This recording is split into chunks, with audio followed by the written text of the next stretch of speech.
adventure started. In 3, 2, 1, go. Again, we're here at Elfland, having just gotten back. We'll be working on, coming up next, level 9. And we're seeing if we can switch to ogres. At this point, it is like 350 imps to the level up, whereas ogres, it's only about 10. That's a pretty big difference. 32.5 imps for each ogre kill. And for our upcoming level 9, we are going to need an agility point and also a really good amount of HP. So that is our first objective here, and I'm going to do some testing. As we are here right at the outskirts of Elfland, I want to see, can we do the ogre creep fights? Maybe not 3 creeps, but let's see how it goes. We haven't touched the ogres in 2 levels, so this is going to be a little bit of a surprise at how much our damage has changed, if any. We do have a little bit more HP, and I'm seeing that the creeps are probably doing as much or even more damage than the ogre is. So that is unlikely to work out if we've got many creeps like this. So we're going to be probably looking for the solo fights, where we can get the ogres isolated. And there are a bunch here around Elfland, and I'll have to evaluate whether it's better to be at Elfland or at Provolca for a lot of this. Double ogre, unlikely to be a good one as well. So we'll re-roll this and see how we do. First AoE item is the Zeus Gauntlet, that is correct. That's why we go to Ordeals at all, and especially early. We don't need class change. We're going there for the Zeus Gauntlet and the Gold Bracelet pickups.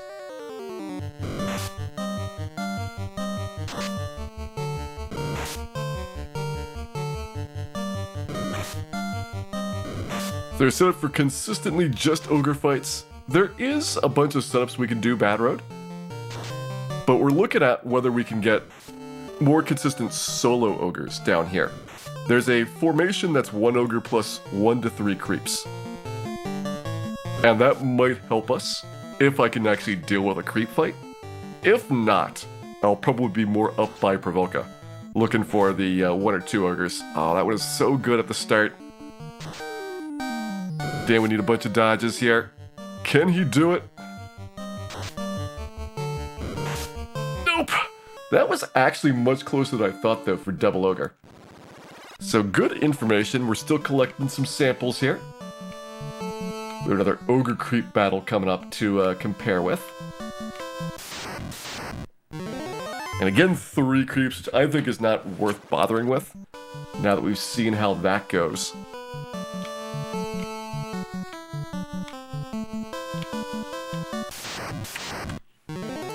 We'll skip the fight on this side. Let's see, it is over here for where we get our next set of ogre tries. I mean, a lot of this is going to be about getting that 50-50 for solo ogres. And again, we're getting doubles, so this would be really good if you're doing a 4-character speedrun. Not really good when you're solo.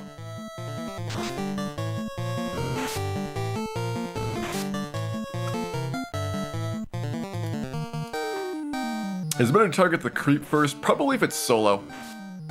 I don't think I would do like the 2 or 3 creeps, like just not really worth the time investment going into those. But I could definitely see some potential for like a 1 ogre 1 creep.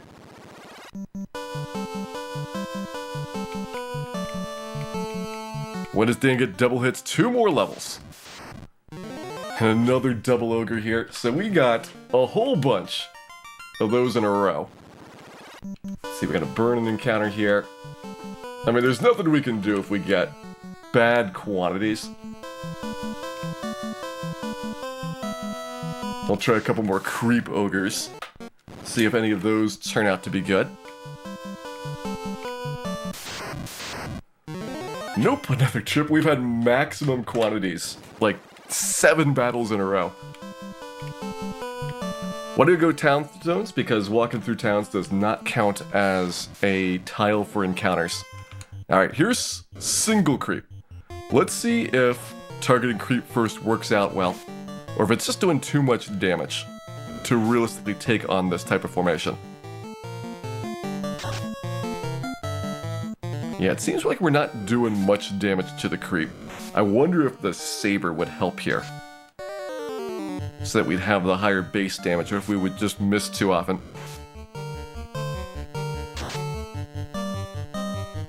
Yeah, even with the scimitar, we've gotten some misses in there. Those are very critically bad. You see a miss, then you know that you've had a really good opportunity to go down the drain.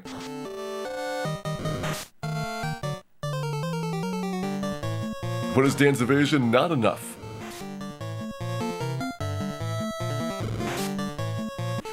Alright, he got destroyed pretty hard with just the ogre single creep there.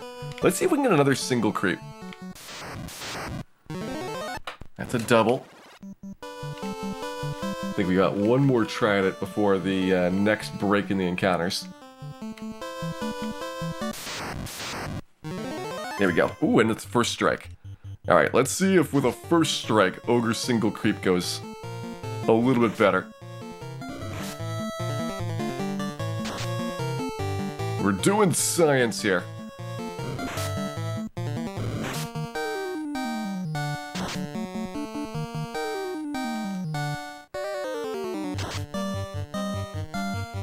There's the creep down, but it's 71 hit points. That's not a lot to work with for an ogre battle. We were doing the ogres before. 2 levels ago we had like 120 some hit points, and we got like 20% of our single ogre fights. Now we're doing a little bit more damage, and we might evade a little bit more often, but I imagine that we're still looking for like 100 plus at the start of the ogre fight to have a realistic chance of winning. Yep, there's Dan going down again. Alright, so this is most likely not going to be a super profitable approach here, just based on how it's looked so far. So I'm thinking we will have to do the Provoca Ogres. Provoca Ogres will give me a 50% chance of getting singles. And we want to convert as many of those singles as we can in order to get a decent amount of XP per minute.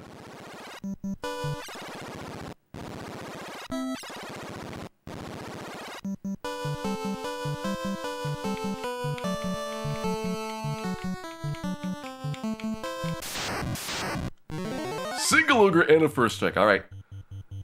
That's what we've been looking for.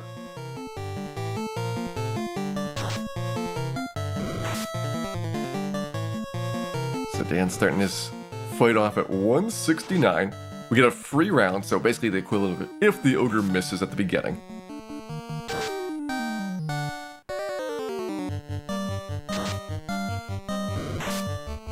And Quadratini283, thank you very much for resubscribing, coming back for 5 months.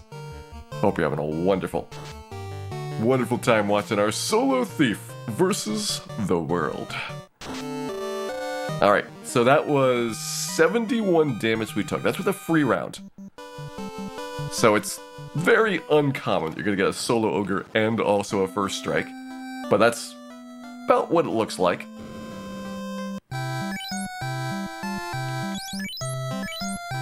Go ahead and put the saber on, comparing stat-wise. Right now we have 16 damage, 29 accuracy. This will change to 19 damage, 24 accuracy. About 2.5 levels of accuracy loss in exchange for 3 extra base damage.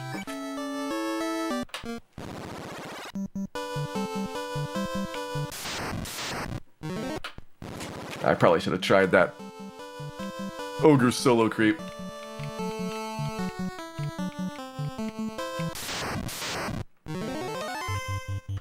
Where was that grimp werewolf? Oh. Do I have to go one more?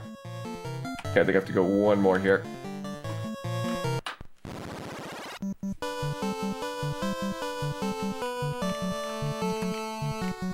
This should be our ogre fight.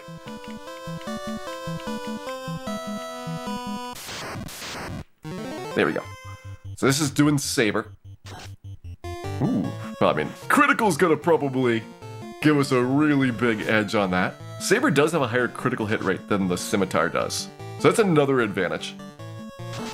Critical giving you actually even better than a double hit in this game, because it doesn't have the enemy's armor taken off a second time. So that was really good for that ogre fight. Saber might be the way to go here, in terms of direct killing power.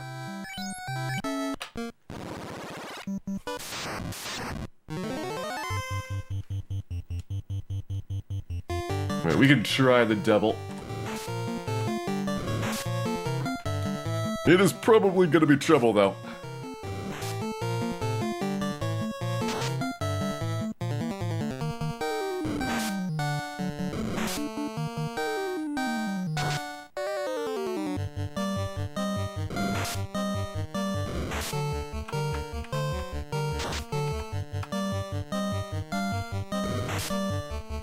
And not even close. Dan got demolished. Alright, so we can't take the ogre battle for granted quite yet. Let's see if we can get the solo creep. Nope. Yeah, ogre got his saber. I very much doubt we can take on a Groger. So I'm gonna pass on that. And I could try for... So I think it's over here on this one. This is further in the encounter cycle than I normally go. So I gotta figure things out where they are. Alright, another double. Yagamoth. Good morning to you, Ent. I hope you're doing well. This is our first time doing Solo Thief on stream. We've done the other 5 character classes solo. So this is the very last one to be able to claim that we've done it for every single character class, no class change.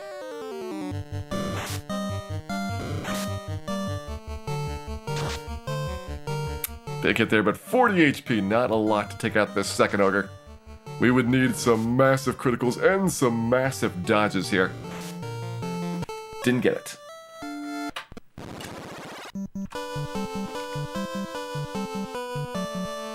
Now popping over here. We can get more of those 50-50 solos, I'll feel really good. First AoE item is going to be in Ordeals.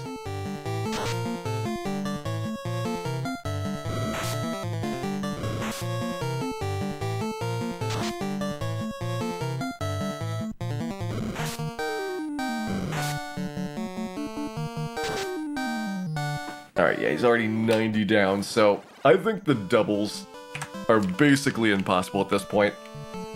We should be pretty good on the singles. We saw that we were doing, in the ideal case, only taking about 70 damage. Ooh, double bit of first strike. Now it's intriguing. More science here. I think the first strike's not going to be enough to make a double be practical. Unless you got like a bunch of crits early on.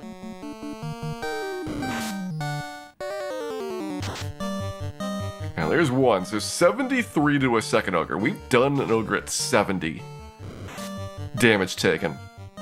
So you have an outside shot, maybe not anymore. Dan, we need a bunch of dodges right here. I said Dan would need a bunch of dodges here. Dan was not paying attention.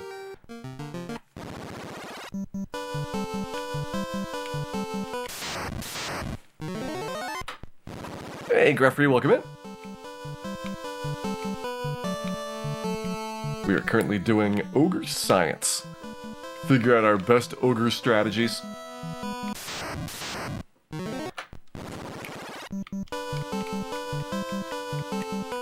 It's looking like Ogre Creep is not worth it. And it's looking like doubles, while close, are also not worth it. So we need to get a good source of single ogres, and we can't take the Ogre Creep formation, which I was kind of hoping would contribute a big number of those. So instead we're figuring out what our best path forward is going to be looking like. I could maybe do iguanas if I was up by Provoca. I don't know if Iguana is going to be worth it. We'll try that direction as well. Hey, Jira, thank you very much for those bits, which we will definitely be putting towards the Melmond Relief Fund. Because Melmond, even more than ogres, are going to need a whole bunch of relief here.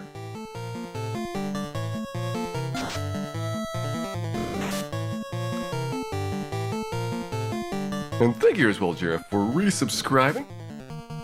Coming back for 18 months, that's a shiny new orb. I hope you're having a wonderful, wonderful time watching this incredible train wreck. Koya, welcome in.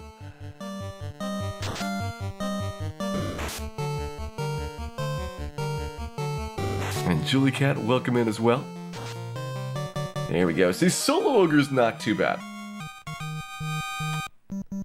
We're doing like pretty good when we see one of those.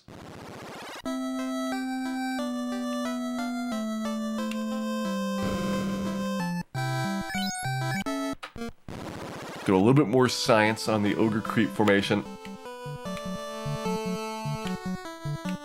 But I'm starting to make some plans. I'm liking Saber over Scimitar. At least until we get 2 levels, and then we have 2 attacks per round with the Scimitar, which should bump up its damage quite significantly.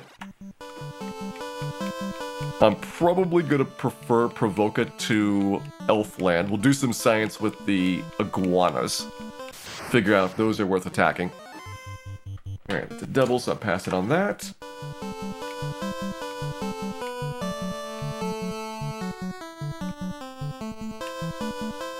We beat Bicky yesterday. Oh, you wouldn't believe me. That was one of the last couple of things we did. We killed Bicky and picked up our supplies here for this trip. Next 2 levels are huge. Yeah, they are really big. Because at 2 levels is when we get the Scimitar. Big upgrade there. And another double. I guess we can try it one more time for science, but unless you get like just a phenomenally good start, so that you can take out the first ogre with only about 60 or 70 damage, it's just a stretch to be able to do that second ogre.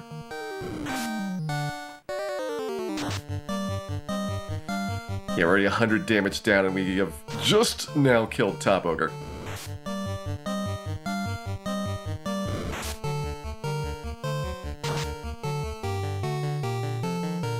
Hey, and Beyond Chaos. Welcome in and thanks for the good wishes.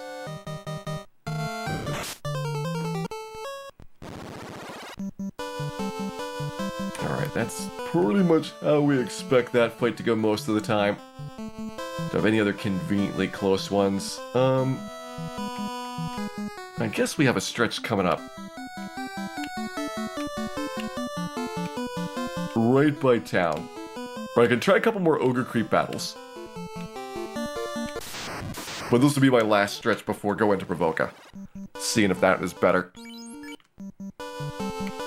We got about 7 more ogres to get the level up.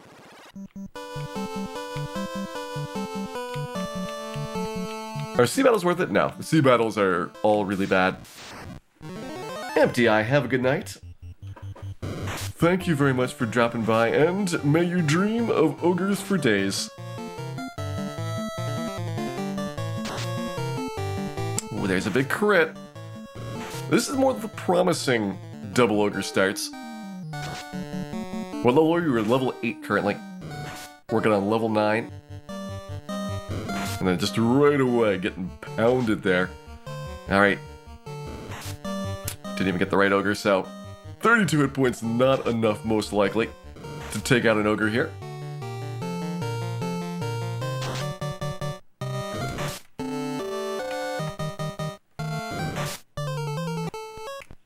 Alright, so let's try some ogre creeps. We have like 4 in a row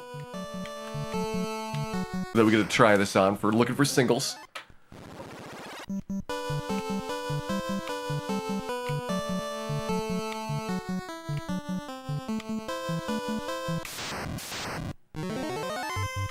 I would definitely recommend drinking at all times, Shaywolf. It will be a critical thing throughout this entire playthrough.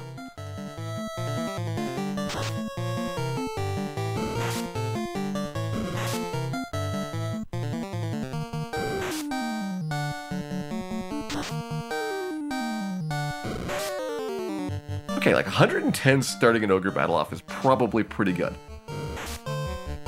That's very close to a reasonable winning proposition. And maybe that won't be consistent for ogre single creep, but at least promising. This is a 1 in 3 that you get the single creep, which is worse than your odds of the 1 in 2 for getting single ogre for the double ogre formation. Alright, just barely squeezed it out, but it's doable.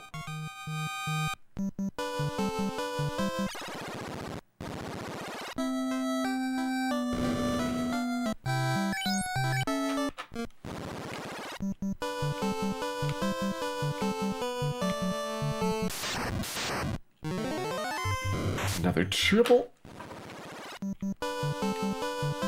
Triple ended ambush. That was even better.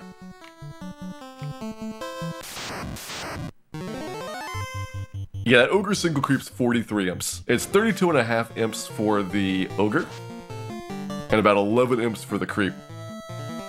10.5, really.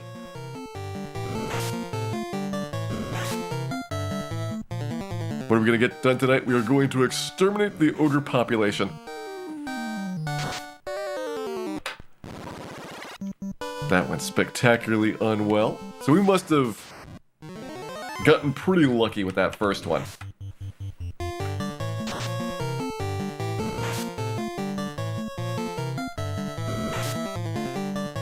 The successful ogre creep is seemingly an anomaly.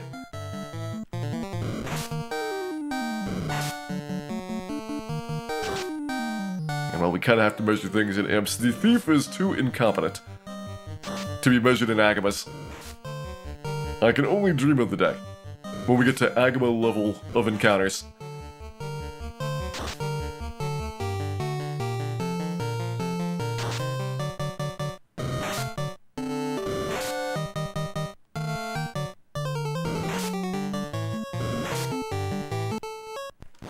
Second hit's in 2 levels high roll. And they'll be switching back to the scimitar, so we'll lose a little bit of damage and a little bit of critical hit rate when we change over to that. But it seems like we're not having much difficulty hitting the ogres. We're just having difficulty getting the right number of ogres to spawn. Allegedly, it's 50-50.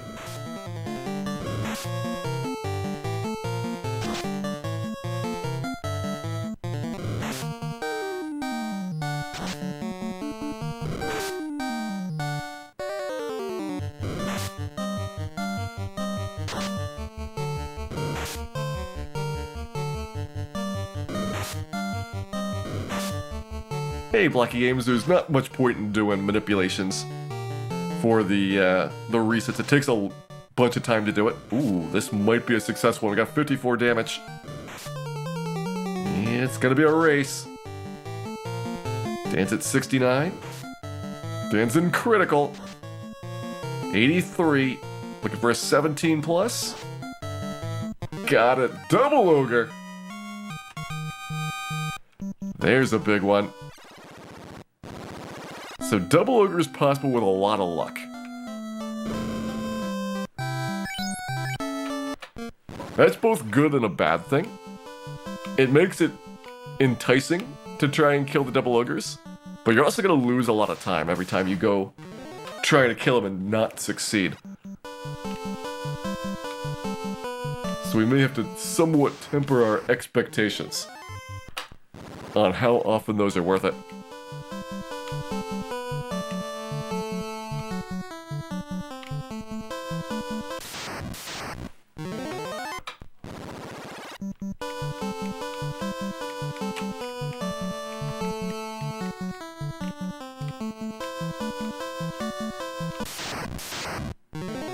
There we go, single ogre on a first strike. So this one should be pretty easy. Can't believe that we're doing a solo thief run. I have threatened to do this for years. And now you are getting your just desserts. Hey, RuneSeeker22. Welcome into you. Hope you're having a wonderful day here.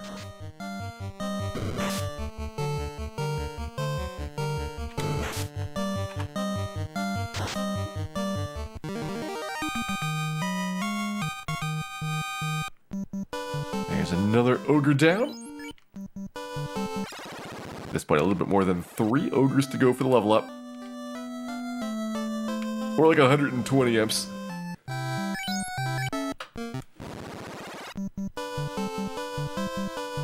Alright, no ogres come up for a while. Let's go ahead and do the reset back to the beginning of the encounter cycle.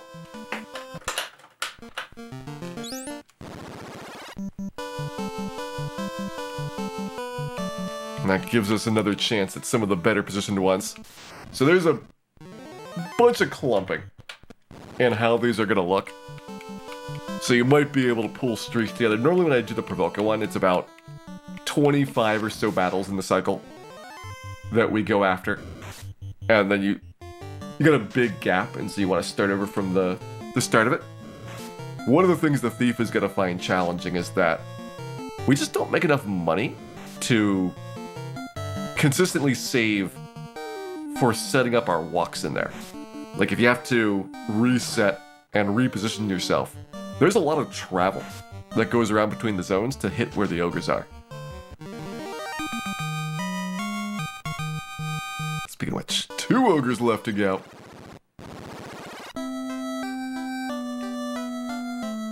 This elf is going to get it.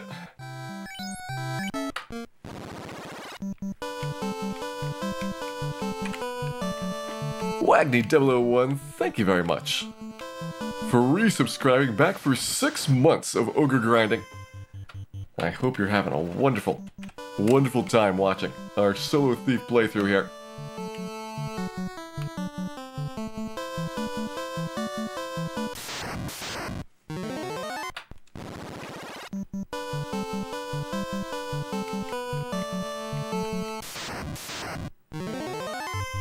Another double try.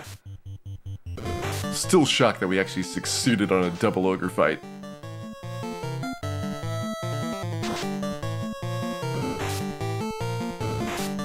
Well, maybe not that time.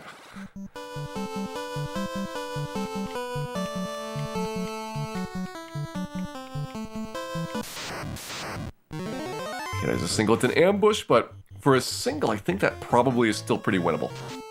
This is more HP than we had 2 levels ago. Alright, this is not more HP than we had 2 levels ago. So now we really are racing this ogre.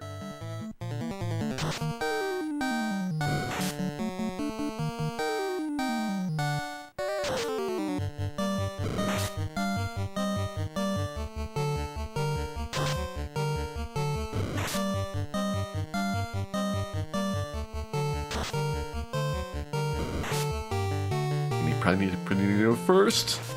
No, Dan! You had that one. You had that! Dan did not have that. I'm just trying to make him feel better.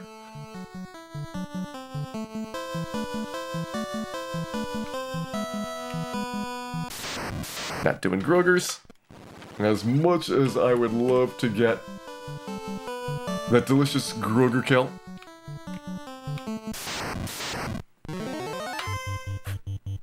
Nah, I'm not gonna do 2, even with the first strike.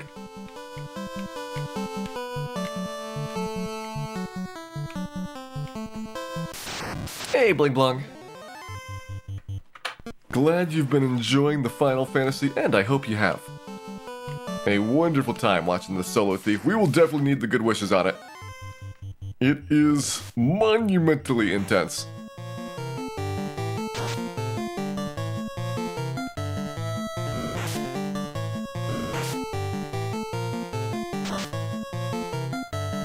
And Yagamoth, enjoy your snoozing. Thanks for dropping in. Sleep well.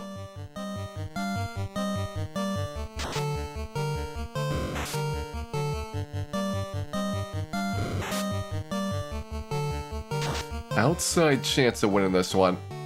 We need a miss, most likely, from the ogre here. We need to miss real badly. The ogre did not miss. Hey, Chambers, welcome in. Thank you very much for the good wishes there. Passing on the doubles.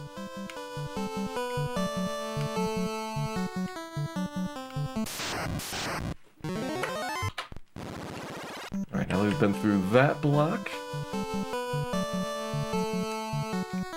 Got a couple more ogre chances coming up. But I'm definitely feeling like Provoca is going to be the better strategy. I'm going to do Provoca for the level after this, so we can kind of compare how that place does. Yeah, it'll be a little bit biased, because it'll have an extra strong level up and an extra strength point and all that. But I think that because it's not going to have the 2 additional attacks per round, or the 1 additional attack per round, it's not going to be that far off for comparison purposes.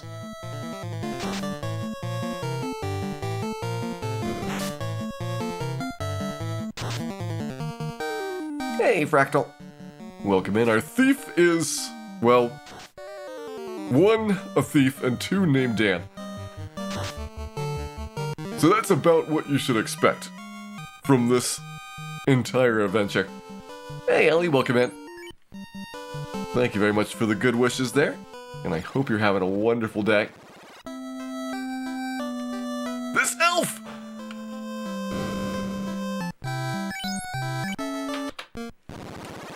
Alright, so we need 1 more ogre, and then we're gonna go fight imps to get the actual level up dialed in.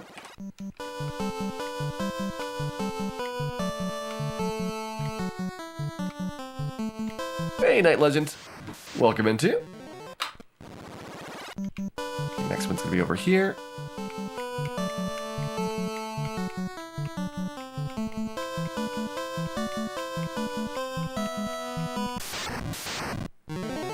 Hey, E-Malkin. Welcome in, Et. Welcome to our solo thief adventure. I mean, day 1, mostly doing the imps, getting Garland and Bicky through it, was kind of the preparation for how these grinds are going to go now that we're on the more advanced monsters. And you really don't see a large change once you get to the point where you're comfortably doing solo ogres, and hopefully to the point where we get double ogres reasonably often. Then we'll be kind of on a much more even pace for tackling things.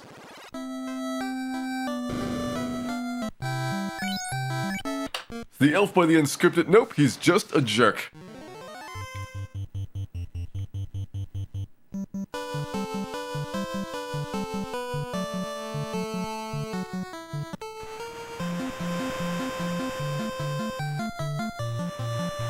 Go to Canary to get our level up ground out. You're looking at 20 imps for the level up, so we're gonna get a little bit closer. Save our game here, and for level 9, strength is guaranteed, vitality is guaranteed, agility is not, and that's a 1 in 4 chance of picking it up, and it's also a strong level up, which means we're gonna have a bit of randomness in the amount of HP that we get. We're gonna be looking for probably agility plus at least like a pretty good level up. Like I would say a -2A or a -1A is what our goal is gonna be on this. We're gonna get to Astos tonight. It would be lovely, BDJFEP. I would like to at least get the crown tonight and be able to do some experiments to see how far away we are in Astos. Because the safe way of doing this is getting like level 26, which is... it's a lot of ogres. And it'd be nice if there was some point somewhere before that. You know, because we are getting a lot of strength points. So maybe we'll be able to damage break Astos and not have to totally rely on critical hits. I don't know if we are going to be able to pull that off. But that would be the nice outcome.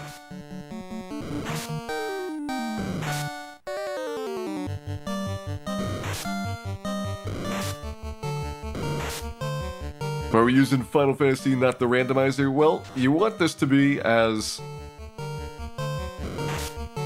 pure as possible. Because if I do a Solo Thief no class change on the original cartridge, there's literally nothing else for a challenge run to go from here. Like, this is the absolute hardest. Whereas if you play it with the randomizer, and you have a whole bunch of conveniences turned on, then you could say, well, maybe someday we'll do it with the vanilla version and have like an even harder experience. This is making it definitive.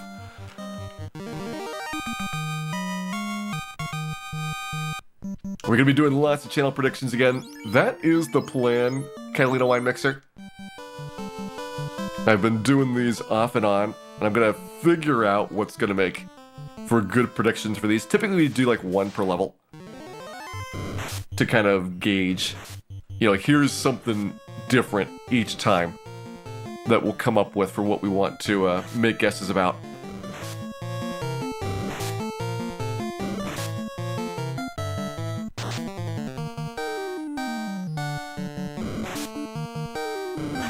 We survive in the Melmont area corner. We cannot even survive the Ogre Creep fight, Jun Malau. We are so far away from doing Ogre-Groger combinations. Well, there is like a 1 square peninsula power, that is. Encounters from the Melmon zone, so you can pick up like the Ogre-Grogers and the Ogre Hyenas a little bit more easily. It's actually a pretty decent spot, but it requires a lot of resetting to actually set yourself up for the position. Hey, Copus4, welcome in. Biff, welcome in as well.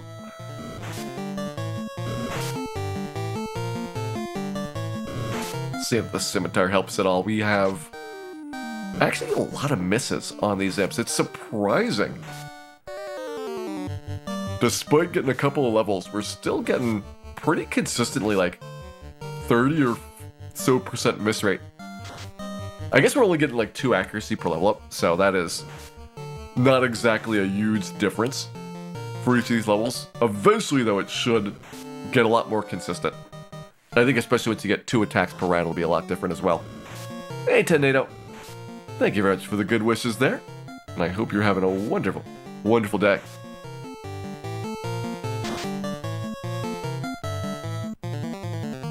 Hey, Omniflare. Welcome in.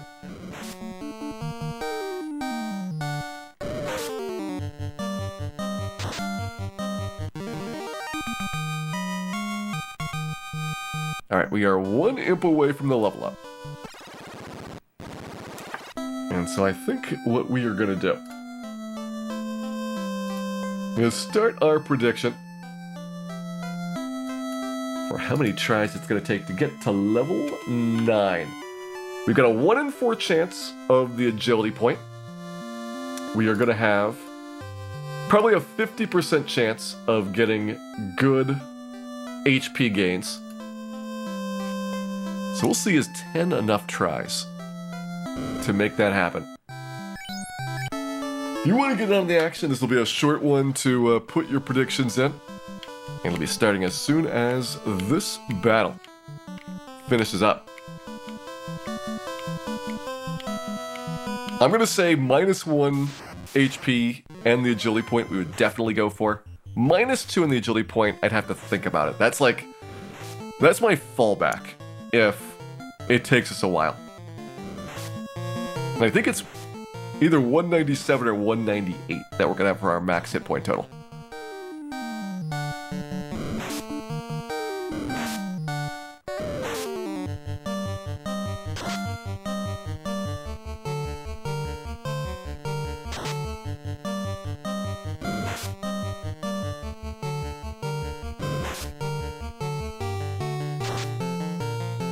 Alright, first try. 197, so that's pretty good for the HP total. Did we get the agility point? Nope, SVL. SVL are going to be guaranteed. We want an SVL. We don't care about the intelligence point, that is a stat that doesn't work at all. But the agility gets a little bit better evasion and a little bit better chance of first strikes. Hey, Erngon. It's going ogreish. We're doing imps so that we can get the level ups really fast, but we're switching to ogres for the primary source of experience. Each ogre 32.5 imps worth of XP. So while they're not very consistent, they are a lot chunkier for the gains that you see.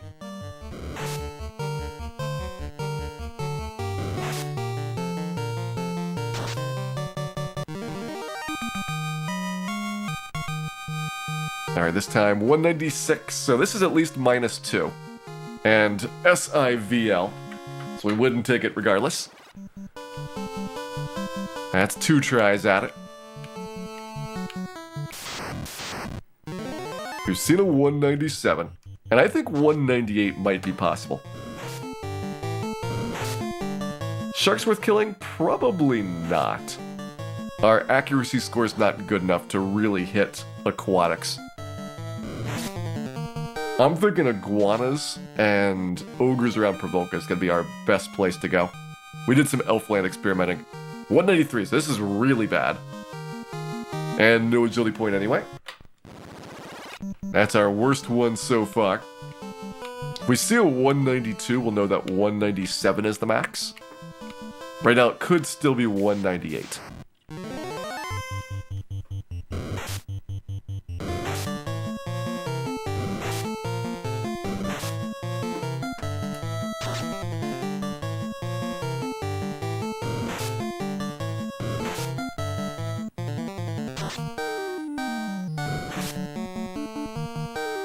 I'm keeping count. This is try number 4.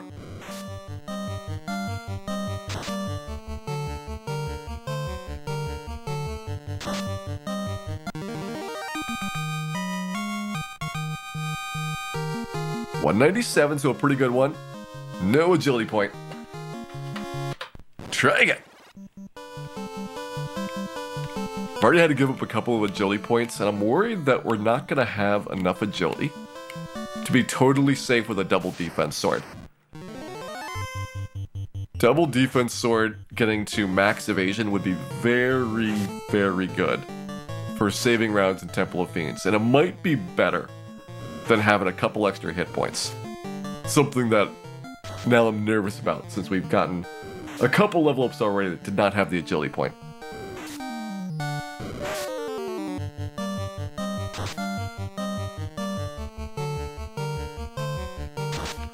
Try 5. 194, so this is at least -3, and no agility point. So we've gone 5 tries on the 1 and 4 so far.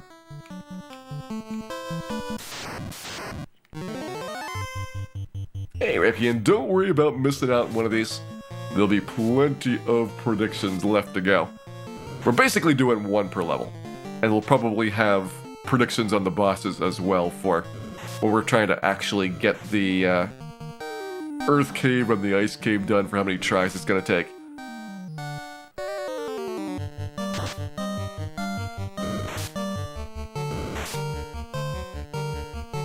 You will have many chances to lose your preciously earned channel points.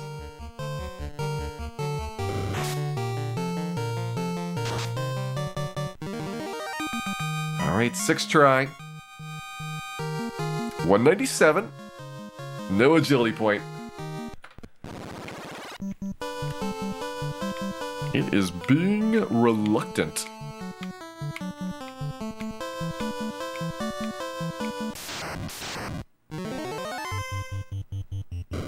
Marsh Cave is going to depend a lot on whether we go early or only once we think we can kill Astos. If you can kill Astos, then Marsh should be pretty straightforward. Except for maybe getting stun locked but in the bone zone. That's the one part of Marsh that could be bad. Hey Athafilth, welcome in. Hope you're having a wonderful day today.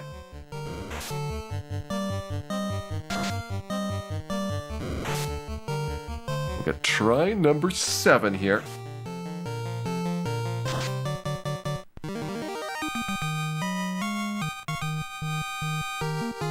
196, so at least -1.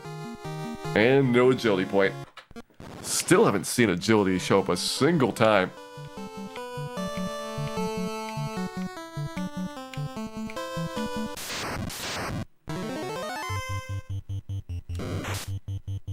Yeah, paralysis is one of the big things. The scorpions might be pretty bad, but I think we're not going to be there until we have like a very high run chance. So we might have an easier time running from things than we did on the Red Mage playthrough, which I think I went at like level 10 or 11. Alright, 196, try number 8. No agility point. When are ogres safe to grind? I don't know when they're going to be safe, but this level was done with ogres, Onicho. We're still very inconsistent at killing them. So it's going to be these next 2 levels that are going to make ogres go from very hard to pretty consistently get 1, and sometimes get 2.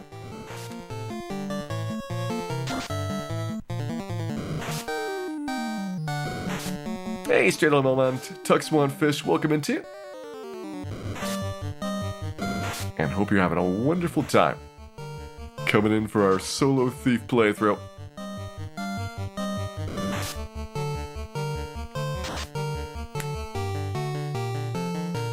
This is try number 9.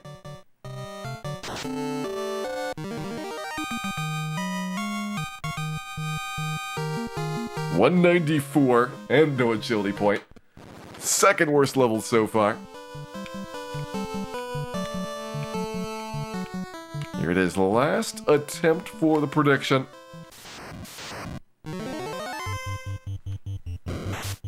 Does repel not work in dungeons? Nope. It'll wear off in dungeons, so if you have limited repel steps in the original version. In the remake, it works a little bit differently for your repel count. But regardless, the dungeon monsters are only about whether you out-level them. So if you're like 6 levels ahead, then they'll get a guaranteed run. So you don't have to worry about fighting them. Alright, 10th try. 198, so it is possible. But no agility point.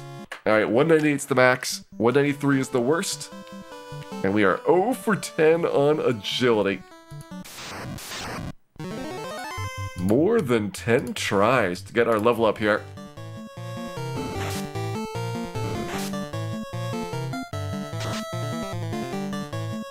Also makes me feel bad knowing I need like at least a 196A, if not a 197A.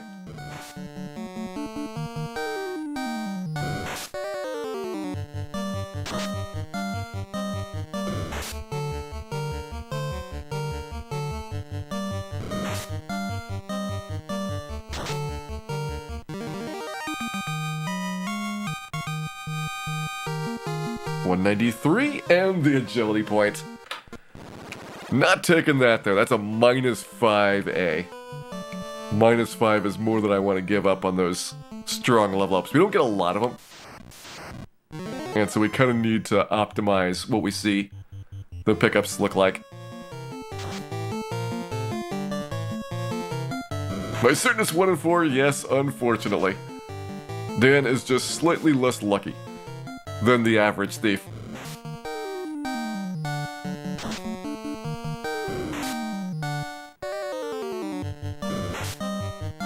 We're trying to get our level up B grant.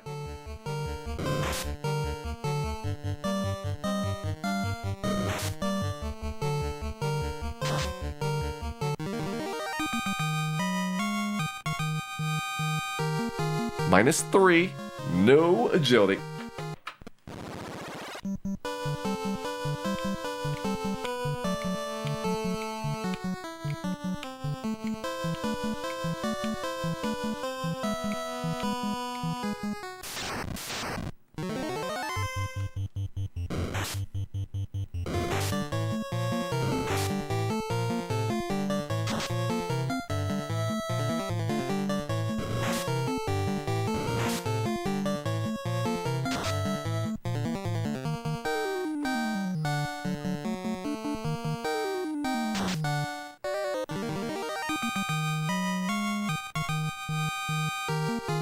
-2, no agility. And your 314, thank you very much for resubscribing. Back for 16 months of a banana-free environment. We might have to bring back bananas at some point. That is how desperate the Solo Thief has made us.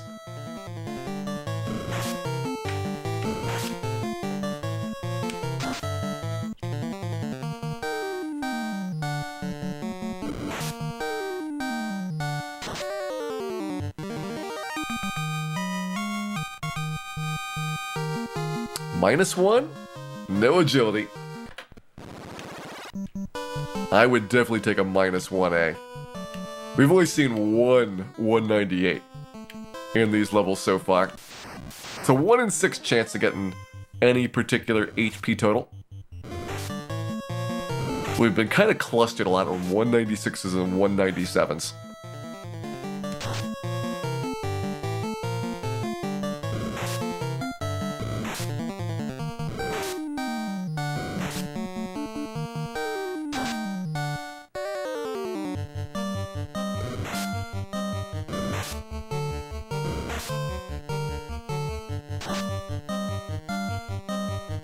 Wouldn't it be so nice if you could get enough levels that it didn't matter what your individual stack gains were like?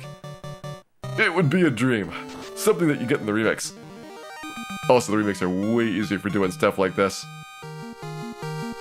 Ooh, -5, no agility anyway.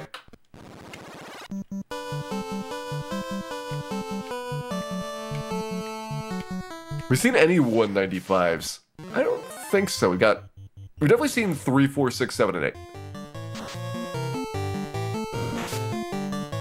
Actually, no, we did see a 195 once. I remember having a -3. There was no agility point. The only agility point so far has been with a 193. That's the -5.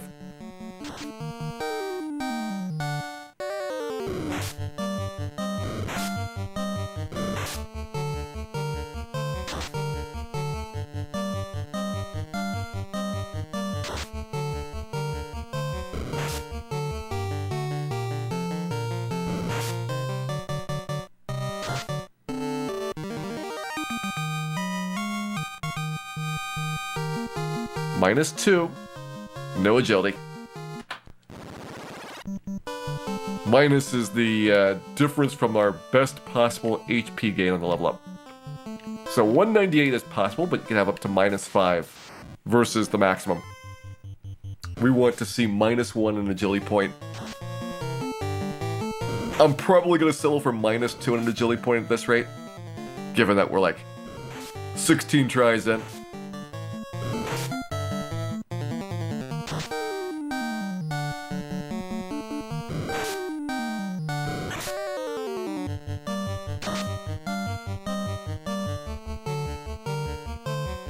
Hey, Cuervo Petito, Darksword Huge Blade. See if you can bring us some luck for our level up here. -2, no agility point.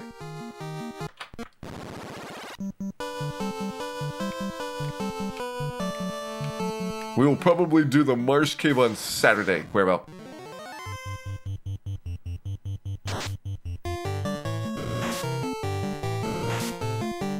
I might get to March tonight, but almost certainly it's going to be Saturday when we can successfully complete it.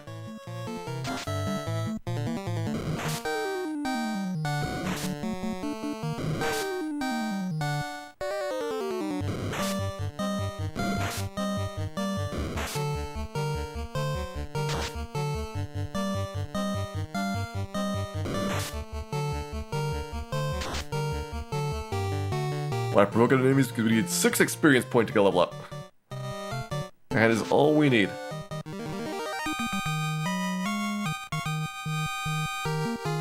$194, so -4, no agility point.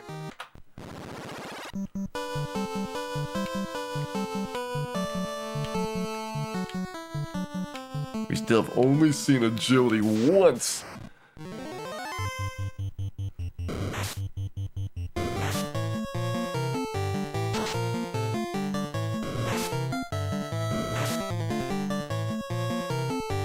I mean, we really have to min-max levels Toasted Juggling. If you don't min-max, what's going to happen at the end of the game is that you have to use the Bane Sword to kill the final bosses. And the Bane Sword's 3 in 256 chance of working. So you're going to be doing Temple of Fiends dozens and dozens of times in order to be able to get the boss kills. Whereas if we min-max, then we can have a much higher chance of killing them with just straight up damage. -5, no agility point. What stat increases? Strength is our top priority. We're gonna get that every level up. Vitality is our second priority. We'll get that every level, probably through like level 45 or so. And then agility and random HP gains are 3 and 4. And there's gonna be a lot of levels where we have to settle for not getting as much HP as possible or not getting an agility point, but we want to try and minimize the loss there.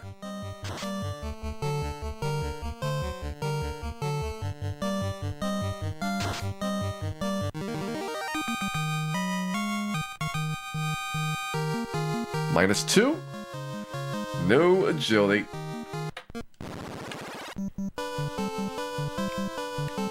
It's actually been pretty rare to even get that intelligence point. We have seen it more often than the agility point, though.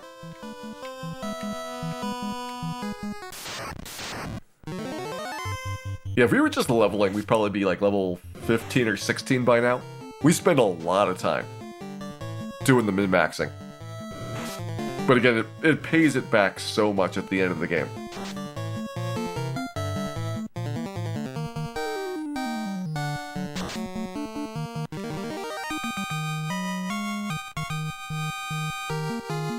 -4, no agility. Let's go left to right. We're gonna change up our imp direction. See if that gets us a better level up here.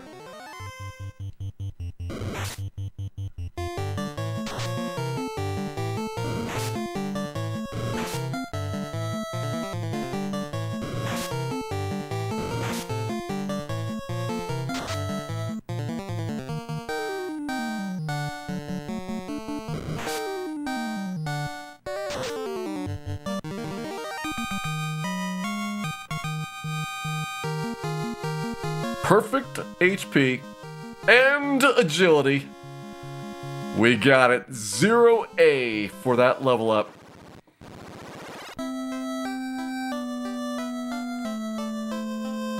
Now we are cooking.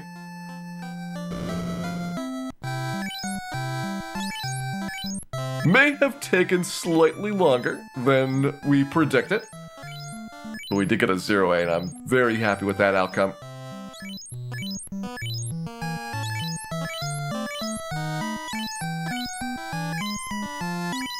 Go for the eye.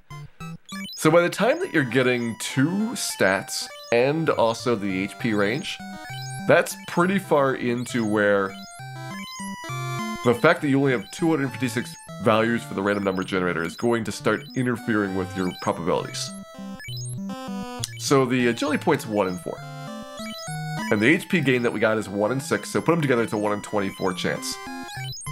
And if there's 256 values, then 1 in 24 may not evenly divide in there, but it's still probably pretty close to 1 in 24.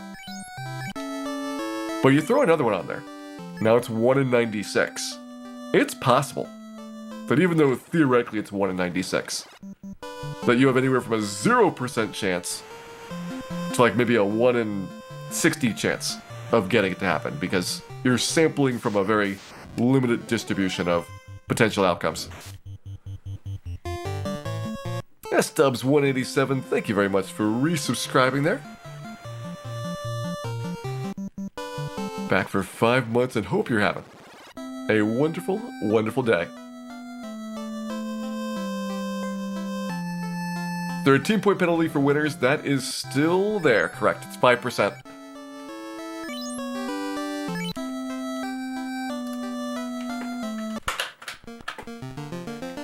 Alright, so we're going to do the Provocus side of the grind this time. Let's see what my setup's going to be like. We'll skip the Kaizakus, most likely. Definitely gonna skip those Kaizakus.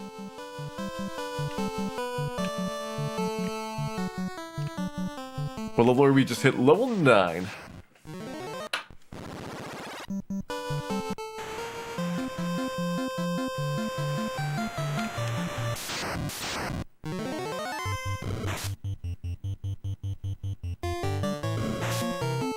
Do the solo. Why not give it a try? Yeah, it's not worth very much, but it's a little bit more experience than we would have had otherwise. Runner Jeff, thank you very much for coming back for 14 months. Hope you're having a wonderful, wonderful day here. And Peanut, thank you very much for resubscribing for 26 months. It is great to have you back, and I hope you're enjoying our solo thief adventure. Garland was level 6. Alright, how do I want to set this up? I guess I'm gonna be willing to spend tents for ogres, because that's 75 gold for a 195 pickup. So I go here, tent. It's a solo, which is pretty good. I don't know if I can get the battle after this, but we'll at least have a shot at it.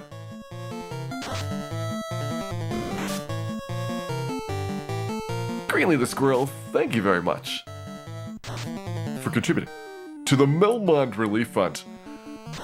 Because you better believe that we all know, that Melmond knows, that we know, that it needs a whole bunch of relief. And yeah, it looks like we are still not doing nearly as much damage with the scimitar as we would with the saber. One more level and that's not going to be the case. Next level it should be much better with the scimitar.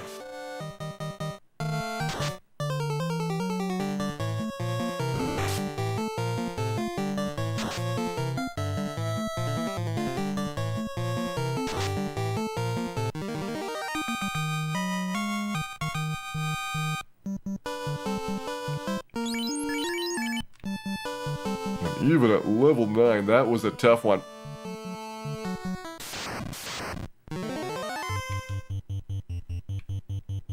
Uno Squid, thank you very much as well for your contribution to the Melmond Relief Fund. Because Melmond, if there's one thing it needs, and it needs a whole lot more than one thing, it needs relief.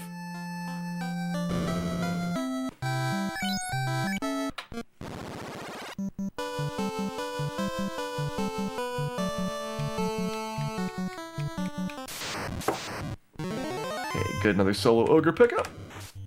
This is with Saber this time, and Saber should be a lot more consistent about burning these things down at about 80 to 100 damage.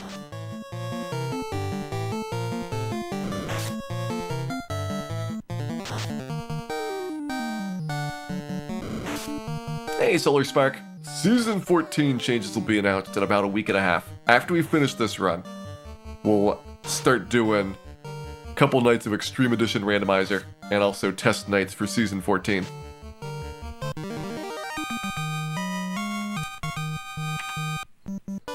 Hey, Box-Tied Beatnik, welcome in.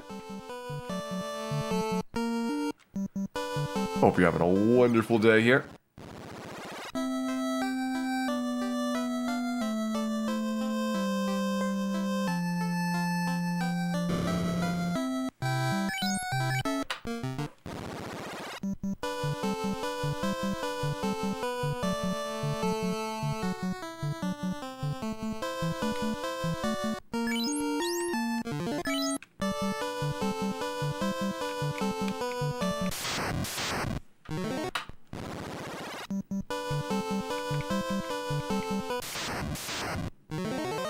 Ooh, Ogre and a first strike.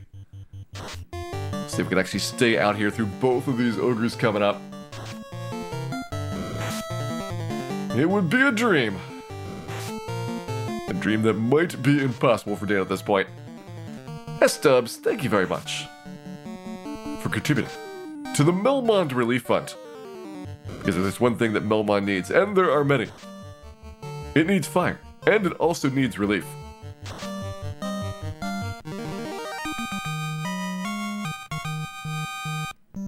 That was pretty good.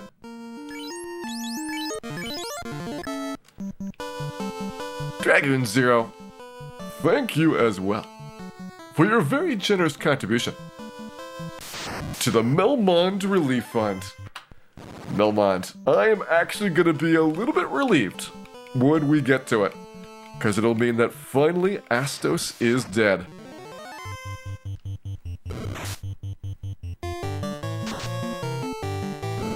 And Onuchu, thank you very much for resubscribing. I'm very glad that you've been enjoying the show, and I hope you enjoy many more in the future as well.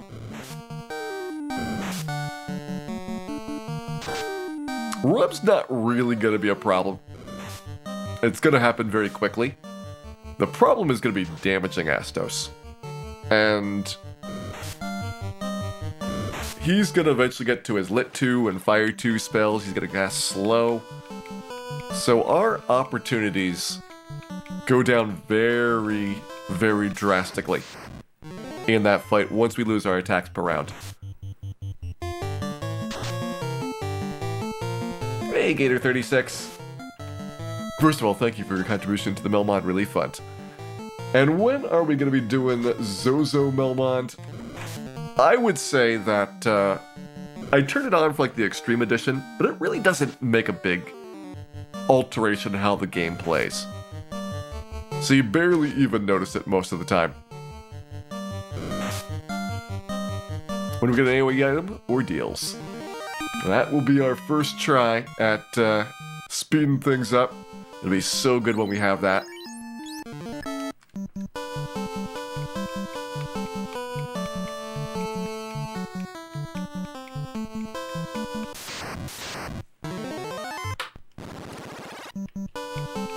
Free Rain, thank you very much for gifting out a sub there. I hope the recipient does enjoy the emotes. And Yuri, thank you very much for the support. It is much appreciated. Tirjul, thank you very much for resubscribing for 41 months of ogre grinding action. I hope you're having a wonderful day. And thank you very much for the continued support. And Fractal9091, thank you for your contribution to the Melmond Relief Fund. Because Melmond is going to get some burning, fiery relief.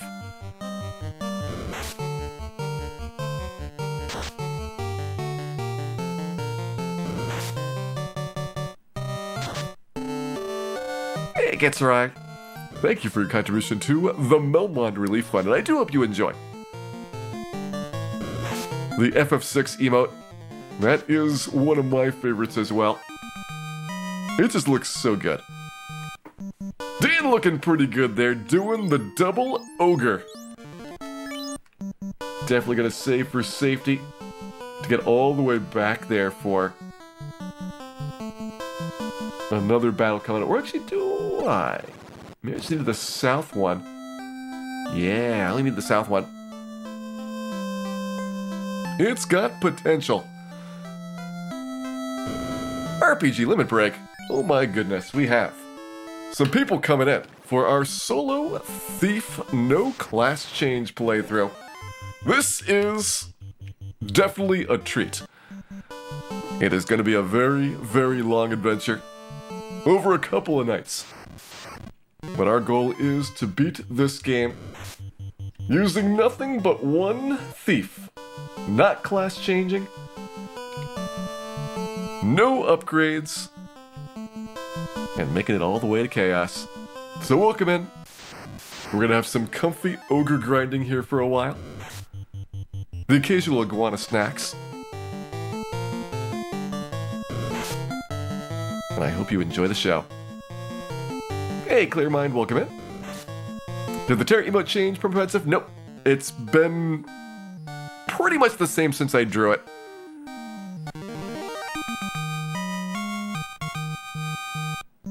And Dragon Zero, thank you very much for gifting some subs out there. I hope that the recipients do enjoy the emotes. And Dragon Zero, thank you again for the continued support.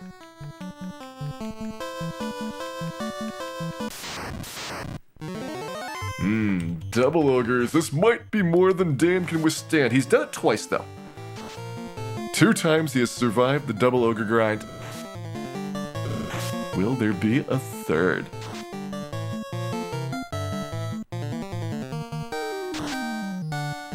Hey, B Grand 3. Thank you for your contribution to the Melmond Relief Fund.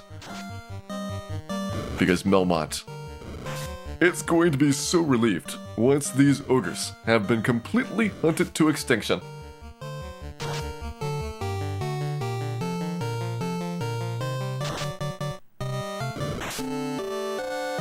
Will be close. Dan needs some dodges. And going first in the round. He gets neither.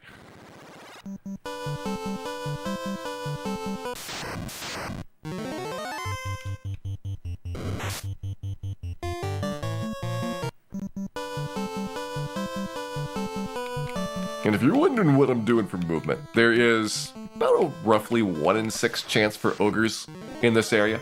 But I'm jumping around between a couple of different zones. There's these 2 squares off in the west. There's the south of Provoca, and then the farther south of Provoca. And those are all 3 different encounter zones. So I can kind of pick and choose which one I want to go to.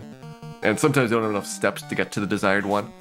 But I try to hit the one that has ogres coming up, so that we go from like a 1 in 6 chance of this battle to like probably like a 2/3 chance.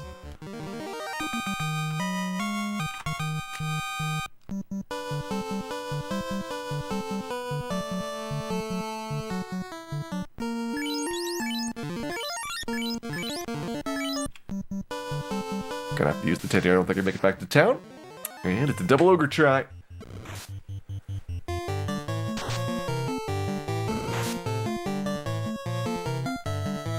Thought Dan enjoyed his dirt naps. He has had many naps so far in this adventure. And he will have many more as we continue to work through it.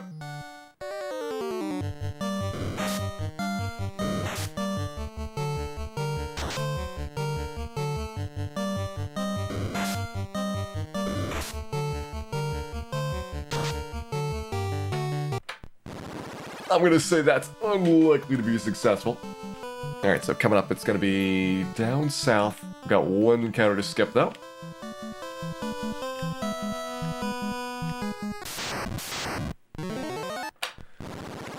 If you have a white mage and harm spells, those geist can be very lucrative.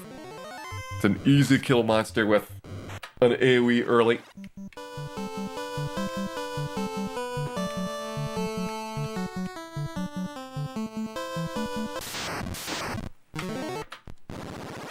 Unfortunately for us, we get no AoEs until we have made our way all the way to Ordeals, which we're going to do pretty quickly after beating Lich.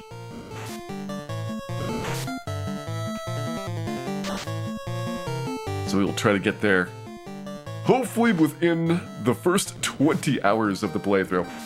So much of this is going to be towards getting through Astos, though. Ooh, we got a chance. Maybe not a very good chance.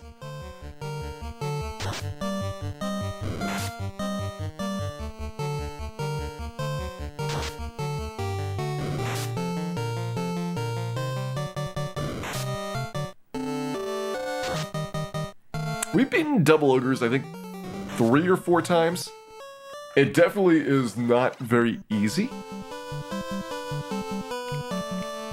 But we're getting occasional double ogre kills. It's a lot more consistent for the single ogres. And for all these formations I'll be doing, it's 50-50 whether you get a single or a double. So we're just hoping we get a lot of singles. Because that way we have a much more consistent flow of XP.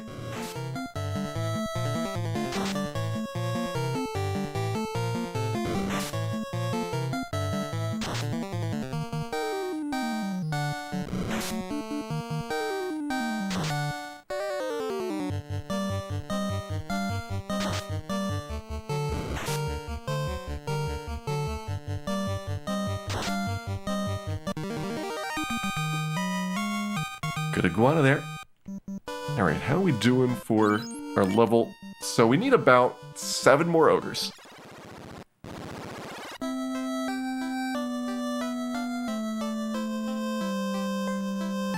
Hey, Mooglex.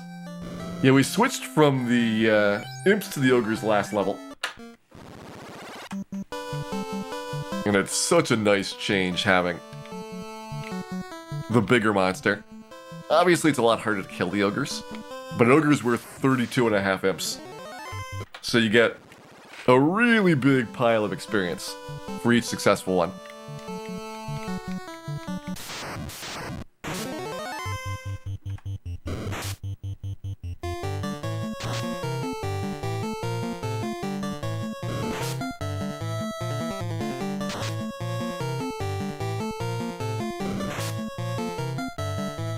Odds of hitting with a single attack. It's the monster's evasion score. It is the weapon you have equipped, your character class, and your level. Those are the only 4 factors that go into it, outside of, are there buffs being applied? And since buffs are broken for monster buffs in the base game, then there's no worries about those.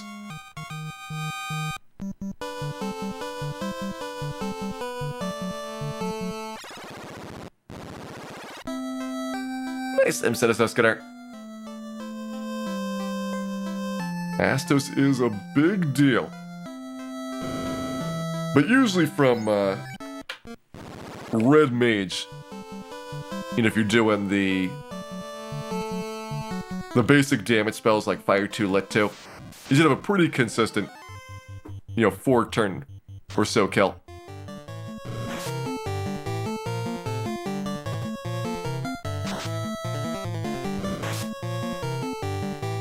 And buffs are broken in the base game. Anything that affects a monster's stats doesn't work. So if a monster tries to put an elemental resistance on, it doesn't actually give them any benefits. If you try to debuff a monster, it doesn't work. Because what's actually happening is that it applies it to a temporary copy of the monster's stats in memory, but when it goes to look up what it should do, it always looks at the base stats, which is not affected by the buffs. It's kind of for the best that the monster buffs and debuffs don't work, because most of the debuffs are actually broken as well. So if they did work, they would have undesirable side effects.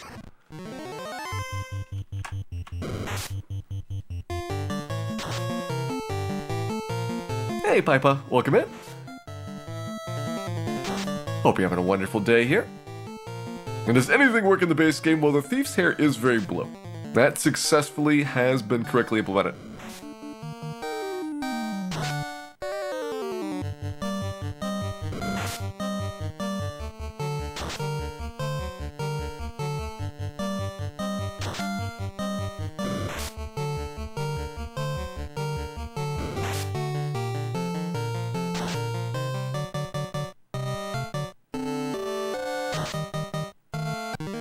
Being frisky there.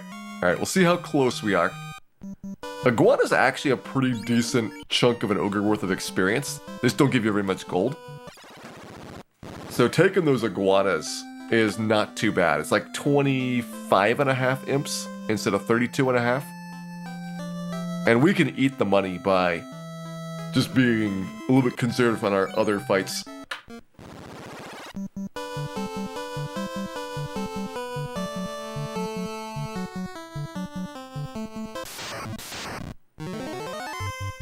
Nice, I'll skip the mad ponies. Hey, lackeys, welcome in. Hope you're having a wonderful day here. As we are in day 2 of our Solo Thief No Class Change Challenge. Good single ogre opportunity.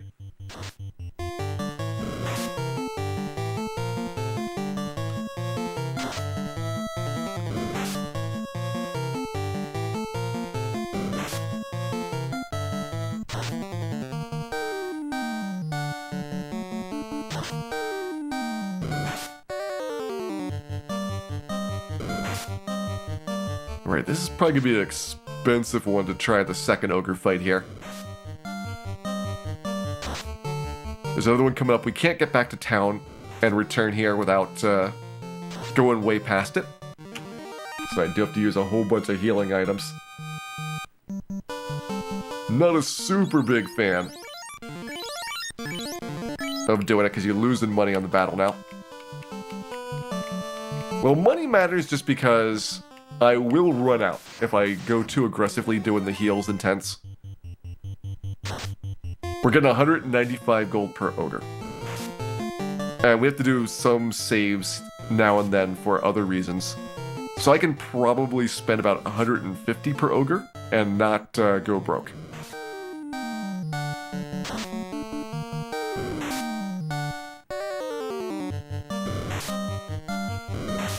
Gotta say, if Dan got a good turn in there, we might be in great shape. Now, not so much. 80, and we still not killed top ogre. Yeah, 36 and it's down. 36 and it's not even down. Oh well, the ogre play did not work out for us. Would be better to go back to town and save all the heal potions. Next up here, another ogre try.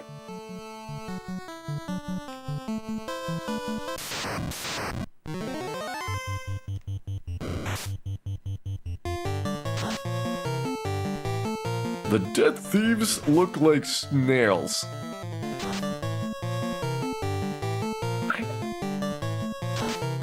I don't know if I would see that if you hadn't said anything.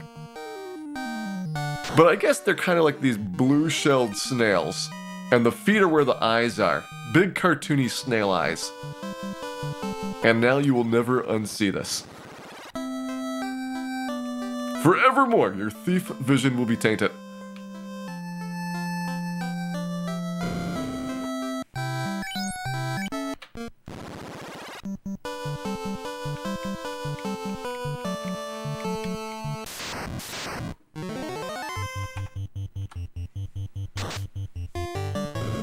My apologies.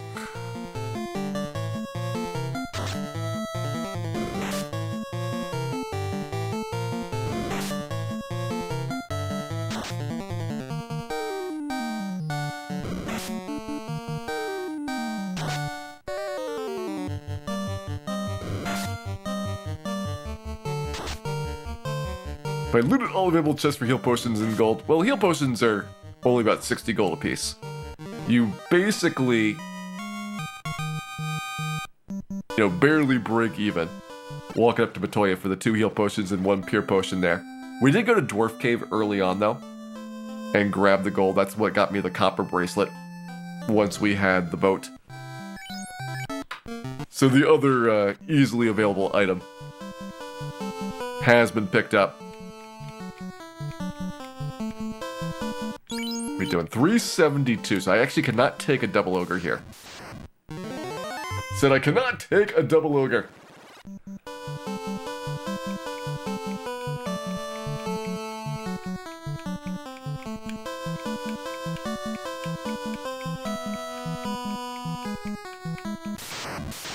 There we go, got the single. Equipment is copper bracelet, cap, gloves, and right now we're using the saber. We also have the scimitar, which as soon as we get this level up, gets a second attack per round. We probably switch over to that for a little bit. Then back to saber at level 12 when that gets 2 attacks per round. Once we're level 12, we'll be doing the double ogres most likely pretty easily. And so we'll be kind of cruising with the setup here. Because we might take a lot of damage, but we'll be very consistently winning the battles, as opposed to winning like, maybe 2/3 of them.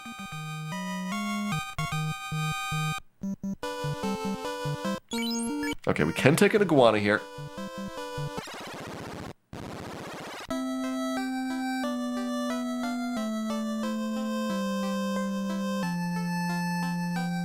The ogre under. I think by the time that we finish Astos, we'll have killed somewhere around 800 ogres.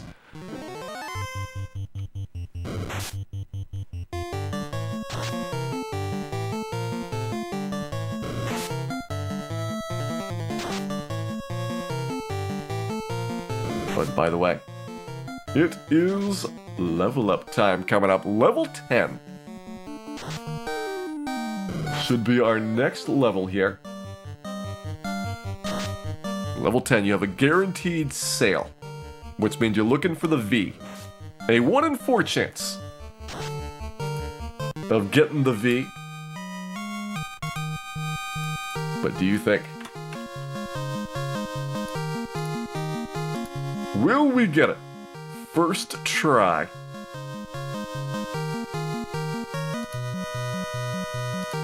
That is my question to you. We have not been successful yet with a first try. You want to see the vitality score? There it is. It's currently at 13. So we will definitely be in the +3 range. Yeah, it should be 4 now that we've gotten the 13 point. Alright, we need 4 imps for this. So if I get a 3 imp battle, I'll be able to quickly pick that up. And get ourselves positioned 1 imp away.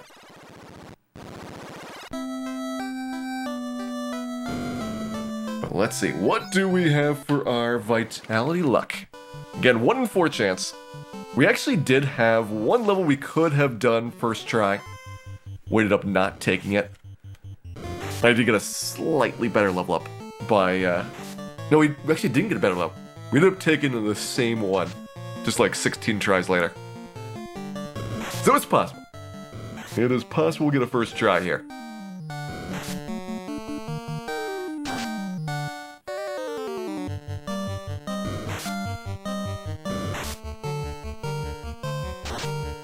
Hey, Thalfin, welcome in. Just in time for the magical level 10.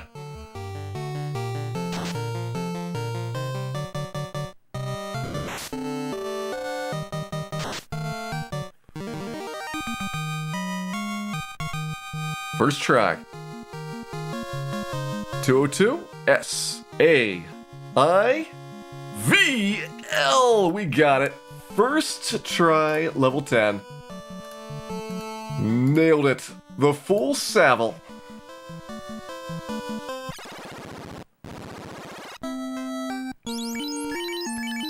And the scimitar has broken through the 32% hit threshold. It now has 2 attacks per round.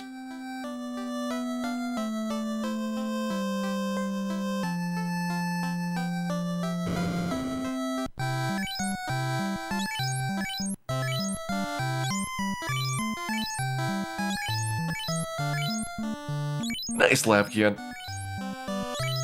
Clearly the sandwich making the difference here.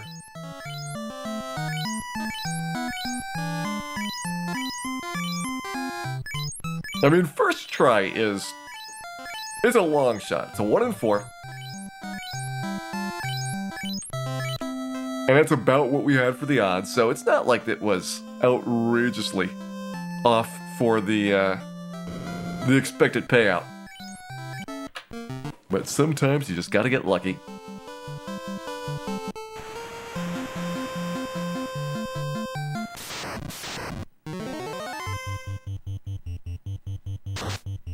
Two hits, yes!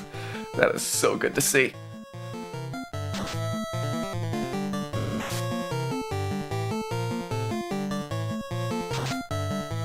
How close was 202 max? That one was not a strong level up, so maximum only matters on the strong ones.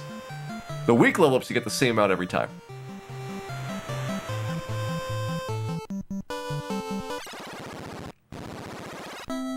Nothing can stop Dan now, except for himself. He can stop himself real good.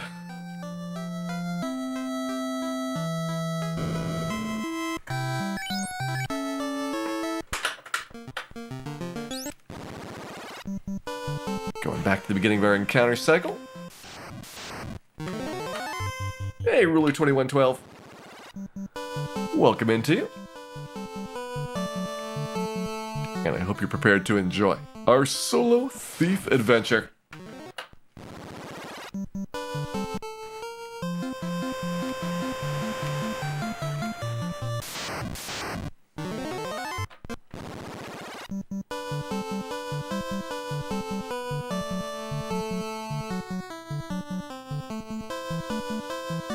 Take a crack at the double ogre here. And it's gonna be a double. Let's see how we do with the double attacks on the double ogre. I got one of the two. Dan's just warming up. There we go. That's some big damage output.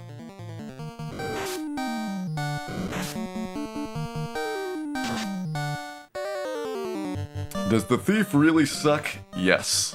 Yes, it does. This is by far the worst character class. And we're gonna do it solo and no class change.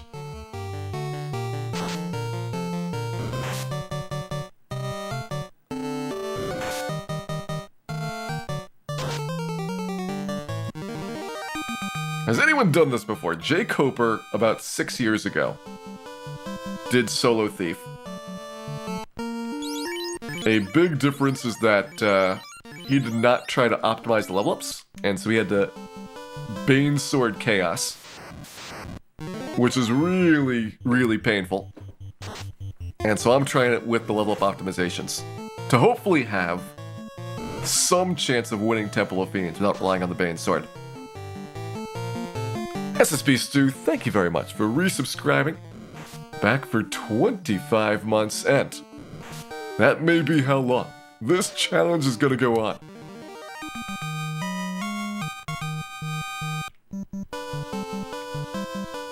How long did it take Jay Coper? It was, I think, like 4 or 5 weeks that he was playing it. I'm gonna try and do it in 6 days. That is my goal. Finishing in less than about 35 or so hours. It's still gonna be tough either way.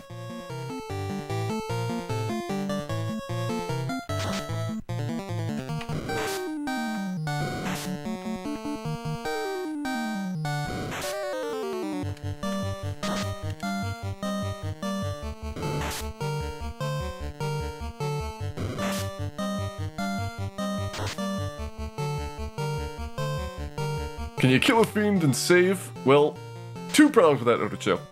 One is that the fiends are just trap tiles. So if you leave Temple of Fiends, the fiend is just gonna respawn. So you can't kill them and get any savings. The other problem is that if you don't class change, nobody's got travel spells. So no class change playthroughs. Once you go into Temple of Fiends, there is no escape.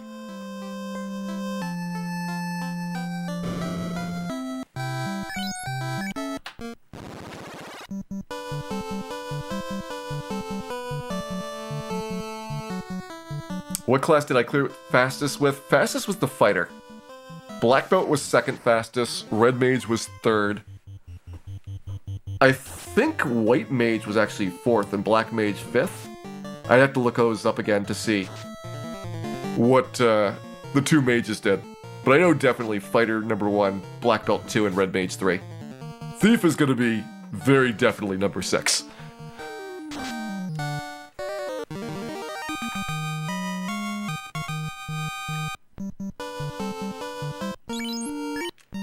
Alright, got about 20 more ogres to go.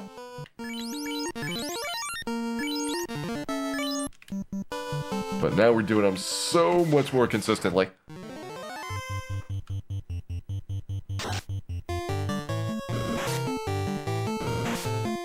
Surprised that fighter was faster than black belt. The black belt starts off really slow because they have to get up to level 10 to get their additional attacks per round, and really like level 12 or 13 to do good damage. Whereas the fighter, you know, you grind Kaisukus to buy the silver sword, and you're already like level 5 or 6 able to take on Astos. Like, it's a really big difference in the start of the game. The black belt's got an easier time end game though.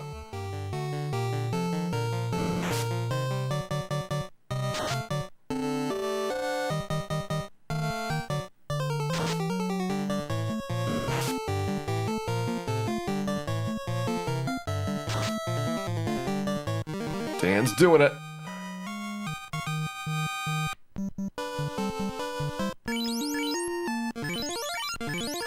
Alright, we're basically spending all of our earnings here on supplies, but it will let me go through these really fast.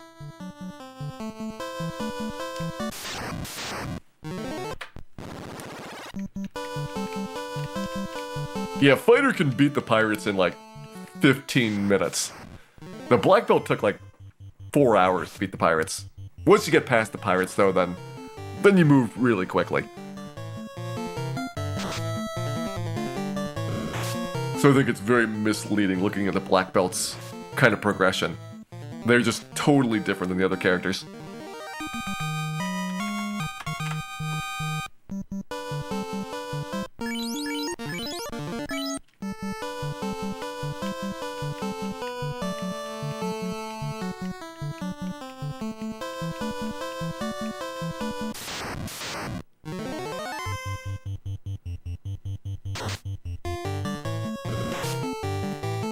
Yeah, if you got chainmail, the pirates are going to do 1 damage, except for criticals, and they do 16.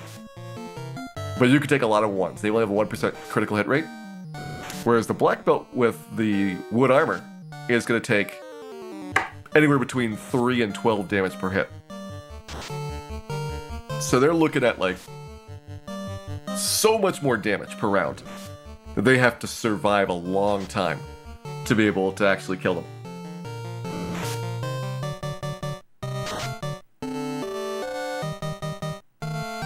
What weapon do we have? This is the scimitar. Now in double attack mode. Doing so good too. I love it there.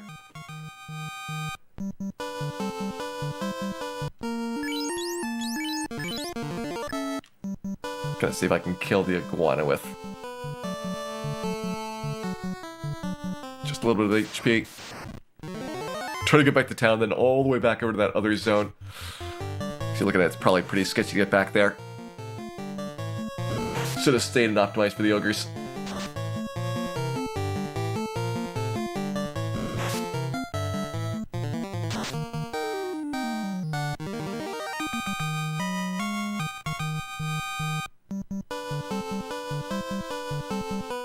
Seems like the enemies have a greater than 1% crit rate. That's just Dan. He's somewhat defective.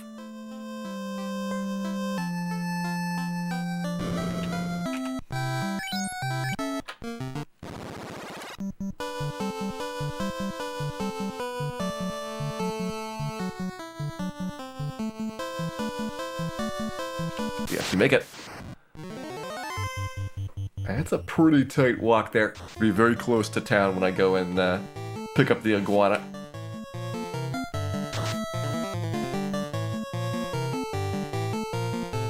What level are you doing Marsh Cave at? Marsh Cave's not the problem, Astos is.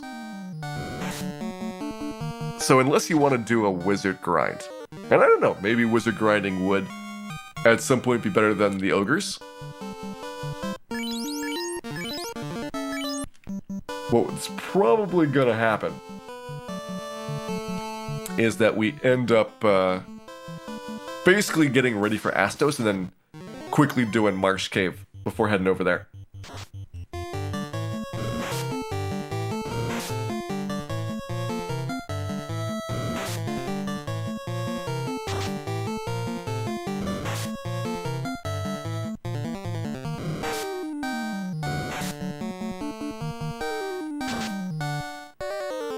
My RNG manipulating the encounters. There's a couple of things for what RNG manipulation means. There's the in-combat results, which this is all frame-based, so you can't really manipulate it, especially without a whole bunch of planning. But for the locations of encounters, that's based on the number of steps that you take. And so I'm kind of optimizing for taking as many ogre encounters as possible, otherwise this is like a 1 in 6 encounter. If you're just kind of walking around trying to get it. So I can greatly speed up my ogre rate, thanks to knowing where the encounters are going to be.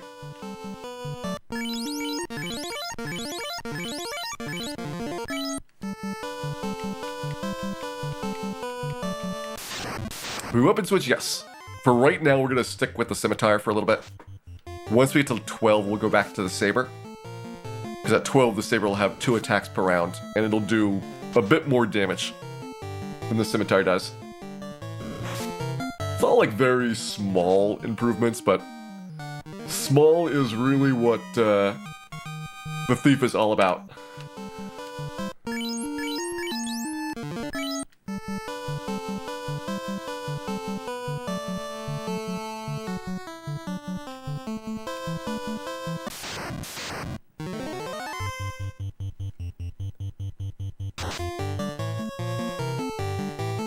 Oh, if we were doing ogres in 3 rounds, it'd be so nice. I mean, eventually we're gonna be looking to be strong enough to like 2-round the ogres. Just kind of mow them down. I don't know if we ever get to Peninsula Power as solo thief here. Like, definitely don't want to do the fur wolves. Giants, zombies, trolls, they all come in very large quantities. And so you're probably doing a whole bunch of resets to get one successful fight off. It'd be kind of nice if you could do like giants once the ogres were a little bit too easy. That's one of the things that beating Astos is going to unlock, is just a lot of new areas you can get to. Slightly better equipment. Well, much better equipment. You can get the silver bracelet for one thing. And you just get so many nice upgrades. Ooh, actually, I don't know if I can take double ogre. We'll see if this is too much XP. I might only need one more ogre to go.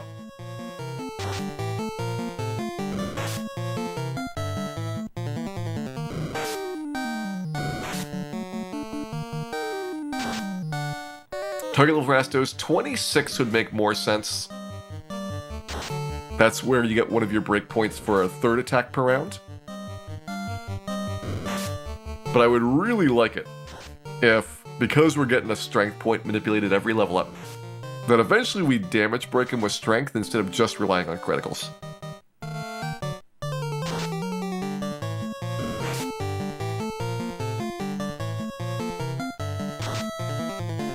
Oh yeah, Peds will run by the time we get there. They run at like level 14. Okay, we didn't get too much XP. 6 to go. Nice. So we are 1 imp away from the level up. And this level up is going to be a monster. Guaranteed luck point. That's it. We need to force the strength. We need to force the vitality. We're gonna see if we get agility. It's also a strong level up, so you're gonna have the 6 HP Stred. Everything is on the table for this one. So my question to you.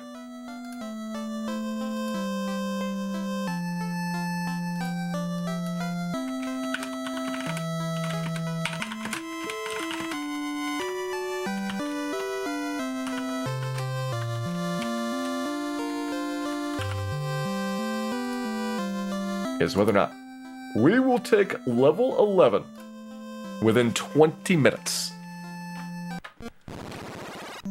20-minute clock on accepting it. If you think so. Or if you disagree.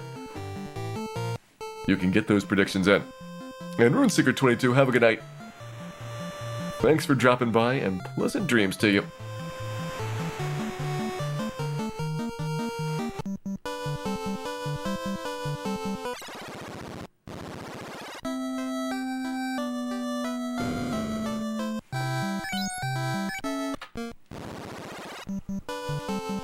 What does agility do? Each point of agility is a 0.1% better chance of getting a first strike at battle start.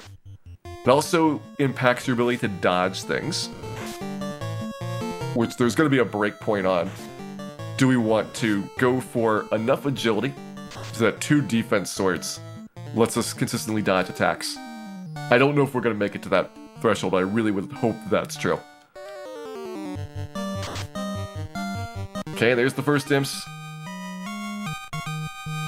Let's see what our numbers look like. 228 for the HP, and we get IVL. So we're not going to take the gain because we didn't get the strength point. We did see a vitality, and our number was 228.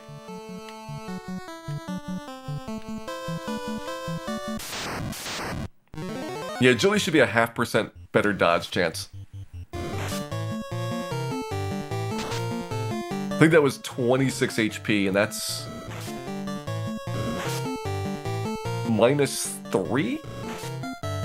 I'm gonna say 231 is possible. It's either 230 or 231, I think, is the max. Realistically, I'm just gonna have to probably take whatever I get for the HP gain. The vitality point's more important.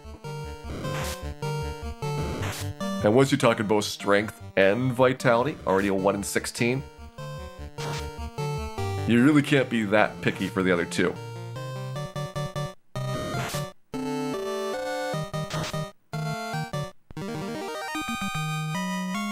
Strength is either 1 or 2 points, because it's a multiplier 2 for the range.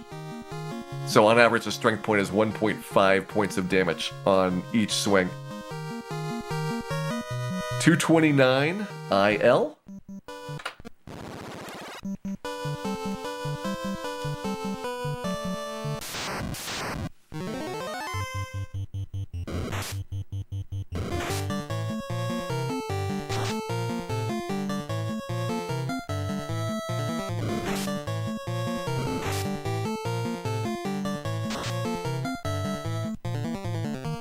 I think it's 231. I'll be taking that as my reference point, but the S&V is the important thing here. That's what you're looking for first. 228, nothing but L.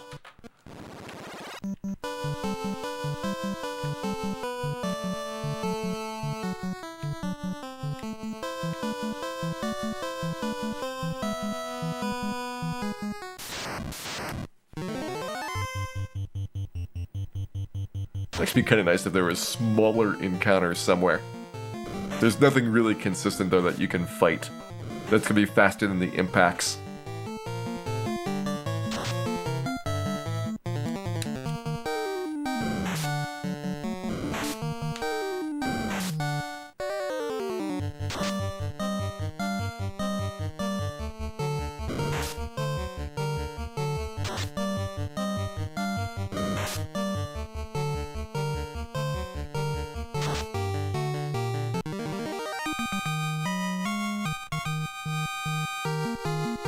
.230 V and L. That's a nice one, but no strength. I think it's a -1 V. Our best level up we've seen so far.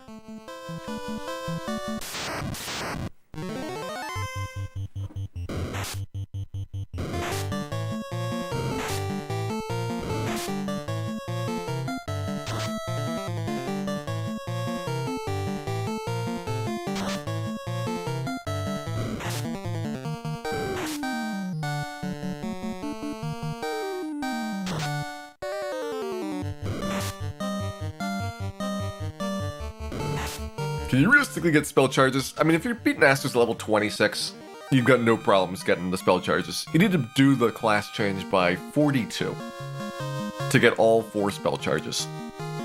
And that's not a problem. 227, nothing.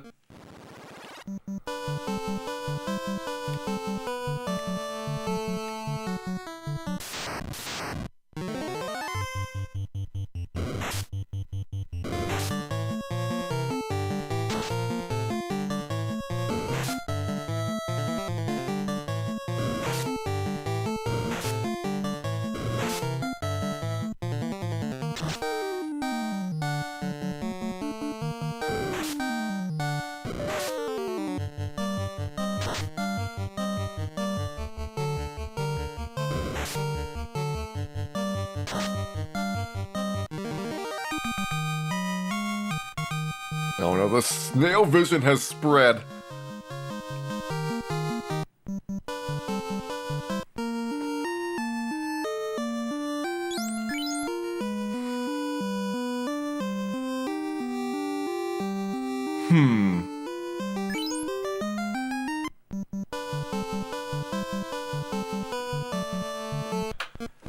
Gonna say no. It's an interesting pile of stats though. Trying to figure out what our percentages are looking like for the stat gains. We've actually been getting more than I've expected, but at the same time, you should be getting at least 1 stat up in addition to luck each time.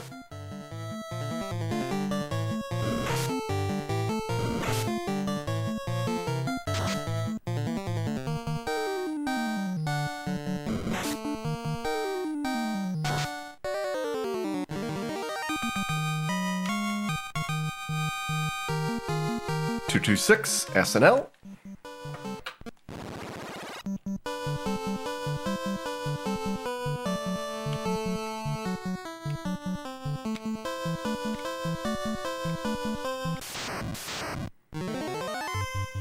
Yeah, we think 226 is the worst. We haven't seen either 225 or 231 to confirm.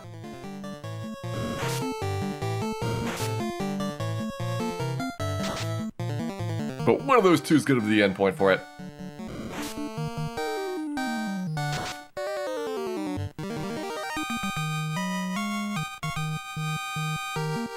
$230L.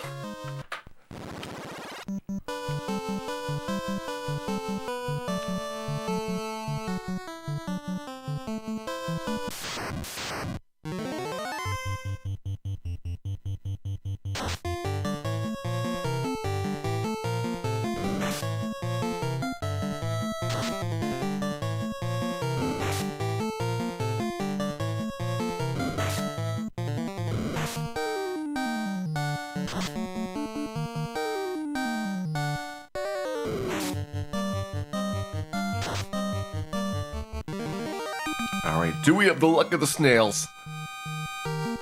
229IL. Keep at it. Not even halfway through our prediction window yet.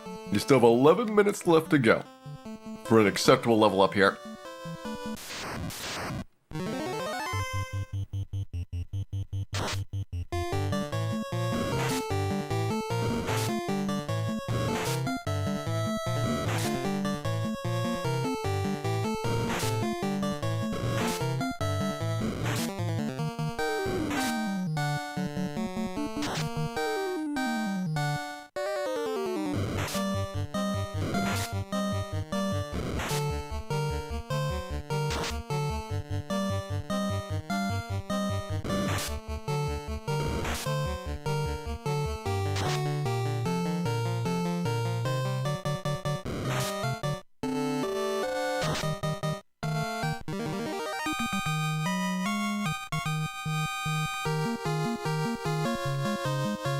$228SAVL.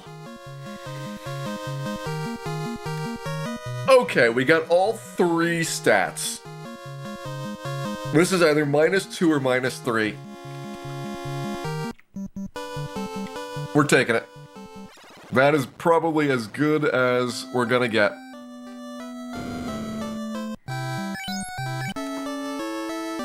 And with that, closing out level 11 in 10.5 minutes. Actually, a lot better than I was expecting.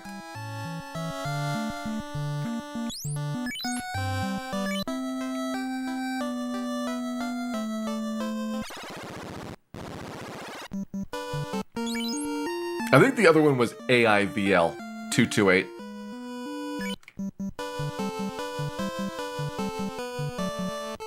But in any case, we got what we came for here.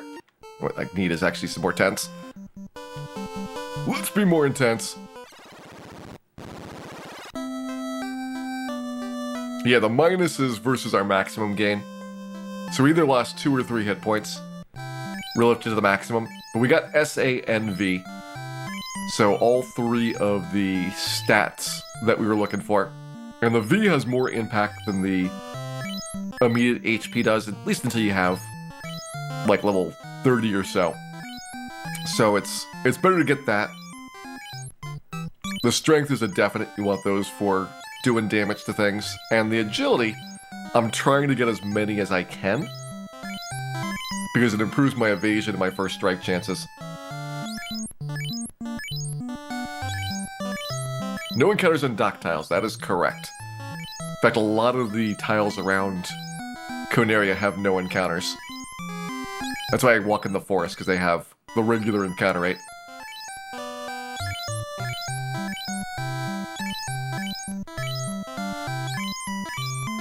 But I've taken that one out the A. SV -3 would have been borderline. And I think at 10 minutes in, SV -3 I would have re-rolled to see if I could get something better. After 20 minutes, maybe I would take an SV -3.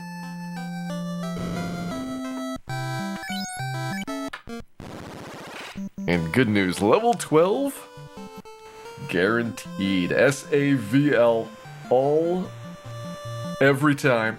And we have no strong level ups, so we have no worries about getting the HP gain roll to happen. This one we could just take in the field and move straight on to level 13. Also at level 12 we'll get to put the saber back on for some extra damage. So that'll be something to look forward to.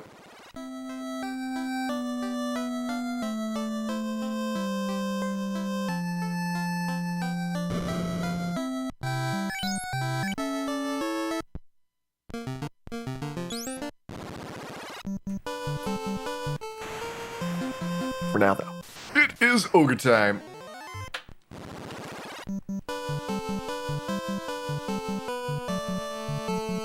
So how many ogres do I need roughly? 4,600, so let's say 24 ogres. That's actually not too bad. We can consistently kill 1.5 ogres for each ogre encounter. We're talking about pretty quick for level ups compared to when we were doing those imp grinds.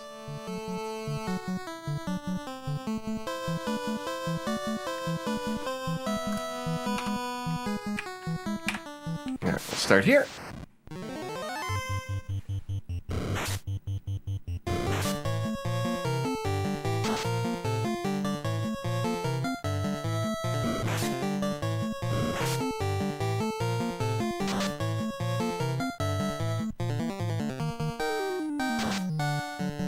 Oh, that's so nice. The ogre damage is starting to become ogre-whelming.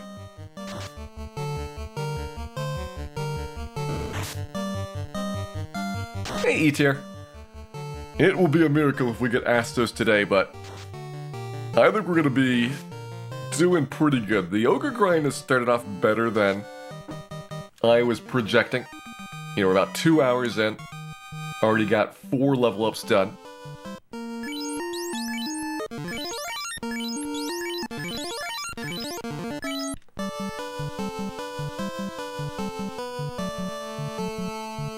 Hey, Daggett. We are safe scumming all the level ups.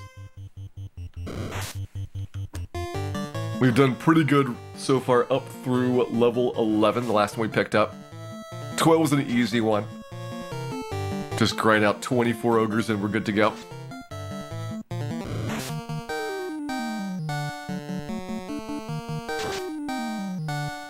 And then things get even better from here.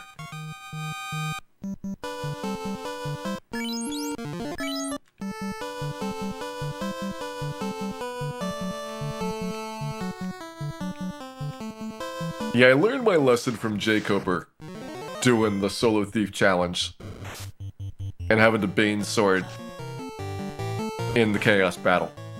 Because that's really not a lot of fun. You can do it, but it's so many trips down there, and you have to get past Kraken too. So you're looking at like a 1 in 6, 1 in 8 chance of getting to Chaos. And you have a 1 in 80 chance per round.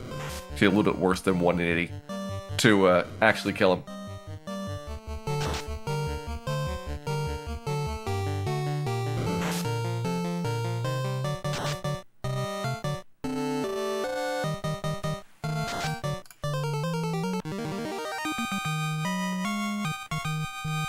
Yeah, we'll definitely see what the improvement is like once we get to the Saber.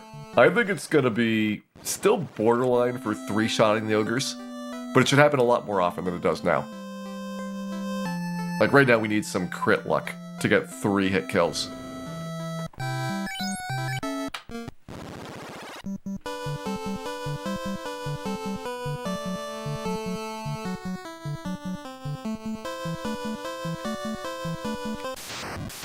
In need of out-of-bounds bats, I can offer you an emotional support Akama.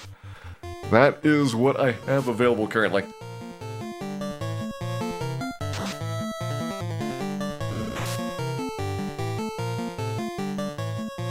Burn down on Astos. How... Well, what level did you try to do Astos at? Because I am not looking forward to trying to get to like level 26 for the Astos battle. And ideally I want to give him some cracks earlier than that so that I have an opportunity to maybe get lucky on it. Okay, you went pretty close to 26 then.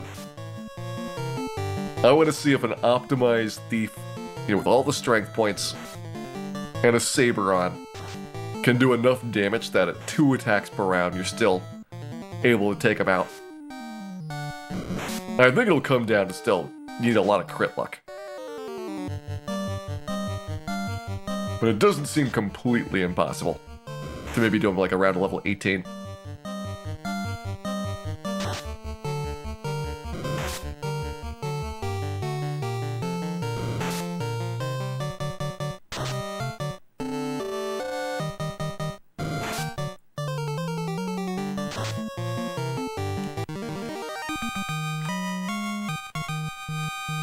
Alright, got the big sequence coming up. I think we found out that we can make this run. So I can use the in between those. Oh wow, if we had the key. I mean, it's just so much better once you have a weapon upgrade. It would save an enormous amount of time.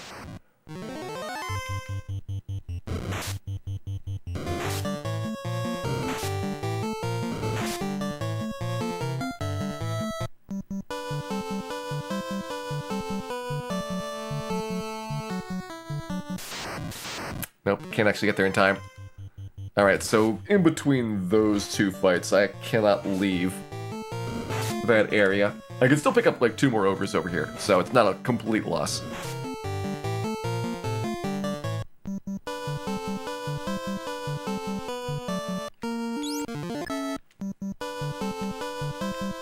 Damage break him at 20 attack with the saber?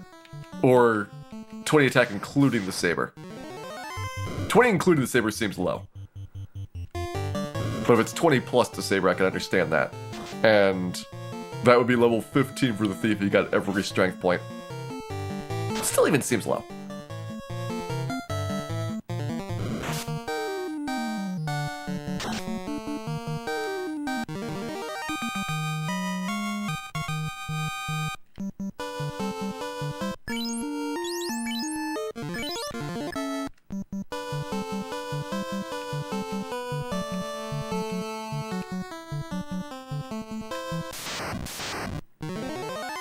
I'm trying to convert to like black belt fists or fighter's silver sword.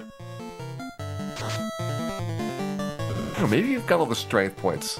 It's realistic. The thing is, the thief gets most of the strength points, and I remember it not being like even close at those levels. But maybe I'll have to go back and look at it again.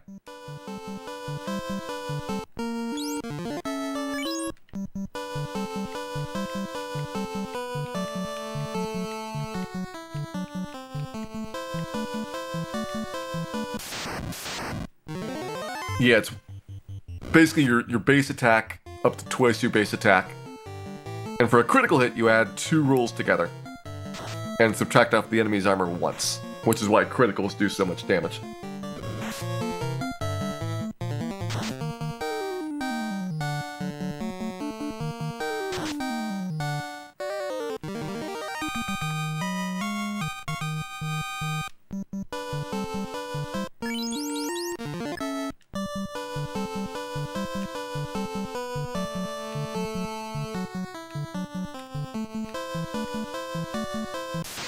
Yeah, 21 sounds more believable.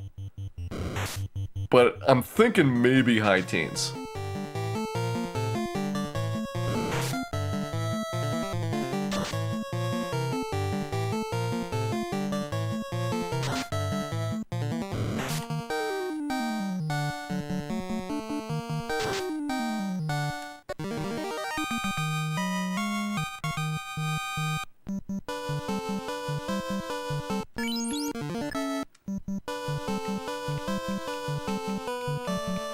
Does the path to the west lead anywhere? Nope.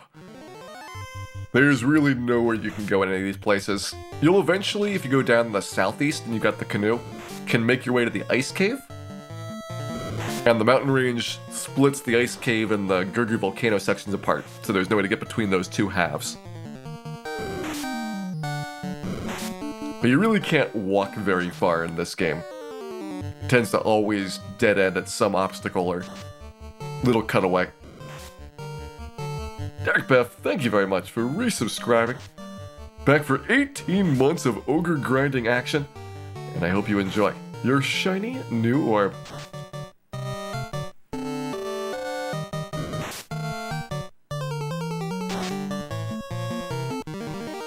Peninsula power. We are pretty far away from peninsulaing action. As much as I would love to have quicker opportunities at good damage fights, I know that we just wouldn't get anything at the peninsula for a very long time. You can kill Astos more readily than you can kill, you know, a pack of 4 giants.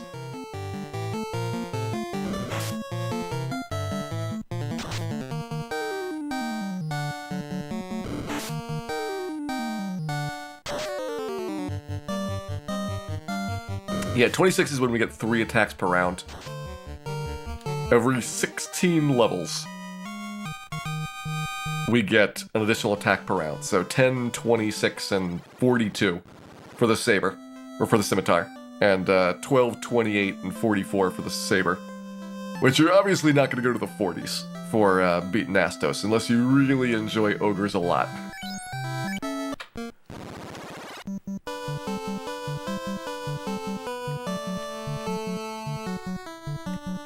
And while I kind of have some fondness for ogres, there are limits.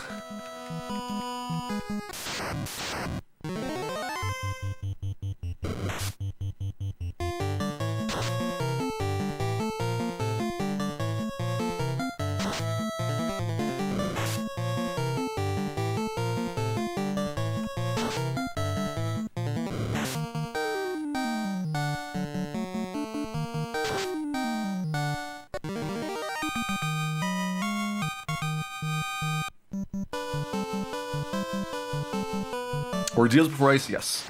Actually, might not make it through here. Come on, Dan, run away! No, Dan got paralyzed. Okay, snap out of it, Dan.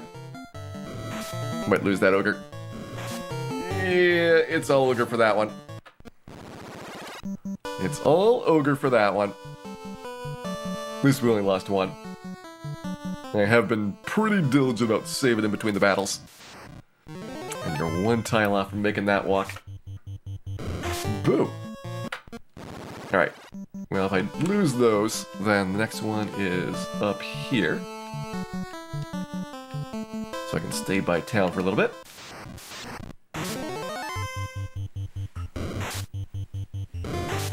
Why is Astos so much worse than the Fiends? So, Astos is blocking access to a lot of the gear in the game.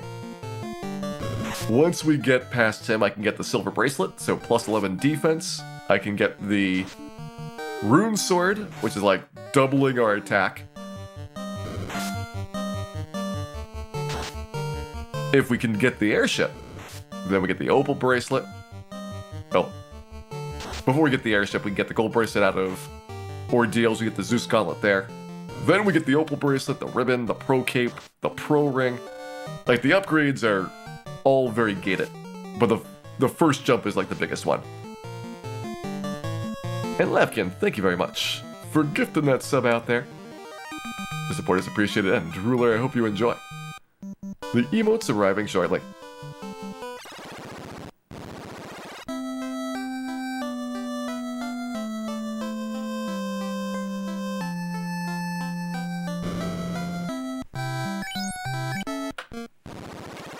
Do we reset to avoid slow 2? I mean, we're gonna hold the A button down for as many fights as we can.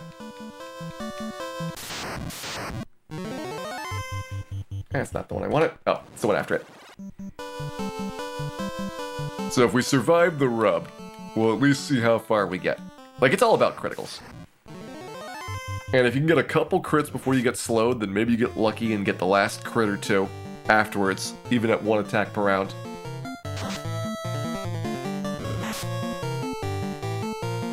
but you'll never be certain that you're gonna have, you know, a really smooth time on them.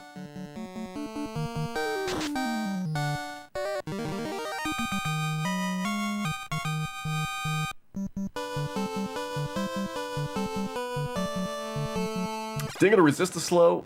It's pretty bad magic defense growth. You might be surprised at this, but the thief has terrible stat gains.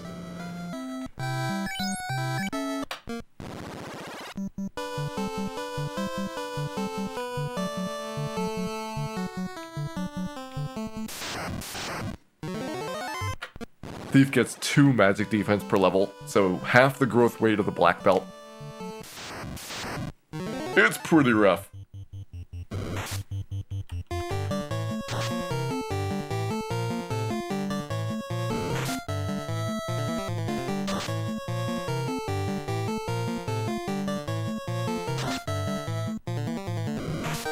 I know, Terralyn, I was also shocked when I found out the thief was this bad. I didn't believe it was even possible.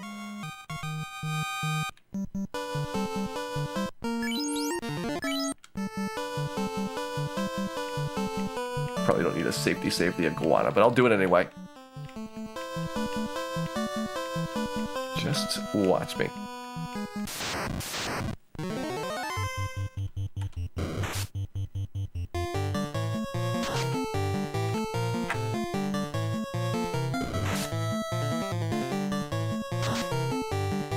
Okay, ogre, iguana. That's probably getting us pretty close to our level up soon. It's nice not having to care about when the level happens. Just receive the level 12.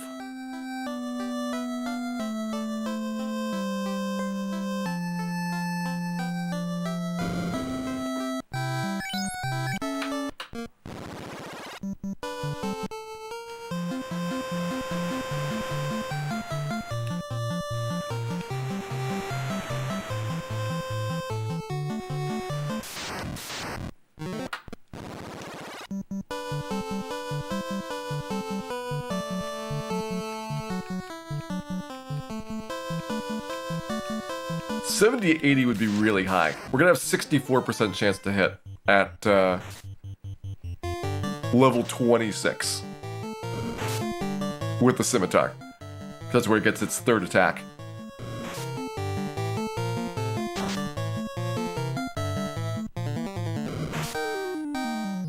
So 80% chance to hit that would be like level 34. Ooh, this one's not looking good. Might be his first ogre loss in a while. Oh, Slow 2's got a 70-80% chance to hit. That's sad. It is sad and yet at the same time so believable.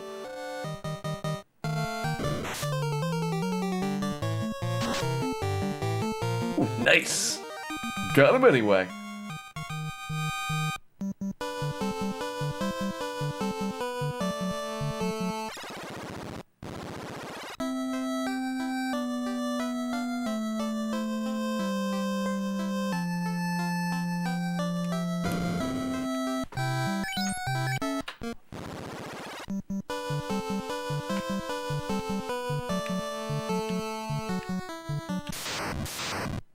Time for the Agama substitutes. Can get 2 of these, and this is actually, if you don't care about money, a pretty good fight. They're worth like 2/3 of an ogre for XP, and they're definitely a lot easier to kill. Also, they're always by themselves, so you don't have to worry about the 50-50.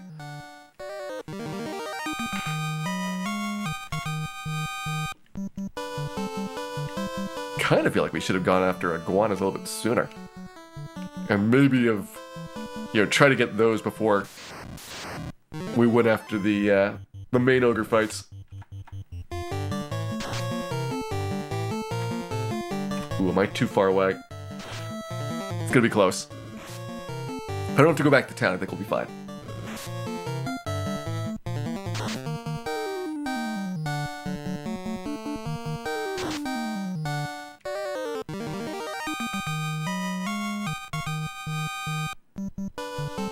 The damage is not really a problem. Like, the big thing about them is that you have a little bit less HP.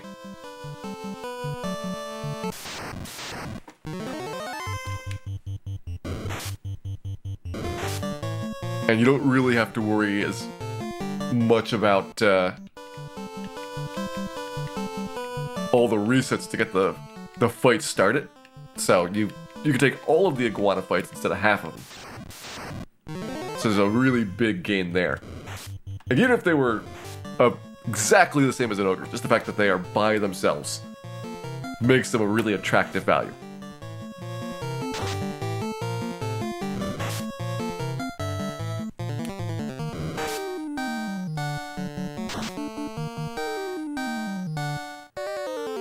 Top ogre's down.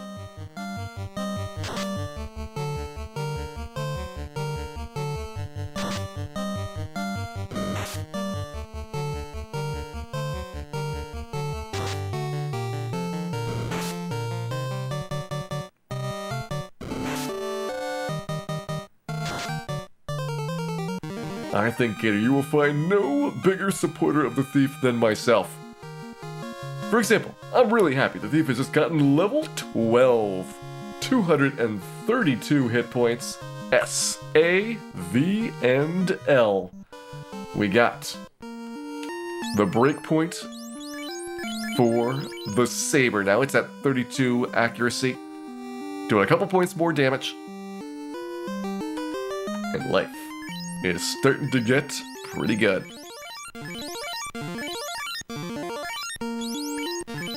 How many ogres do I need? That is 27 ogres for level up. Alright. Let's get to it.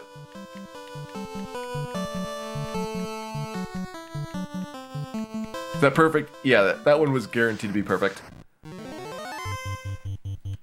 Since the intelligence point doesn't do anything, we don't care if we miss it.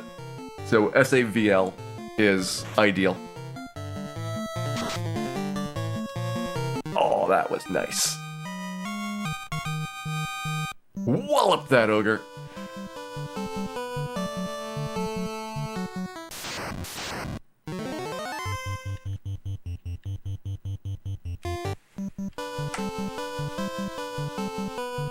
And I probably still don't want to take on the Groger battles. Got a chance of having 3 enemies, and the Groger's also a lot harder than the regular ogre to kill. But the 2 ogre fights should be very simple now. A lot more times that we will get 3-hit kills. So we're slightly going faster than the 4-hit average that we had with the scimitar. And you get criticals a little bit more often. Still have not one-shot an ogre, but 96 is the closest that we've seen.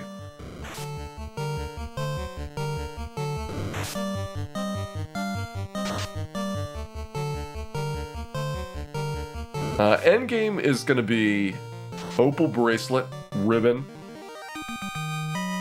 Pro Ring, and Pro Cape with the Rune Sword up until we got the Masmune. The mid-game is going to be the Rune Sword and Silver Bracelet.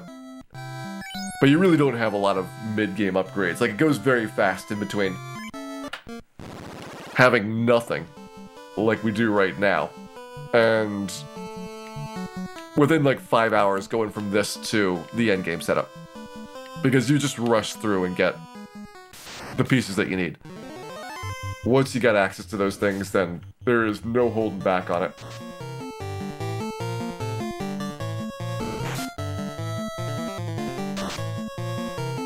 Do we have a cap? Yes, we got right now cap, gloves, copper bracelet. And we have not gotten the crown. We're not going to get the crown until pretty close to when I want to do Astos attempts. I just don't think there's a reason to go into the Marsh Cave until we think that we can win versus Astos. So I'm going to say like level 18 is like the earliest I would bother.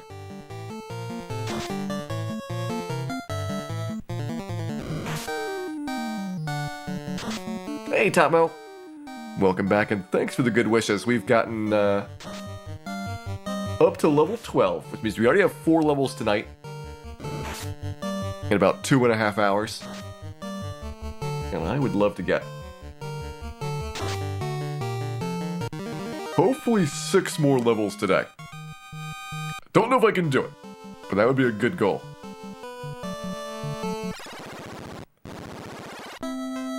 Hey, channels, there will be much pain for the ogres.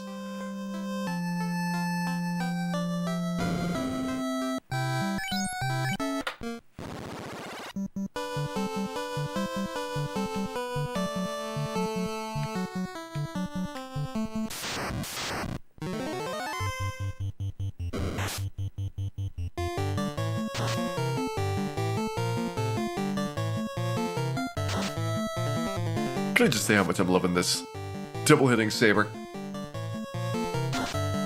It is a thing of beauty.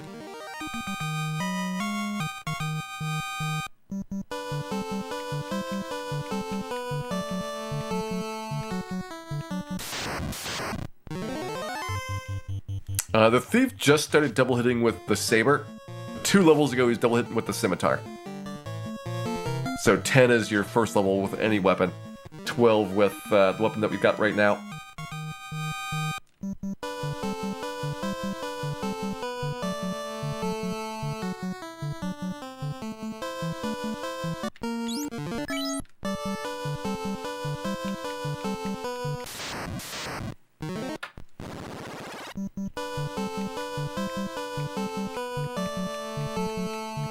Okay, wiggling in the right zone. Get another ogre picked up. A bit of a gap here.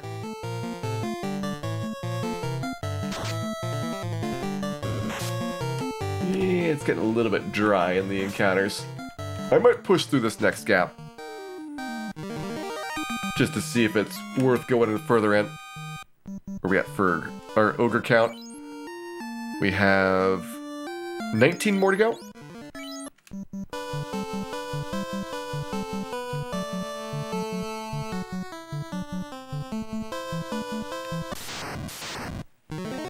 Yeah, your accuracy score is based on your character class and level, and also your weapon.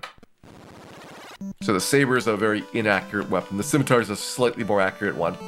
And the thief will get 2 points of accuracy per level up. You need 32 to get an additional attack per round. So it's a slog. Going level 10, then level 26 for your next attack after this.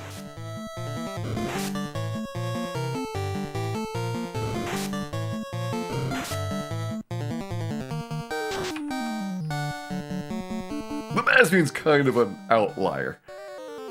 It gives a lot of accuracy, but most things at this point in the game are going to be either 0 or 5. We would love to have like a 10 accuracy weapon right now. Hey Dubious, did you miss anything? But we got a whole bunch of levels. We're at level 12 now, working at level 13.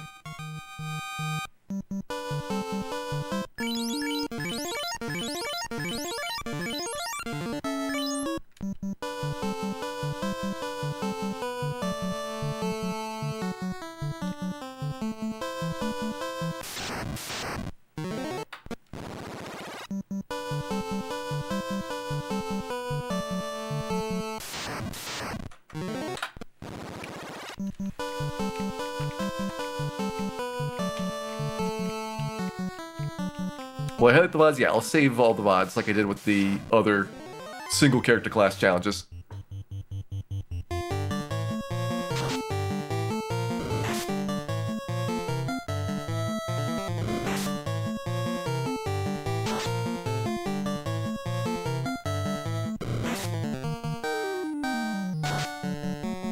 Best weapon the thief gets is the rune sword. That's your best weapon until the Masmune.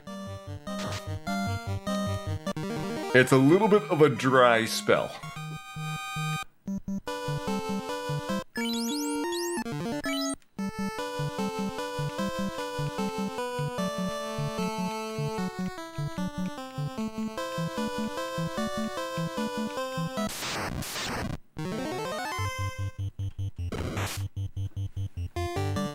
But if you ever want to do this someday, Daggett, I'm kind of winging this and making things up as I go.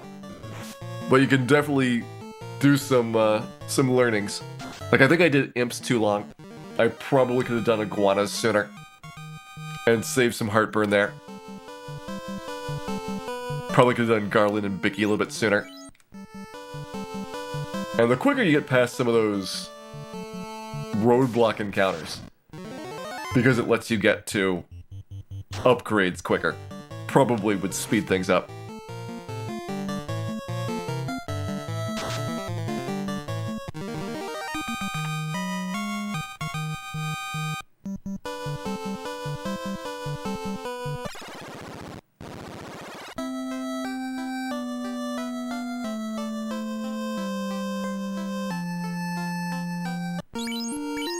Alright, we're at 14 ogres to go. I'm gonna restock on some supplies here.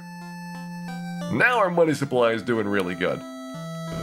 We can consistently kill ogres without having to go back to town. That's a big thing. I'm almost tempted to start getting cabins.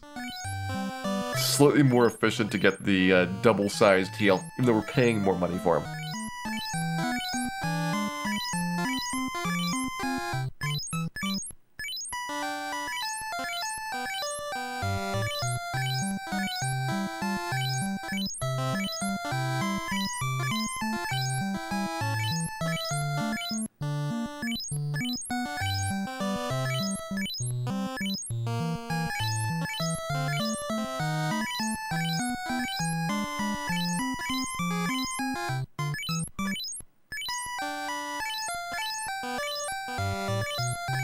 Just buy and heal potions one at a time. No better technology exists than the Final Fantasy item menu. This is as good as it got.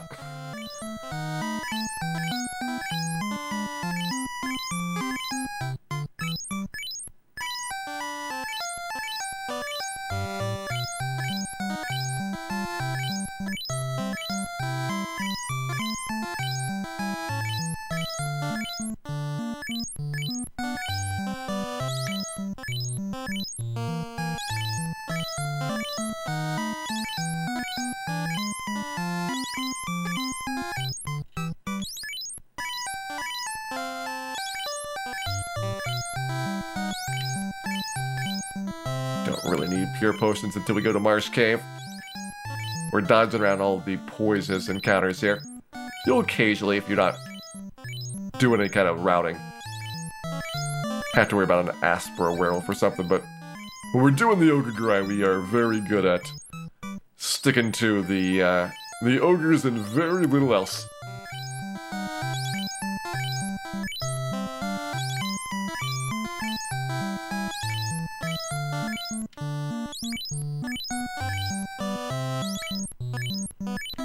Alright, there's our haul. Let's go out for another round and see if we can pick up the experience we need for level 13. Level 13 is, well, it's another challenging one. It's not as bad as level 11, but it's still gonna be tough.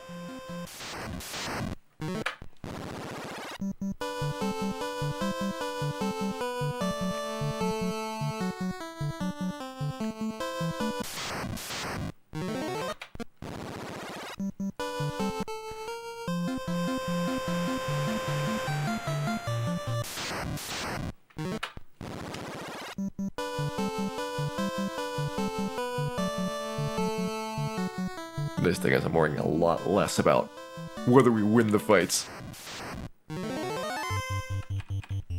So that makes things a bit simpler for planning.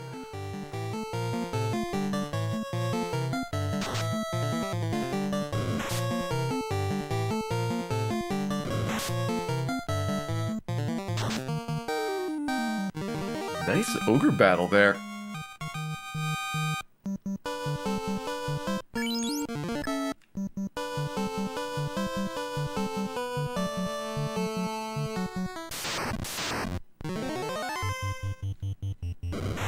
Loop off the ogres. I think... Ugh. There's probably some variation we can do with the smaller encounters, but there's a lot of things around here that is going to be the bigger size monsters. So we might still have to go back to the other zone to get faster fights. Like if you get a whole bunch of wolves or grimps or things, then it's going to be pretty slow. It's more about the quantity rather than the quality.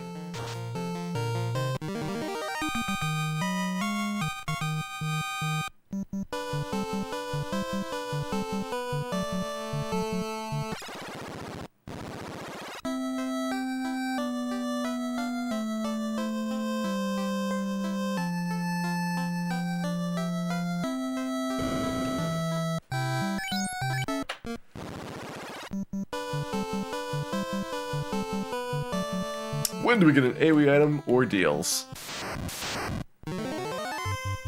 We gotta beat Lich and then make it through. And past the zombie Ds. It'll get us a gold bracelet and it'll get us the Zeus gauntlet. It's a happy day when that happens.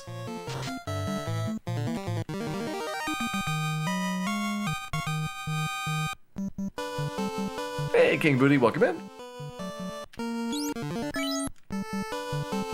Can I beat a solo giant or zomble? Not right now. Maybe like another 6 levels. But there's no solo giants we can find. And solo zomble is... it's about a 1 in 20. So you're probably going to spend more time setting it up than you will doing the ogre battles.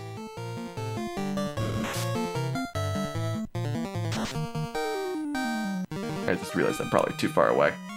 I should have moved over to the west. Let's see if we make it. Not even close.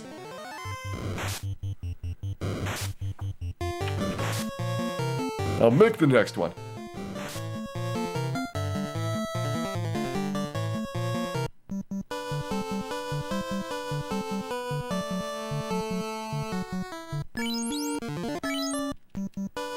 Yeah, we could probably beat a solo Groger, but since there are no solo Grogers here, it only comes Groger plus 1 to 2 ogres.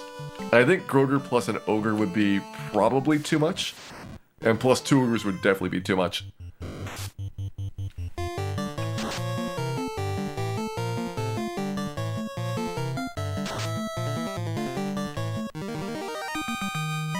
Maybe we got some good criticals. That might help out.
Dame has indeed come a long way, and yet he has so far left to go.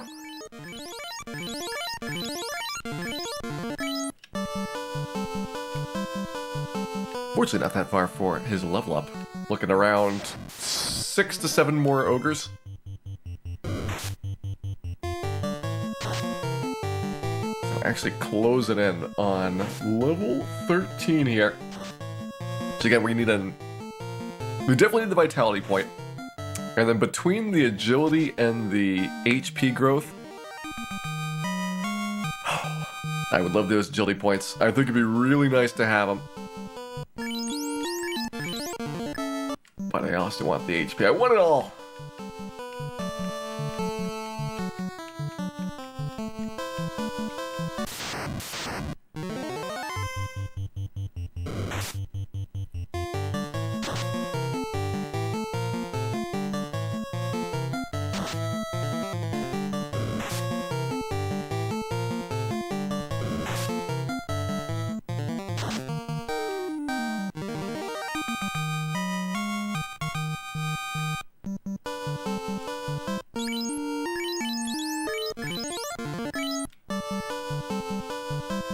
4.5 ogres to go.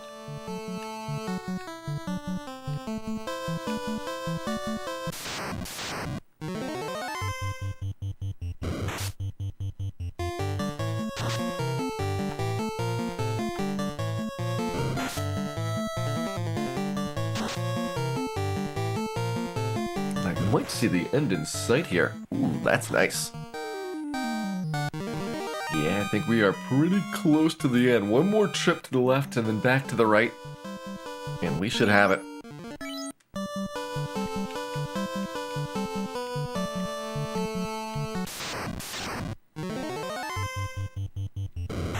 So we leave Dan at Lich. I mean, once we're past Lich, the game gets so much more wide open. Like, it's very penned in right now, which is what forces us to stick with a lot of these lower quality battles. But I think it gets a significant improvement once we can actually take on Lich and make it to the next stretch.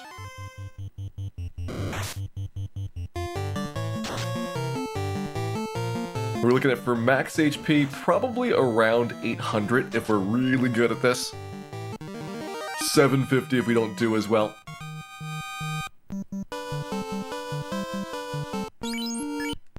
Alright, 2 ogres will do it. We need exactly 2 ogres and 1 imp for the level up.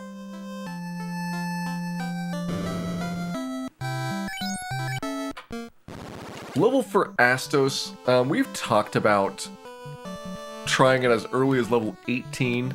26 is where it'd be very safe. So somewhere between those two.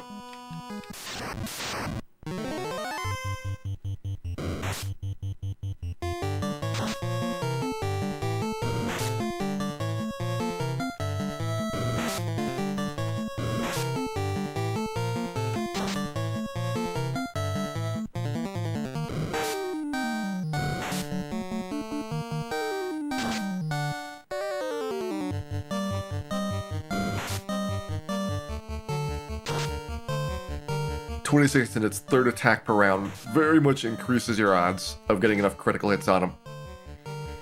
Level 18 is where we're starting to damage break him for the first time, so you're not just doing ones. But you really gotta kind of balance between, do you want to take more attempts at a lower level? And, you know, possibly spend a long time working at it?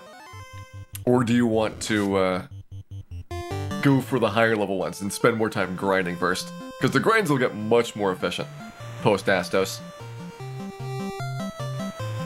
Yeah, you don't really need to go to Marsh before Astos. Like, I don't think a wizard grind is going to make sense. But I do think something that makes sense here is our prediction for level 13. We need the vitality point. We need the agility point. And we would like to get good HP gains. I think 10 tries is pushing it. But you can put in your estimations of whether it'll be 10 tries, more or less than that number. And we will find out whether or not you are correct.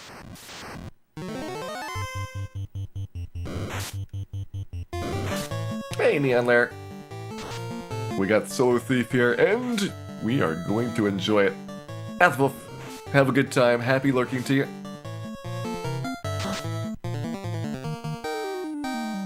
Either 261 or 262, I think.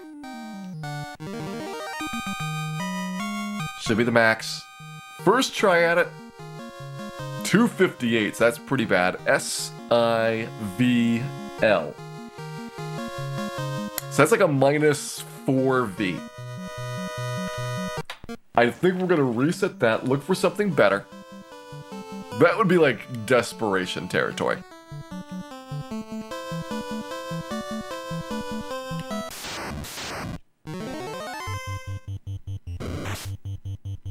Burn with the pre-10 before. We had a first try level. It was so good. And we got the level 11 really fast. Ended up getting an SAV, I think -3? And taking that in like 10 minutes.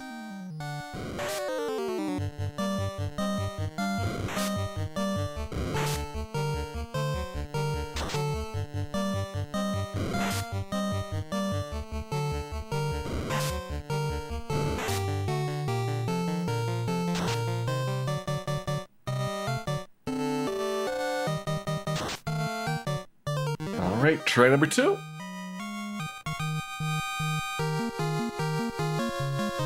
If it's 262 max, this is the worst. So it'd be -5. SIL. -5, nothing.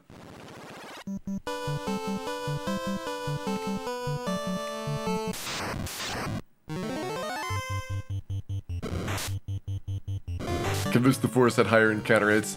Yeah, it's just secretly the grass has a 0% rate. So it averages out to about 50%. Dragon Warrior did a little bit better. They just actually made it a 50% encounter zone around the castle. So it didn't matter what the tile types were as much. Final Fantasy kind of faked it.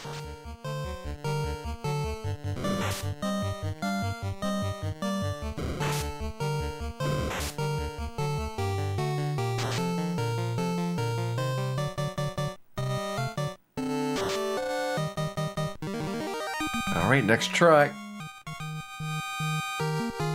257 SAIL.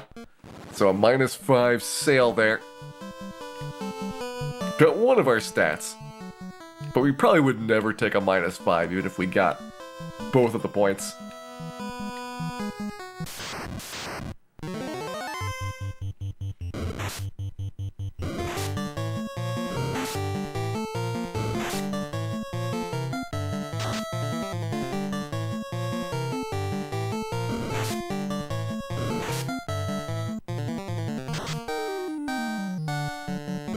You can't quite get back-to-back, but you can get, I think 3 steps between fights. 6 is the minimum in Final Fantasy.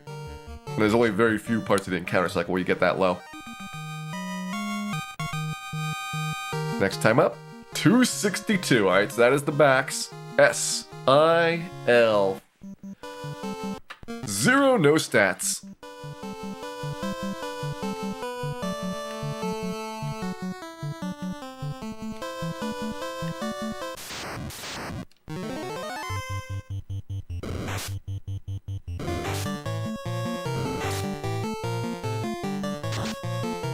And you can only have one prediction open, so I have to do these like one at a time. We figure out what our prediction's gonna be as we get close to the level up that I put them in.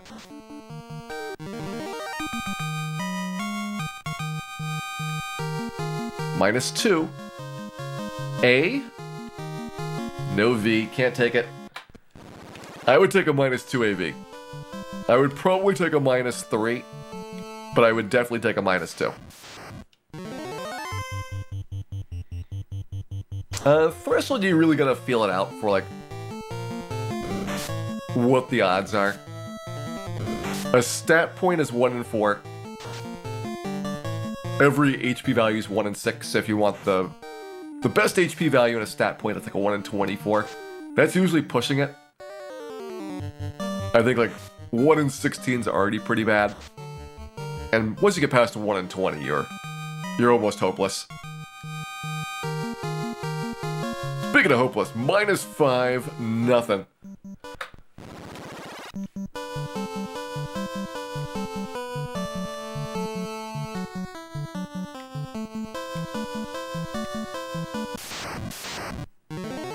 Hey, these imps are important. They are doing things for us.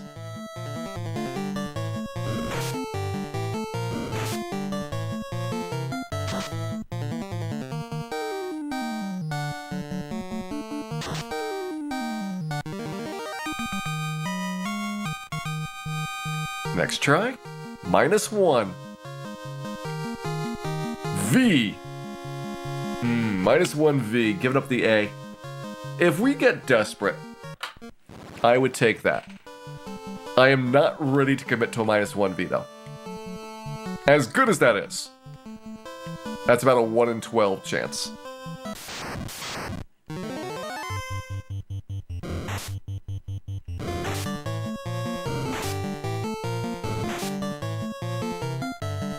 Yeah, I would trade a hit point for agility. Like, -2 AV I would take.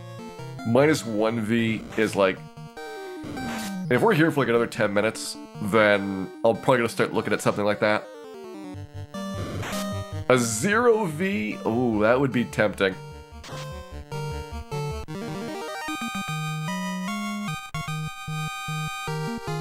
-2.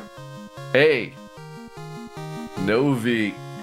Alright, we're nearing the end of our prediction window here. We had some okay ones.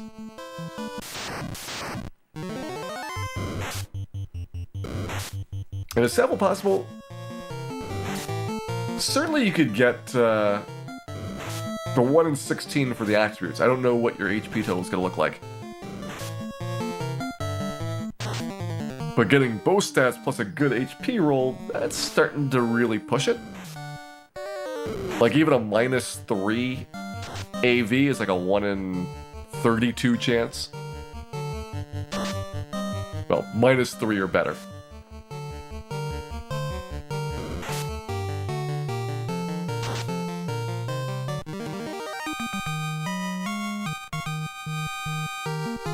-2. We got the A. No V. The -2A seems to be somewhat common. It also seems to be the one that pushed us over the 10 try threshold.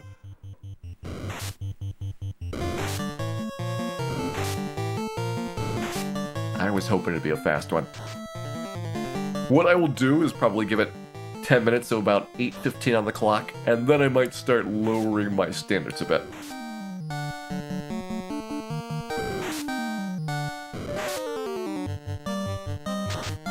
I do want to really optimize levels, but if you spend hours on a single level up, then it's tough to justify that over trying a dungeon one more time. -3. A. No V.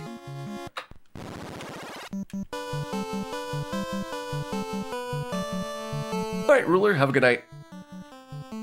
Thanks for dropping by and pleasant dreams to you.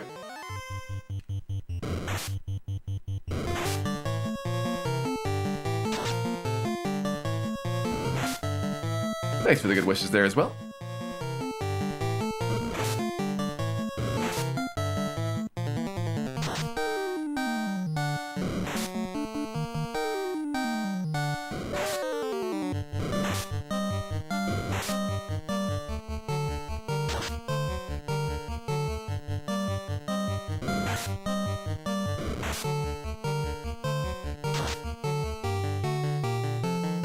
Split for the levels. It would be kind of interesting to track it.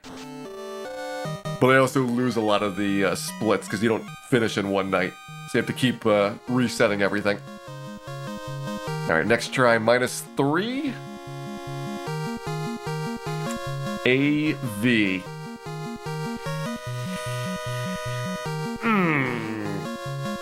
We got the full Savile. So that's 1 in 16. And we got a -3.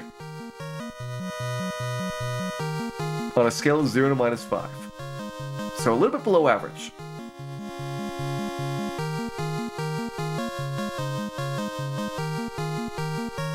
We know it's rarer than 1 in 16. It beats out 2 of the 6 results, so that is 1 in 24 quality. 1 in 24 is probably pretty good. I think we're keeping it. Level 13 is locked in. Vitality is HP growth. Every vitality point is worth 1/4 of a hit point for the rest of your levels. So at the beginning, vitality is incredibly good. You'll get 12 points of HP over time with it. And then later on, vitality gets smaller and smaller for the value. Yeah, if we had multiple save slots, it would be really tempting to roll harder on things. But you gotta pick what you can.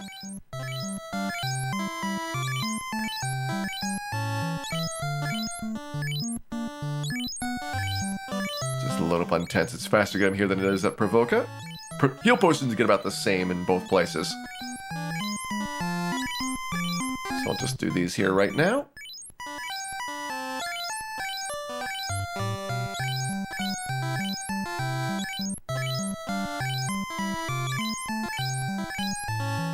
Hey, Kentucky, welcome in. Not just Solo Dan, but Solo Thief Dan. This is the big one. Grab some Pures while I'm here as well.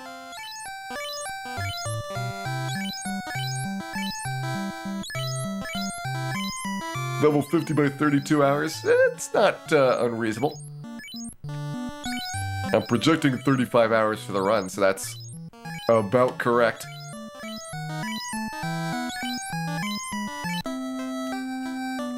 Is that the same battery? No, I think this one I've replaced at least once.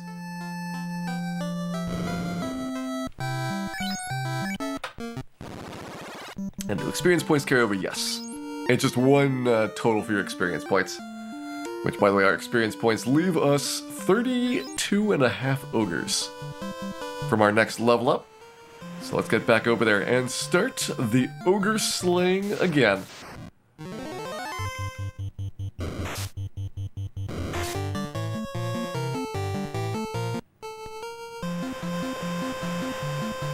We got level 13 locked in. Level 14 is going to be a straight up 1 in 16.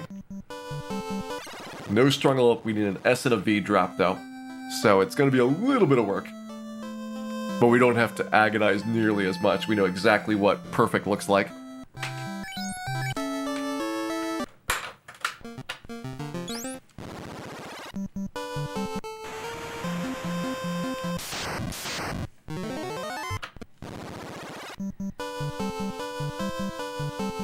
Let me tell you, perfect looks a lot like not at all a thief.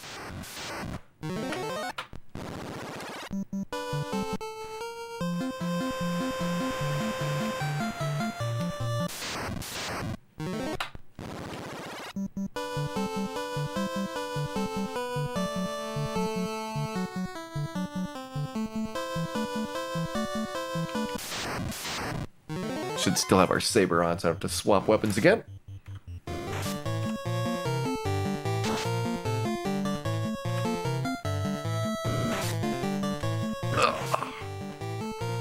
Yeah, now we should be very cozy doing double ogres. Might even have a little bit of a tank of HP we can carry over so I don't have to do as many heal potions in between battles. Do you have to put new batteries in cartridges? It depends on how the cartridge is doing. At this age, a lot of Nintendo batteries are starting to fail. The Super Nintendo batteries are probably early failures, and they'll get progressively worse in the next 5 or so years.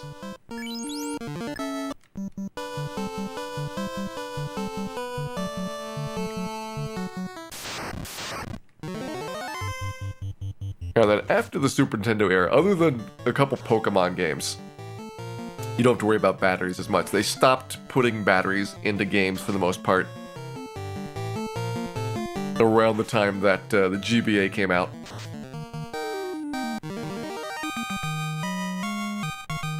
Just don't turn your console off. Yeah, that doesn't work so well when you need to reset encounters, which we'll be doing a whole bunch during this run.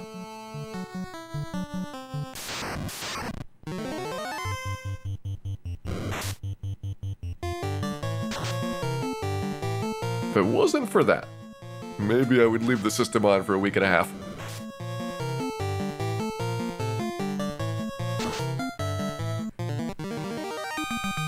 Yeah, it's pretty easy for a battery to last 20, 30 years when it doesn't have a lot of actual activity that it needs. And they tend to put pretty high quality batteries into the cartridges. So a lot of games that are, 30 years old actually are still running on their original battery just fine. But they'll definitely, within the next few years, for the most part, be much more commonly failing. Hey, Tipo. Dan's begging for a silver sword. Dan is begging for anything he can get his hands on.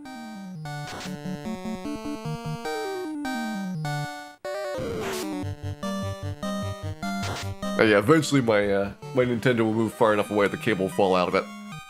That usually doesn't happen for like a solid 2 days though.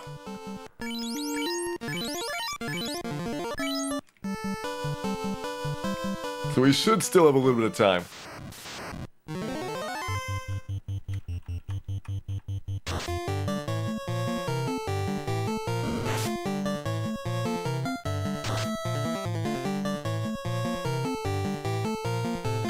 Yeah, the real-time clock in the Pokemon games is what drains the batteries, because it ticks even if you're not playing the game. Whereas most games you're not going to be playing in enough hours to drain the battery down. And it'll be very, very slow discharge rates when it's just kind of powered off, sitting on a shelf, not exposed to super high or low temperatures.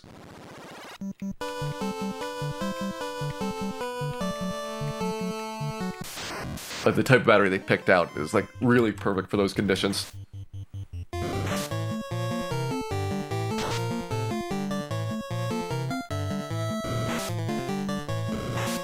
I think the GBA Pokemon needs the battery for the clock, but not for the saves. The Game Boy Color ones, it would still be saving with the battery in addition to the clock. I'm not 100% sure, but that's what I would guess. There are some GBA games that had batteries besides the Pokemon ones, but for the most part, that's when they were transitioning away from requiring save game batteries.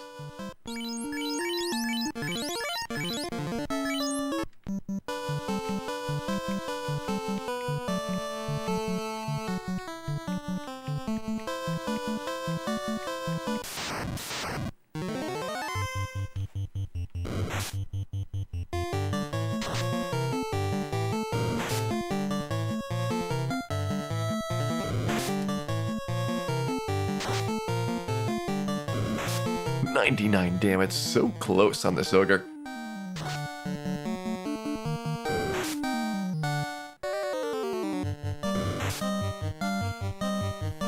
And as a GBA game save, they switched to flash memory at that time. So similar to like a DS cartridge. And they did it because they didn't want batteries in the cartridges anymore. It's like a much more expensive thing to put a battery there than static RAM at this point. So it went from being, a luxury item to actually being cheaper than the method they were using before.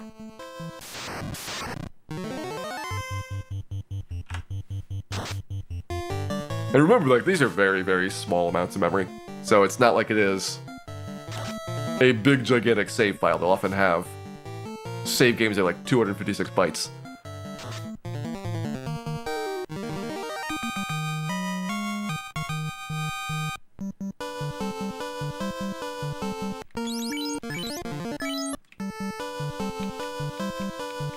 My potions, but it's worth it. As long as we can stay out here for more ogre time. You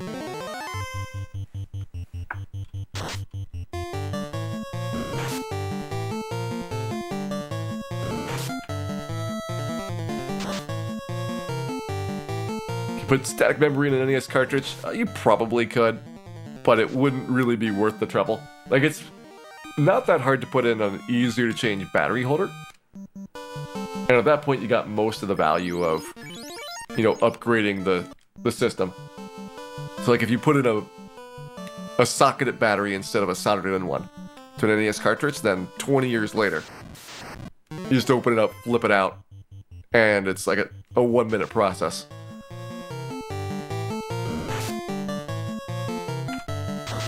And that's probably about as far as you want to go for NES and Super Nintendo. Like, I'm kind of doubtful that, you know, if you change your batteries now, that NES will still be really interesting enough to play 30 years from now, that it's going to be a problem for another battery replacement. This is probably the only time you'll ever need to swap it.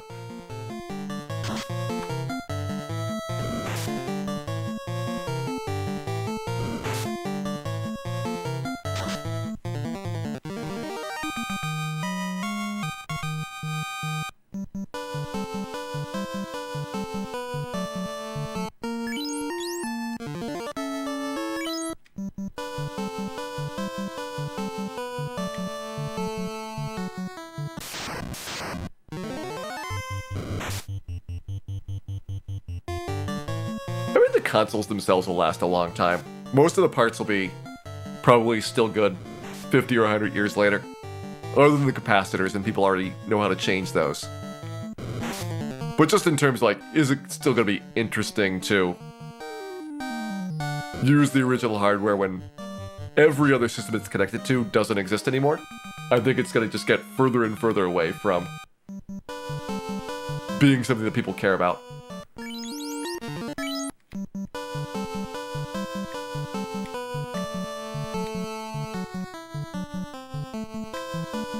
And there's already a pretty big disconnect between what the displays were like when these games came out, what people use today. And imagine 30 years from now, it's going to similarly change. And you're probably not going to have any direct compatibility because it's going to be a much smaller population of people that are interested in putting those consoles on those new displays. So it gets harder and harder to really imagine that the ecosystem's going to hold up. Other than, like, museums. Then I could imagine there being, like, some interest in preservation, but it wouldn't be anywhere near as common as it is today for people to bother with the hardware.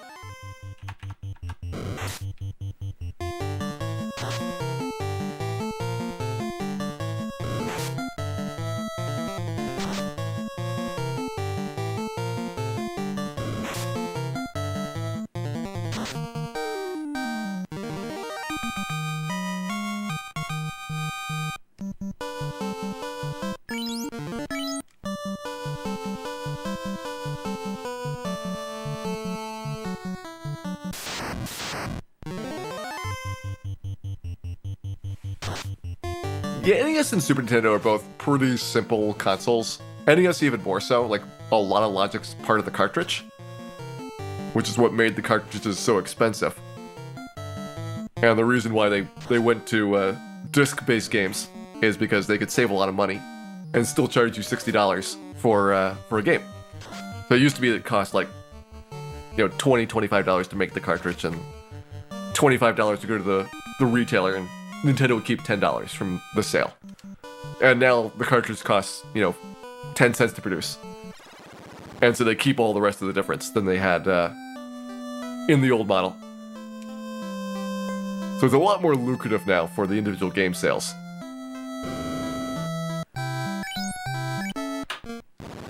And we kind of see that reflected in that they could put more budget into developing games instead of having to have one person make, like, everything you see here.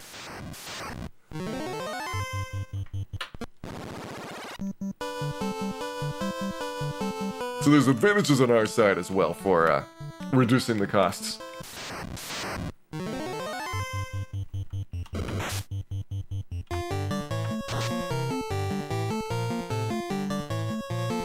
It looks like I'm staying up by town for a little while. Alright, I can do that. Let's see how many ogres we have left. About 12 and a half.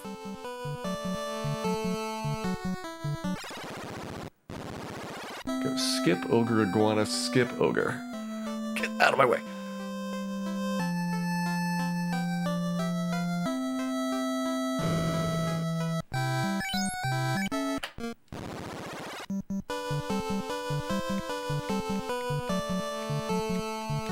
Hey, Mr. Quackums.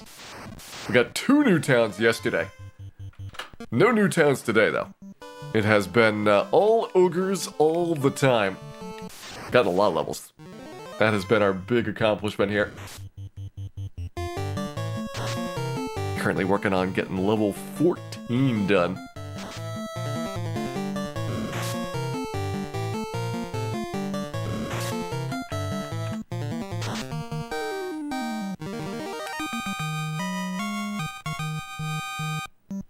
Are singles better than doubles or vice versa? Doubles you do have to heal up a bunch afterwards, so it cost me some supplies and time buying those, but it probably is more efficient for the doubles. Just less time spent walking around in between the battles.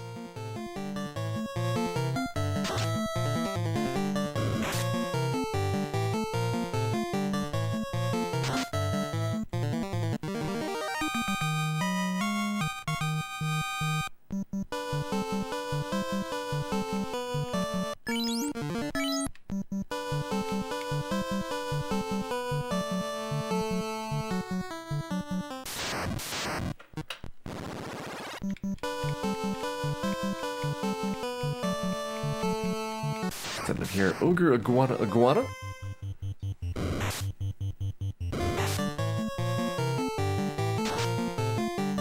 Roughly 3.5 ogres worth of experience from this. Be even that much closer to our level up.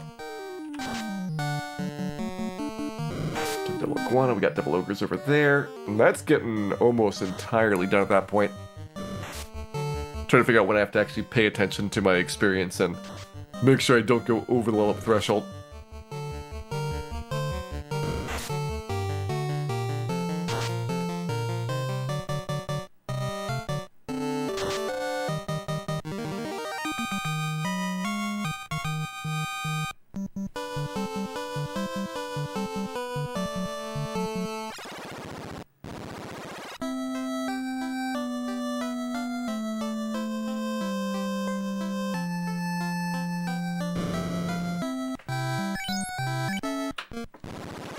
Alright, iguana, iguana. Do those both up here.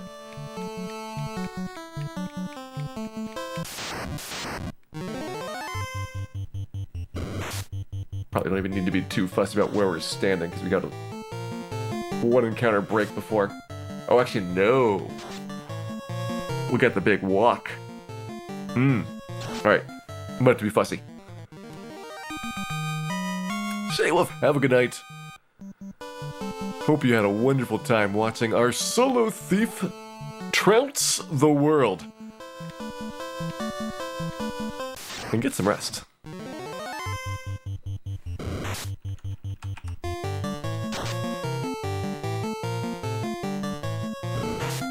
I've actually been very impressed at how well Dan has progressed today. I was thinking it'd be a lot longer transition for going from the ogres to being just barely able to be defeated to where it's more comfortable. But we very quickly got to this point where double ogre, as long as you're at full health, you know, really no worries at all.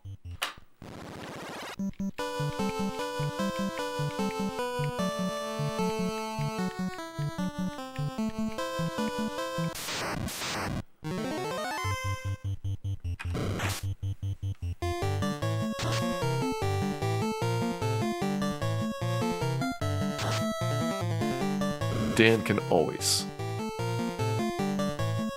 exceed estimations, usually in the negative sides. No matter how unlikely you think it is that he will fail or completely disregard his personal safety. Oh, he can go much further than you would ever believe. Is Astos next? We'll basically be doing this until we can take on Astos. We have like, I'm gonna guess 5 levels. We might try Astos in 3 or 4 levels just to see what it's like. But I want to see if I can do Marsh Cave as close as I can to Astos. So I'm not trying to get there early only to have to go back to more ogre grinding. Like, I think below 18 doesn't make any sense. But around 20, you're at least having some interesting conversations.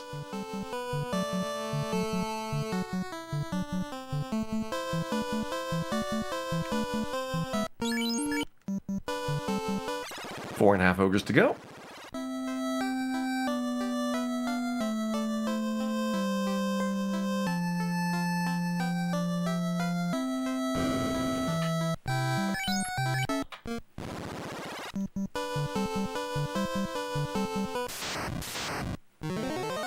Just go skip ogre iguana. Yeah, I think we got access to everything we need here. Looking for one double. There it is. And we'll have a couple tries at getting singles. And an iguana to smooth things over if you don't get it. I'd much rather take a couple battles to get to the iguana rather than doing 25 extra imps.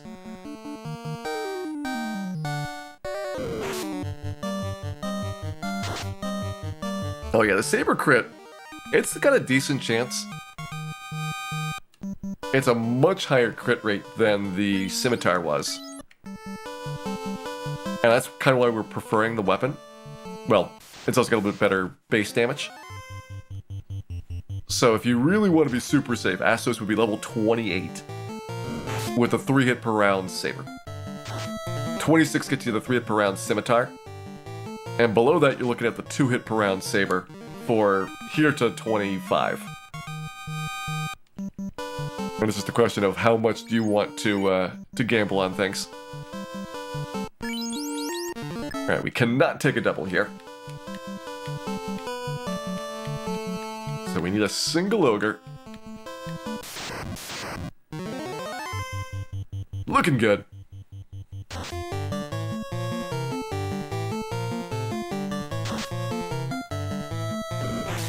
Ha, joke's on you, Reg. Melman doesn't have any weapons at all the thief can use.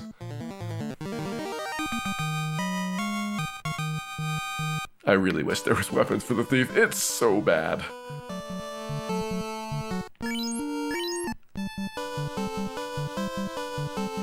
I think I might want to force the iguana.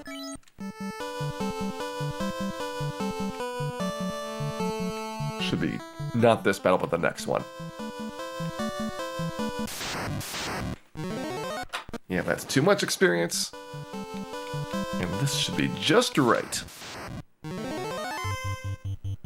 Alright, last battle before we start fine-tuning to pick up level 14.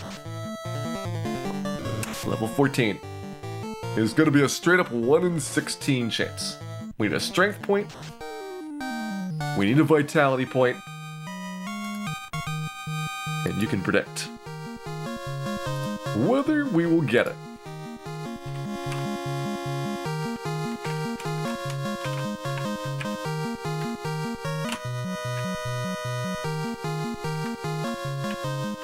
For 8:40 is on the clock.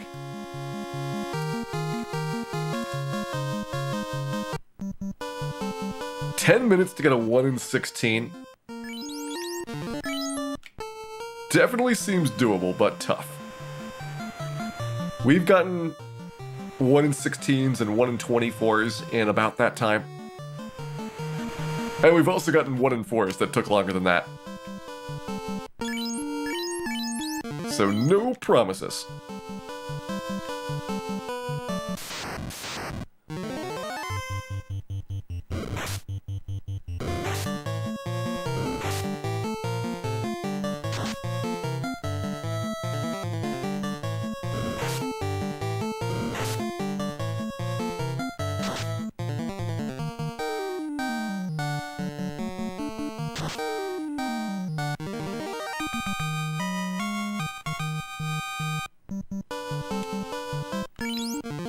One more save, and this will be our first try at it. Again, 1 in 16. To see the S and the V. A's guaranteed, L's guaranteed, we don't care about I.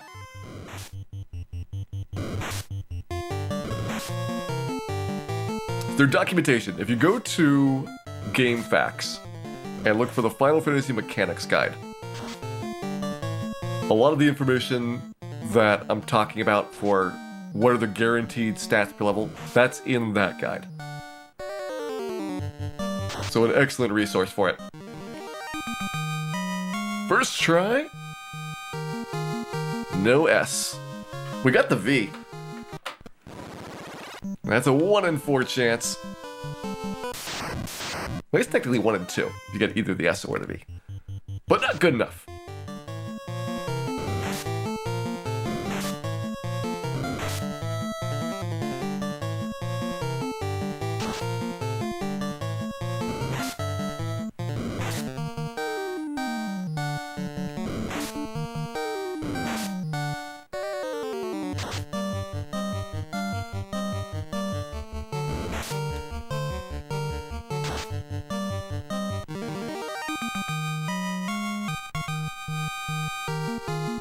No S.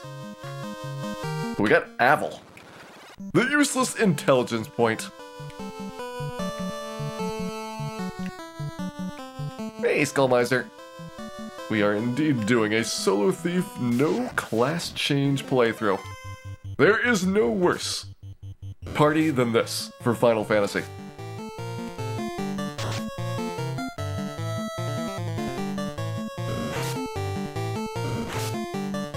And it is so much harder than anything else.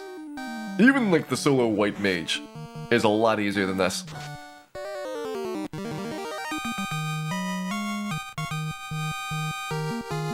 We got the S, we got the A, we got the V and the L. Nice. That was 3 minutes to get level 14 done. And that is good enough to qualify as a correct prediction.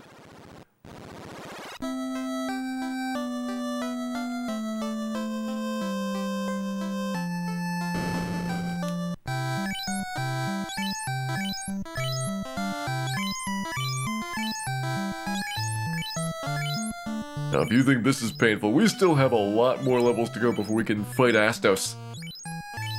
That guy's a brick wall for Thief. And after that, we get to do Earth Cave, and then we get to do Ordeals, then we get to do Ice Cave, and it's terrifying. But a lot of what we're doing is really min-maxing our stats so that we'll have a chance in Temple of Fiends without having to Bane Sword Chaos, and that is really what I'm trying to avoid here. If we're going Bane Sword strats on Chaos, then we're looking at probably like a week in Temple of Fiends. Whereas I'd rather spend an extra couple of hours getting the stat growth to be really good, and hopefully being able to kill with a Mazmune.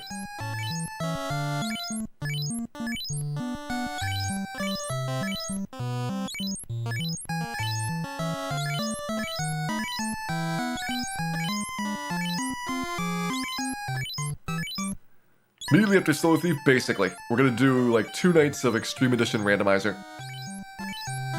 And then I'll probably do the test games for Season 14 right after that. This is most of the way there to our new season. And 100% of our way to a brand new and never before seen Agama fact. Thanks to all the hard work by the researchers at the Agama Research Society, and thanks to viewers like you, we have discovered that Agama spray grape jelly from special swacks to dissuade vacuum salesmen. Yet more strange and possibly completely true information about the Agama.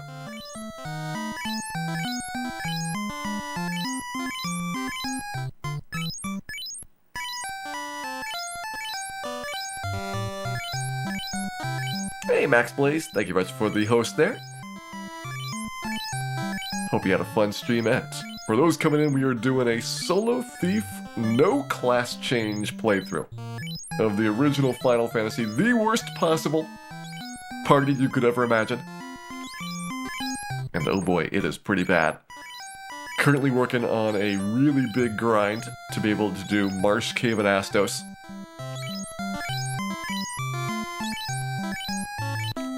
And let's load up the wagon and head back to Ogre Country.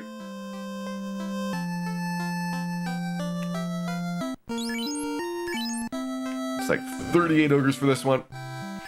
Hey, Squall, welcome in. And thanks, 23, thank you very much for resubscribing, coming back for 30 months. Hope you're having a wonderful, wonderful time tonight. And Max Blaze, thanks for the good wishes. We definitely need them on this playthrough. So far tonight, we've picked up 6 levels. My goal is 4 more levels tonight. I don't know if I can get 4 more, but it's an outside chance of happening.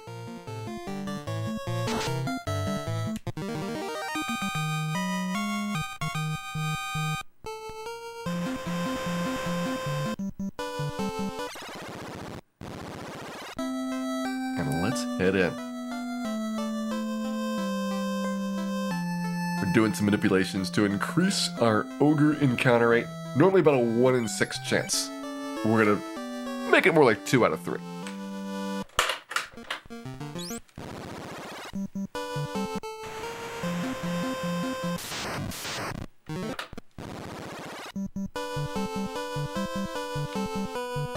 Good luck on the levels, that's definitely been true. Night number 1, we had a lot of level ups that were strong HP gains. And because those levels have more randomness, it's a bit harder to get them locked in. Tonight, we're in the range where only about half the levels have strong HP gains, so that speeds things up a bit. Also, the fact that we can now kill ogres speeds things up a bit as well. Instead of having to fight imps, each ogre worth 32.5 imps. It is glorious.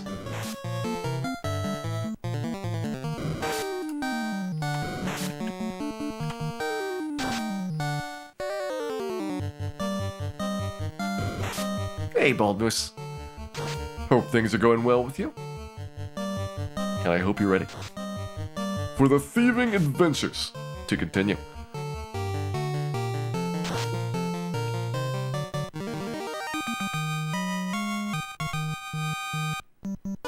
Two ogres down.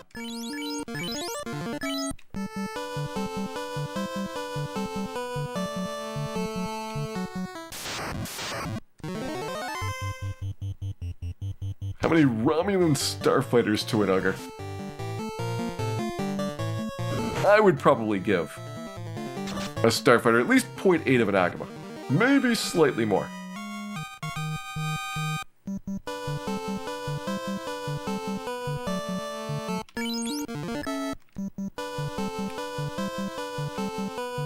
And as is well known, each ogre worth 0.08 agamas.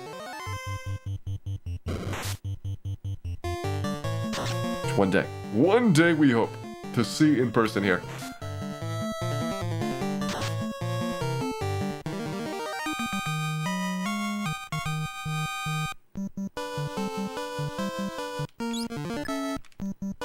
Keep tenting up.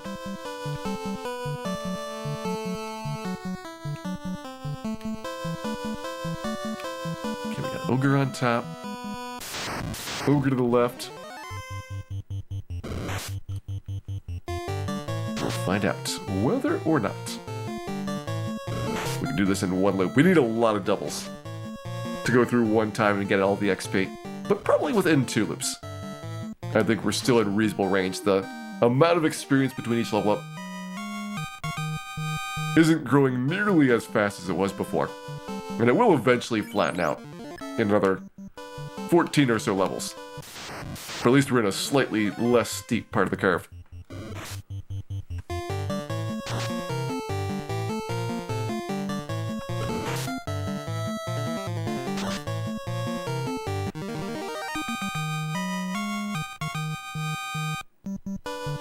Using agamas as confetti.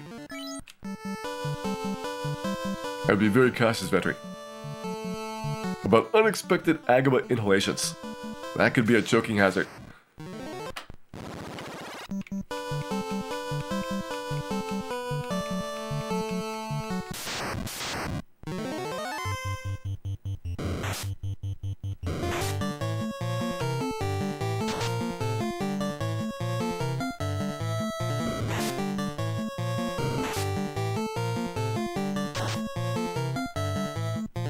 Also, at some point I should probably take a water break to get my water refilled. I'll do that after this current loop is done. It's roughly 15 or 16 battles from now. I'm down to critically low water levels.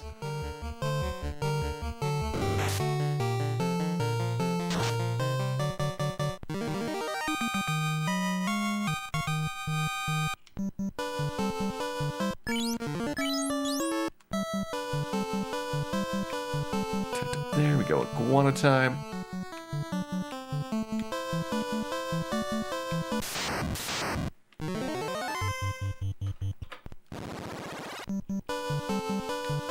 How am I getting out of the battles? Yeah, resetting will take you back to your last save point. So I'm using that to skip over encounters that I don't want. And you can also power cycle the game, which is turning the console all the way off and back on again. And that will reinitialize where certain encounters take place. You can kind of follow the same steps every single time, and you don't get exactly the same encounters, but you'll get very similar ones. That's a technique that's used a lot in speedrunning this game in order to pick out better encounters, whether it's for leveling or to get safer trips through dungeons. And very important when you have extremely underpowered parties to take advantage of.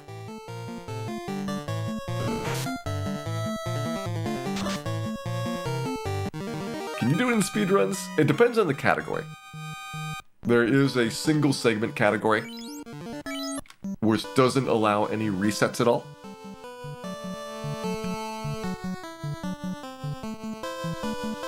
That's one of the more difficult ways of playing the game. I would say single segment used to be very popular, but isn't nearly as often seen in most RPGs these days. At one point in time, like pretty much everything was single segment for speedruns, and gradually real-time runs became the predominant thing that you saw.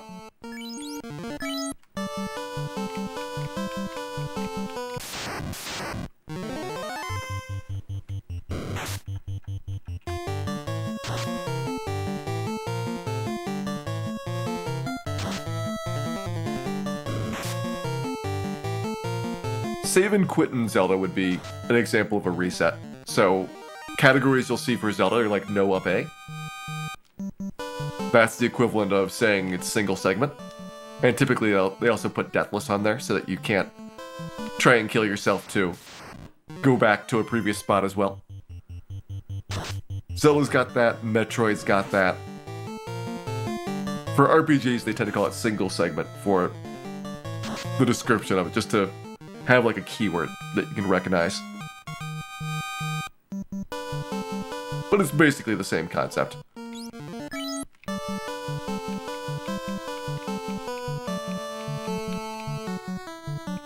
He's actually over here.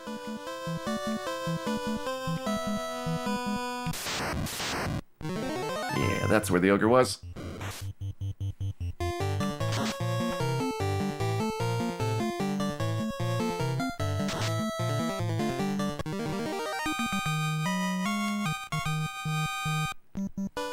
Now we go to the left and pick up another one. 23 and a half more ogres to go, I think. Chewing through our totals.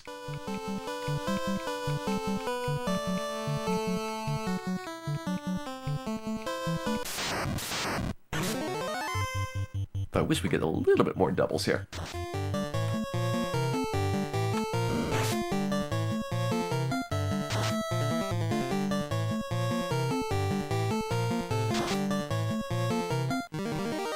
Yeah, generally you can't use save states or anything that doesn't come from the console itself. So a lot of speedruns ban things like turbo controllers or anything else that wasn't possible with the physical equipment that the company originally sold for the games. And these aren't universally true statements, but just in general for most games of this era, you'll see very similar types of requirements on things.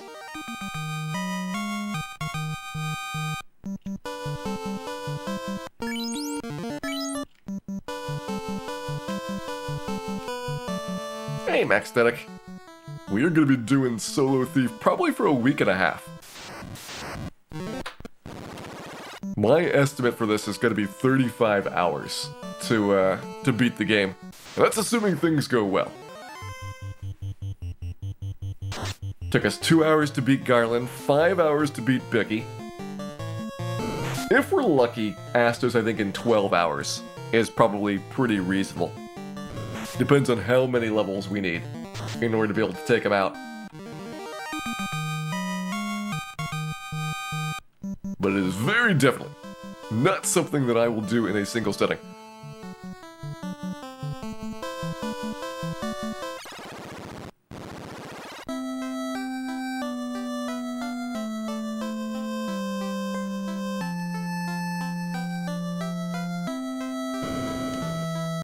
This is on an NES? Yep. Playing an original cartridge on a NES top loader.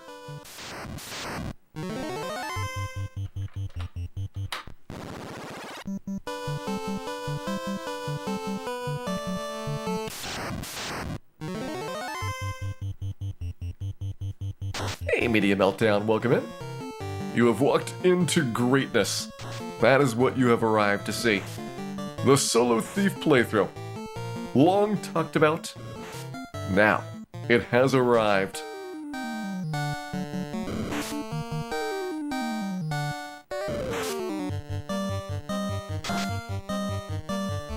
About 3 years ago, I did the other 5 character classes.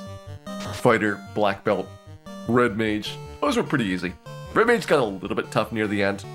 Fighter, Black Belt, both are quite simple. Then we did White Mage and Black Mage. And they were definitely harder. Those were the first 2 where I had to like do min-maxing like the levels I'm doing here. Red Mage I think we min-maxed like the last 5 or 10 levels. We didn't bother up until then. That actually was a mistake. It'd be better to min-max the beginning rather than the end of the game. But Thief is its own special bit of nonsense.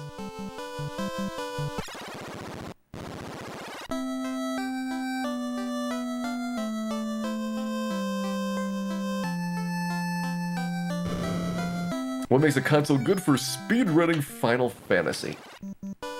Well, since the game uses uninitialized memory, you need to have a console that matches basically a standard behavior for what happens when you power the system on and off. So that's the number one thing. And every top loader works the same, which is why I got a top loader and decided to do that. And about half of the front loaders work the same. But the other half of the front loaders do weird things. They either initialize the memory to some different value, which means you can't really compare the runs at all. Or, when you turn the system off, it takes a while to forget what the values were. And so you can't power cycle without having to wait a couple minutes in between turning it off and on again. And that's also pretty painful to deal with, even if you have the correct values.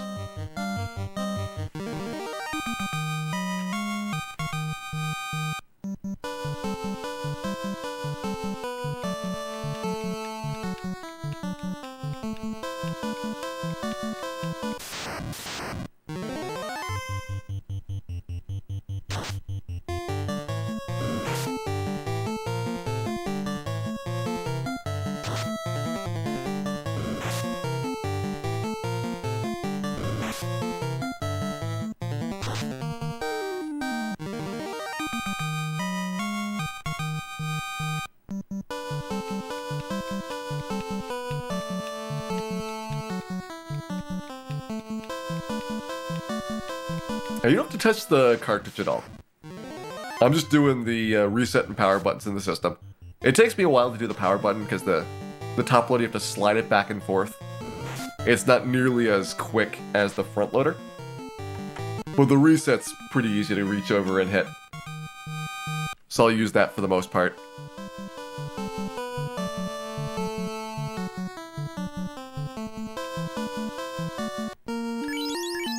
I totally could have made it to the end.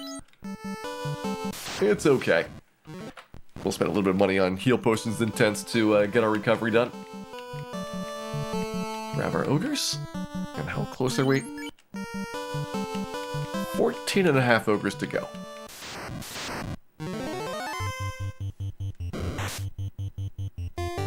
As far as I know, every top loader that's ever been tried works Bad Road. Probably by that time, they didn't make that many top loaders. And so probably by that time they just ordered all of the memory chips at once. And so they had one big pile, instead of making lots of small orders. Like they were doing when the front loaders were being made.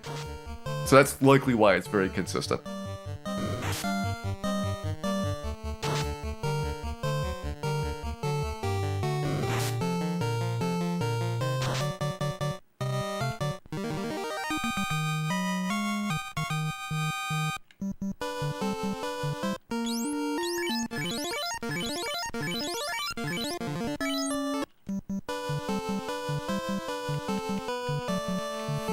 Stay here for a little bit longer.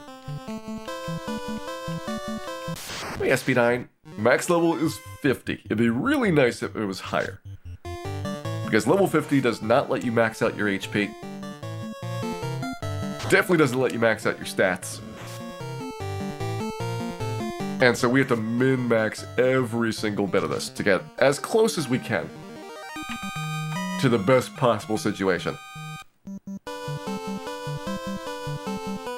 It'd be so good if you get to like level 99 like the remakes, and then you wouldn't have to care at all about what your level ups look like.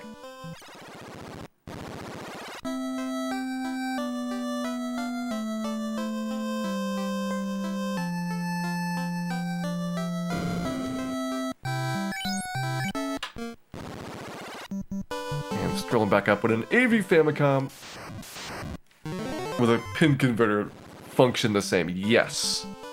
The pin converters shouldn't affect how it plays at all, but it does make it more susceptible to bumping the console, resetting things. It's already a little bit more wobbly with the top loader than the front loader, because it's not grabbing the cartridges tightly. And if you have the pin converter on top of it, it's really easy for a very slight bump to cause the game to reset.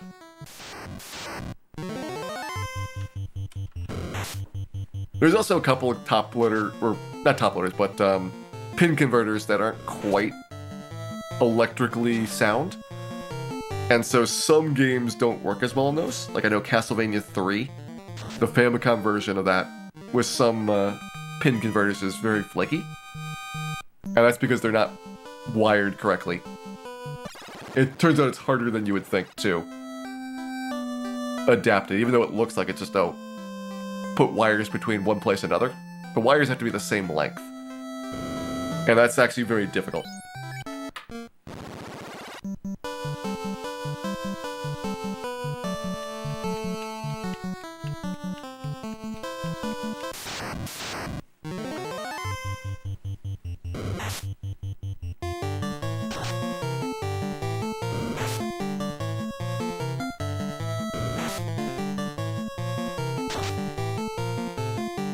When I reset by the blue menu, so resetting on a console takes you back to that menu.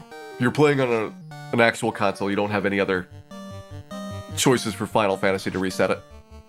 The remakes added a lot more of the quality of life features, like soft resetting inside of games. The original NES version, though, was a bit more primitive. Alright, it was a lot more primitive. It's got some issues.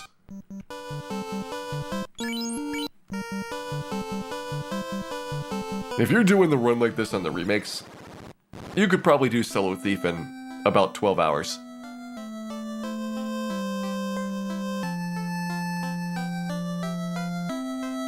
It is so much nicer for a lot of reasons.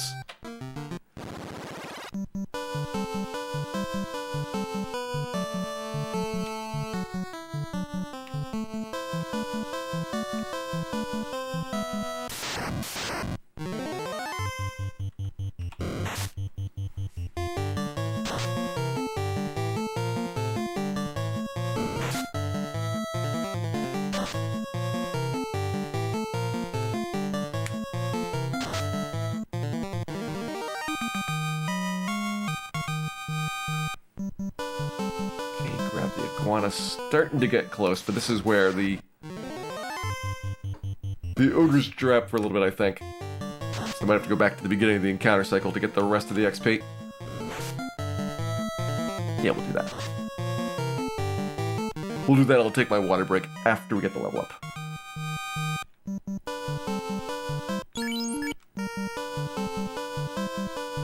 Eight ogres to go.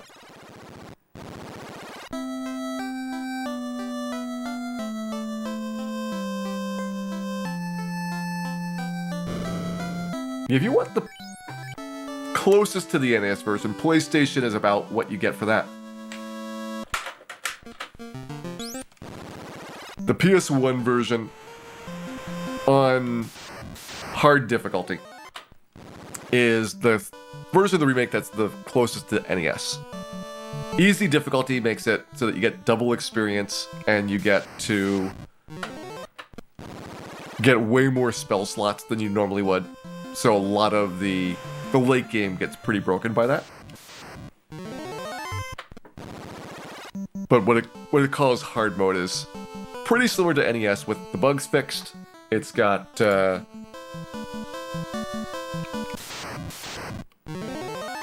few balance changes because the bugs fix generally makes the game easier. Most of the bugs in the game are against you rather than in your favor. So if you fix them, then the game gets easier as a result. But it's pretty similar.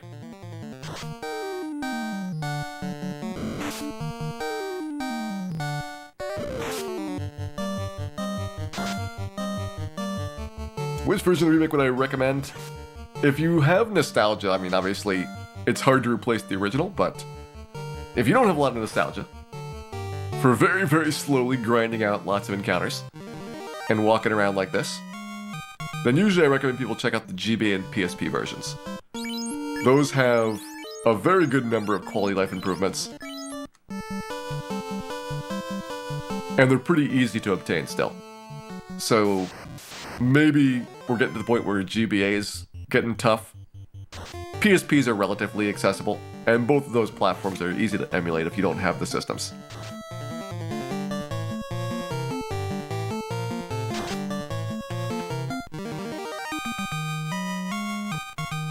So they're kind of the sweet spot right now. And for whatever reason, Final Fantasy 1 and 2 have not gotten remakes past them. It's like most of the other games in the series have had mobile ports and versions released on Steam, but they have not done the original Final Fantasy, and they haven't done Final Fantasy 2 for a long time. So unfortunately, you don't have even further updated versions.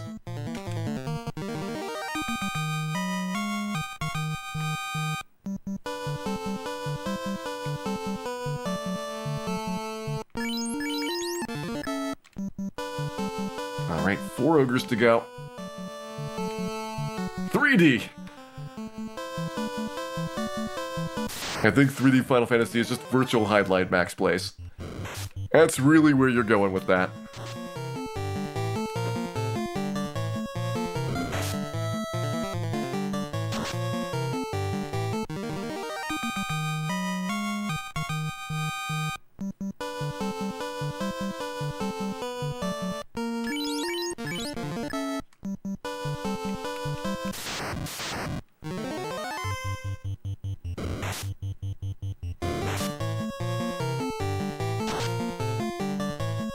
I think Phaedronic, it's not that there necessarily needs to be new remakes of Final Fantasy 1 and 2. It's just that a GBA is hard to find now. Like, they're 20 years old. PSPs are 15 years old. And they're not really something that people are going to have sitting around. And they might not want to buy one to play one game.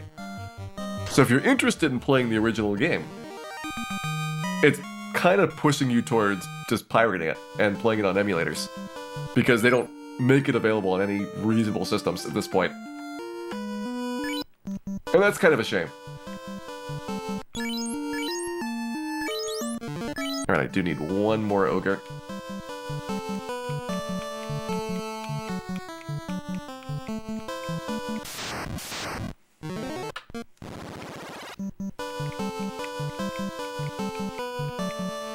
The original Fat DS and then the slightly updated one plays GBA games, but they dropped it partway through the DS lineup.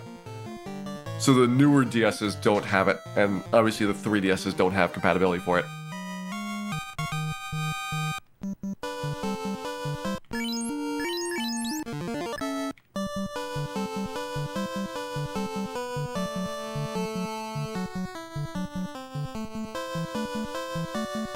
The Android port any good? I actually don't know if the mobile they put out a lot of years ago is playable.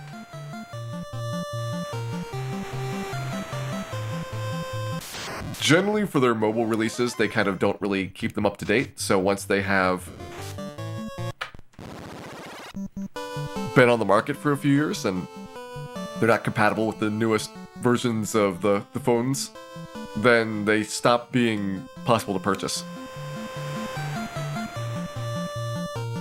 And getting mobile emulators is much worse than getting like a GBA or PSP emulator. So that's kind of like where you would go at this point is, if mobile's still around, then it's probably not going to be around for very long. So you might as well have a platform that's going to do a lot more interesting games and have better controls.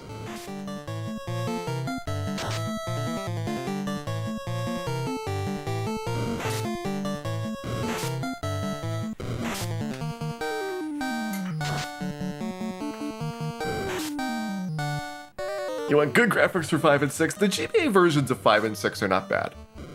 I think they're not quite as good as the Super Nintendo originals, but they're not that much of a compromise. And especially Final Fantasy V, it never had an English release until the GBA version came out. So that's like a pretty reasonable one to pick up. Final Fantasy VI is still a little bit rougher. I think that they didn't do as good of a job as they did on 5, and you can play the Super Nintendo version if you really like 6.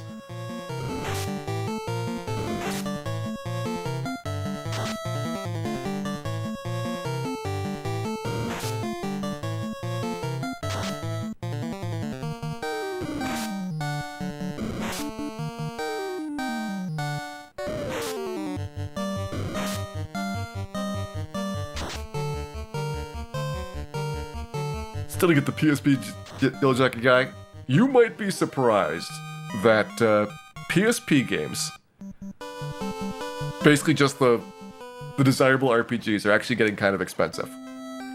I think the PSP is going to be a system that has like maybe 10 expensive games on it, and it's going to be like the Final Fantasies, it's going to be the Persona games, and like maybe like the Castlevania games. And then everything else is just going to be like kind of trash. Wait, before we get into this, I need to get my prediction up for level 15. This is going to be guaranteed strength and vitality. So we're looking for an agility point, and we're looking for a good, strong level up.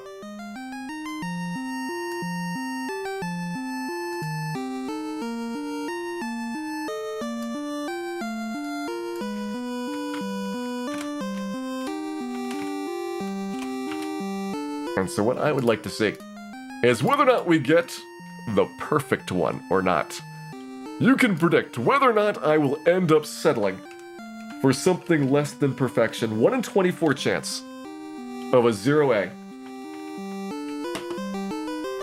That's on the outer fringes of our likelihood.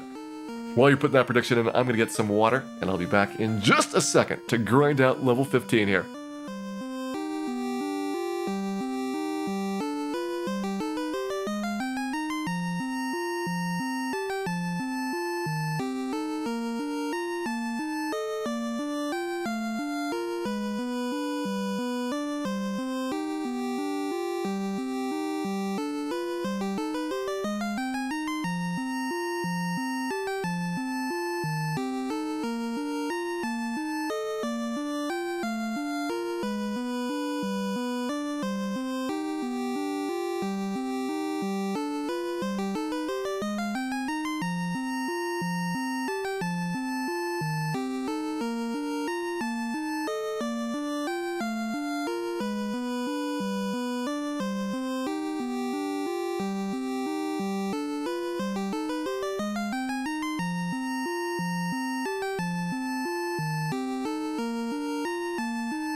Alright, water obtained.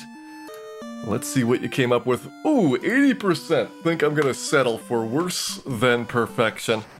We'll see. Get a 1 in 24 chance of a 0A, which is maximum HP and the agility point. I would probably take a -1A. That's another 1 in 24, so overall a 1 in 12 chance of getting one of those two outcomes.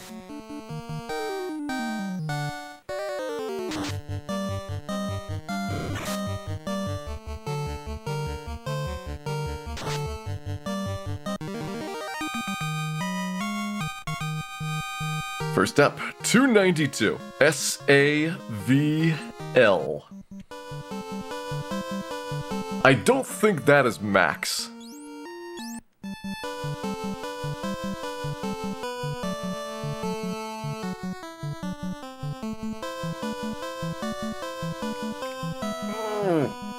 I'm gonna reset it. Yeah, that's only 28. That can't be max. We can definitely do better than 292. So we got the agility point. But that'd be like -2 or 3. I think 294 is what max is. Oh yeah, you're seeing the prices. If you want to see really big prices for PSP games, look at the their Persona games. They're like $150 for a lot of them. So I can't believe that people would want PSP games that much.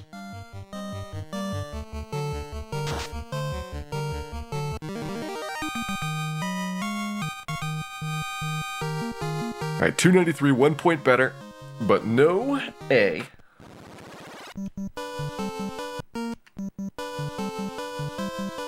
Until proven otherwise, I'm going to say 294 is the max of this level.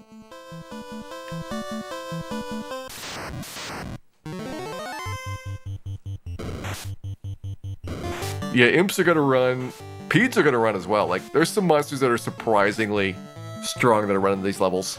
We usually come back in the speedruns around like level 17, and you're seeing like zombies and ghouls and things run. So like, this is when it's gonna start happening, and that's gonna make things frustrating later on for some of the encounters.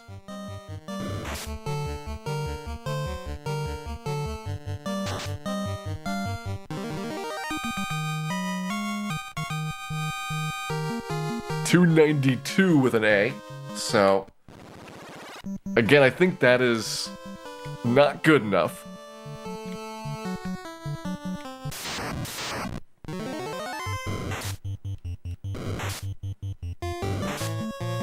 That's at best a -2A. It might be a -3.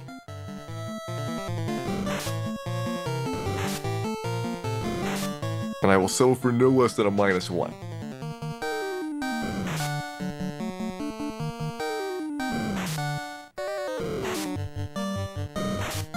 Can Dan handle a Tyro? He will probably need some help getting it into the oven. Eating a Tyro, yes. Dan can definitely eat a Tyro by himself.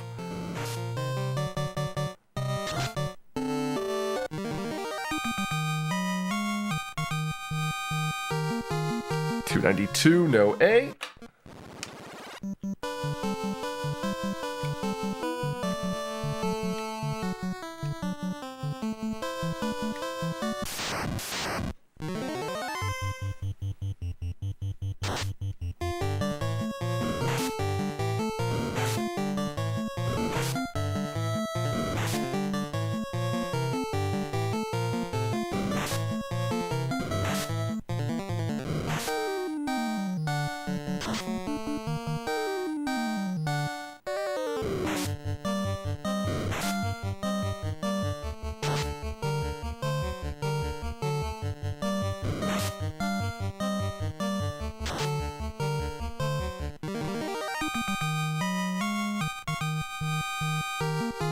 $290. So that's pretty bad. That might be the worst possible one. At best, it's the second worst possible. There's a 0 to 5 point bonus that's randomized for these strong level ups. And that's where the minus is coming from. So if you get +5 on it, we're calling that 0. And we go minus to go back down to the lower amounts for it.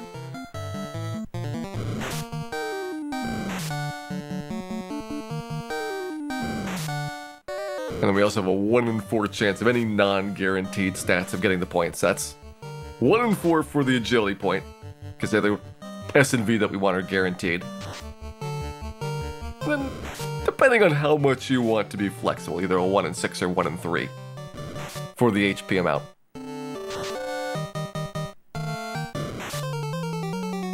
And there's a lot of RPGs we have to kind of do these min-maxes. Usually in Final Fantasy you don't care too much, but for solo character it's really important. 291, no agility.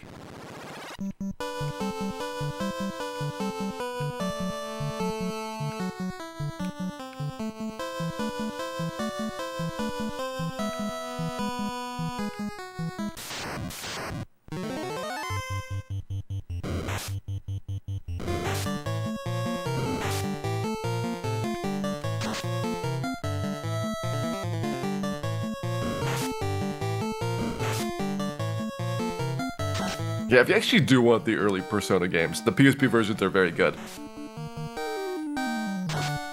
Although I think you have to get the PlayStation version for Innocent Sin. Like, one of the PS2 game, or the Persona 2 games is only on the PlayStation one.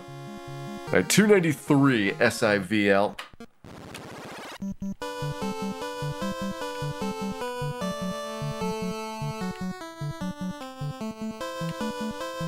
Don't like that I'm still not confident about whether 294 or 295 is the max. This is in the middle of a level. I think it's 294.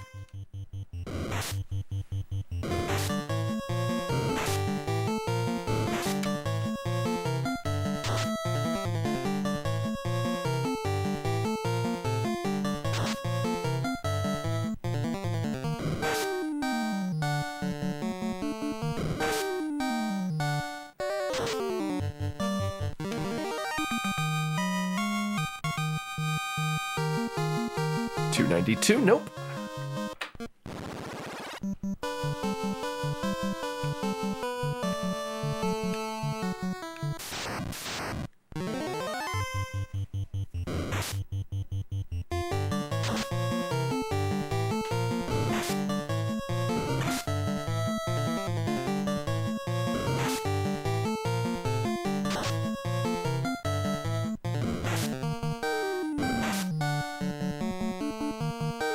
$350, you better get on that. That sounds like a deal. I mean, the scary thing is that probably, at some point, those games will be costing those prices. Just because they get rarer and rarer. 293, no A's. And that's been a weird thing watching a lot of the classic games, which 10 years ago, probably nobody really cared about getting physical copies of almost any of these systems. Maybe 15 years.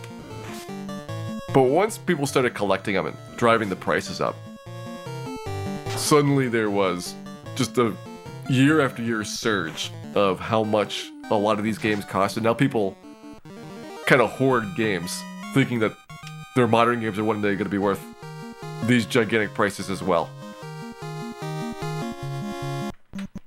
Whereas I think a lot of the reason why games are expensive is because people threw out copies, and they threw out the manuals, and they threw out the boxes, and they stuffed them in an attic for a long time, and they got wet, and they got damaged, and if you keep things perfectly preserved, you're not going to have a shortage of nice copies. But it's still amazing that even NES games got to the prices that they did.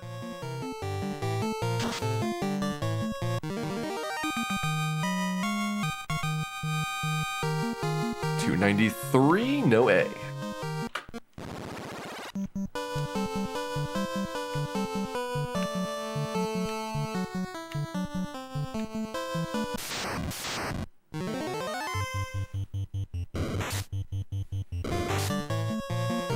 I think PS4 is going to be the first generation where even a slight impact from digital games. PS3 still had, for the most part, people buying discs. And when you're buying things in the shop, a lot of people were buying up the backwards compatibility titles. So they're picking up, PS1 and PS2 releases to play on their PS3.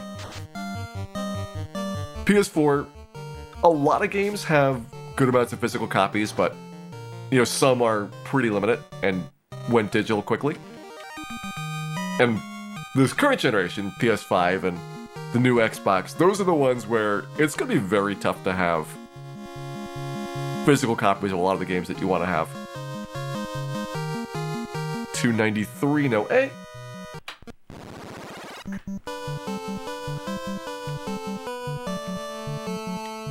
Final Fantasy 1 New goes for $700. Is that like a sealed copy or just like a complete in box copy? Because I remember like complete in box, like not like perfect condition, but in nice condition a couple years ago was like $200. And I imagine like a sealed copy is like significantly more expensive. Okay, a seal for $700. I don't know how many sealed copies of games are sitting around. So it's hard for me to say like, is that a rare enough thing to be that much of a price premium?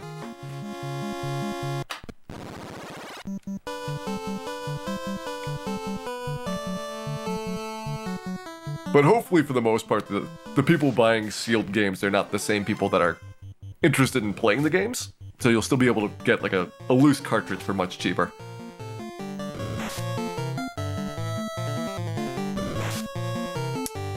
Astos, level 18 is like the earliest we think is possible. Level 26 is pretty likely, and level 28 would be very safe. $293, no way. I really hope we don't have to go like level 28 though. Like 9 hours in, we're working on level 15 for reference, and levels just keep getting bigger and bigger for how long they take to get.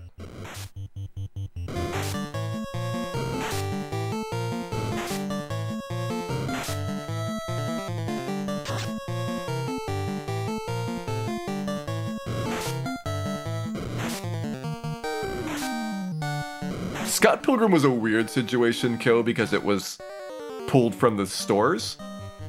And that's like a very odd case. Like most games, you don't have the issue of very limited availability. And so I bet when they put Scott Pilgrim back for sale, like the price of those is gonna go way down.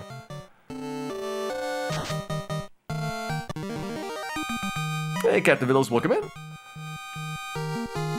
$290 with an A. That's definitely no. It's either a -4 or a -5. And when do ogres start running? Probably in the 20s. It's another reason why I'm not really fond of having to go that much for experience on them. They shouldn't run at all in like the level 18, 19 range, but I can imagine like start getting up to like 20, 22, then you're gonna have some issues.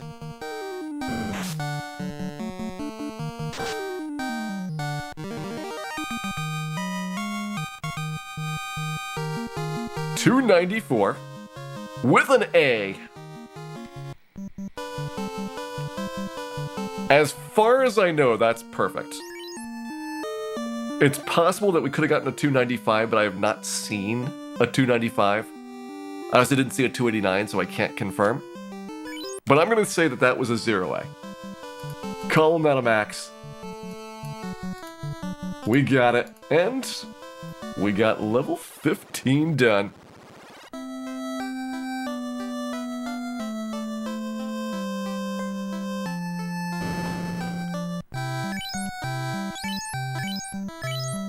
That wasn't too bad. That was like, what, 13 minutes or so?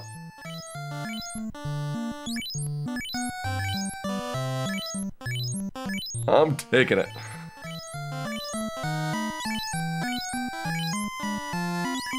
See, level 16, guaranteed sale. So this one's only a 1 in 4 to be able to pick up. We also have, now that we've passed level 15, gone from a strong level up every other level to every third level. So we're going to have fewer times where we have to struggle with the strong level on top of the stat points. That'll make the level-ups a little bit easier, even though in-game it makes it harder because we get less HP.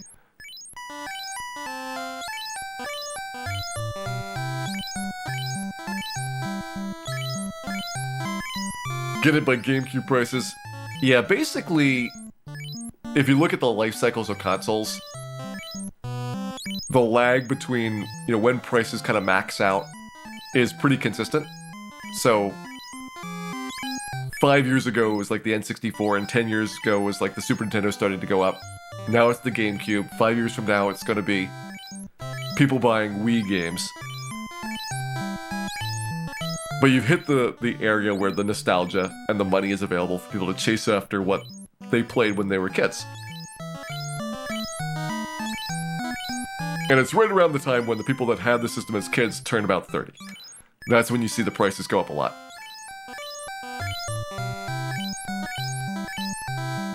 So if you want cheap PS3 games, or cheap Wii U games, this is probably the lowest price before those systems start increasing.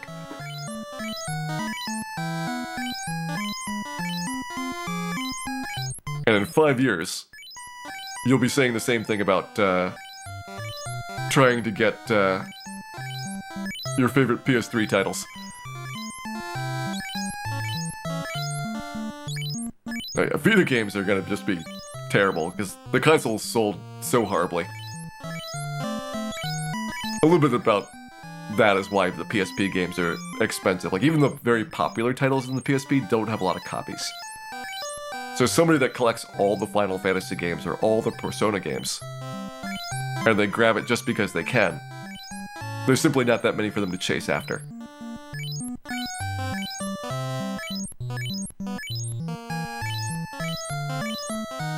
The prices do eventually go down. They don't go back to where they were before, but like Atari 2600 games are extremely cheap now. So by the time they hit 50, the games are basically not like free, but you can pick up any common titles quite easily. And NES games have gone down in price. Like, if you compare NES games to 5 or so 10 years ago, NES games are cheaper, especially for the titles that are more towards the rarity rather than the quality of gameplay. Like, I imagine Super Mario Bros. 3 and Contra is always going to be at least a decent price because people want the games. But if you have a rare game that's not very good, it's probably half as expensive as it was a couple years ago.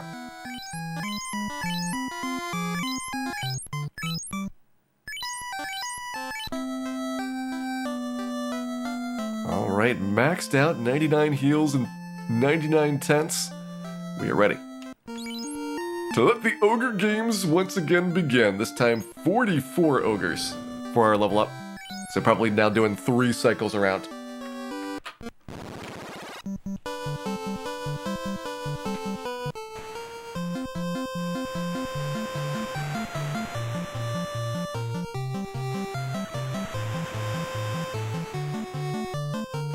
Yeah, something like a US Little Samson, even at half of its original price, is still pretty expensive.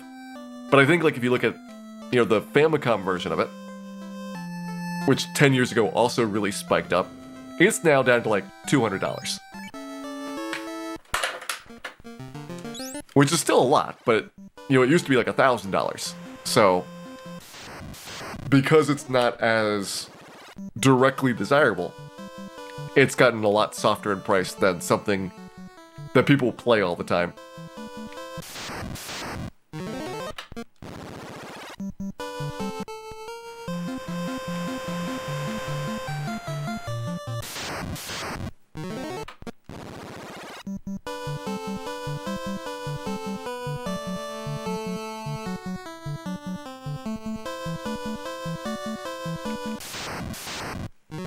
Sold Mighty Final Fight for $1.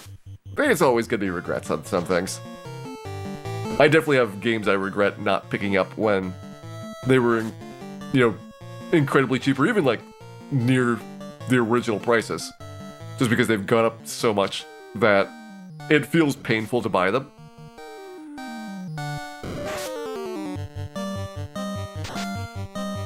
And I kind of hate when they as video game companies try to, like, engineer situations like that. Like, let's talk about Nintendo and Super Mario 3D All-Stars. And making a Mario game be a limited time exclusive product. It's basically assured that that title is going to be, you know, like $150, $200 in a couple years. And you might want to play it someday. Like, maybe that's your easiest way of getting something like Super Mario 64 on the Switch. But are you really going to want to play or pay that much money for something that is, you know, just like a re-release of a previous game?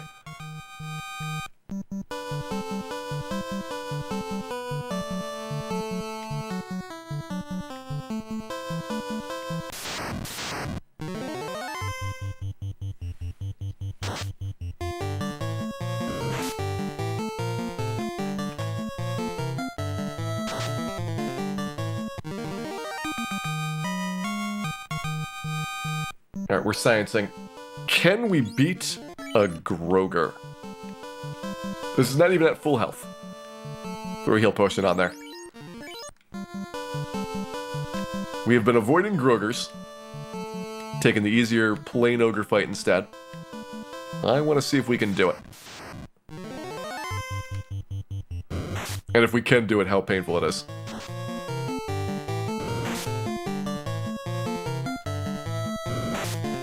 They definitely hit a lot harder.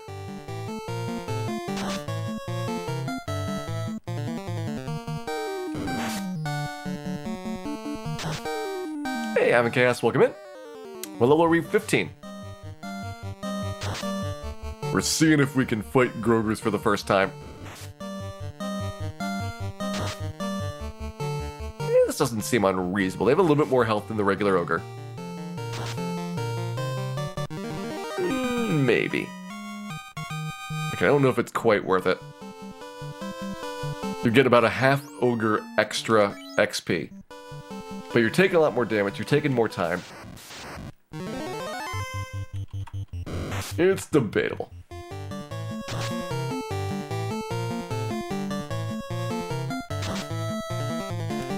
Especially when ogres are so fast like that.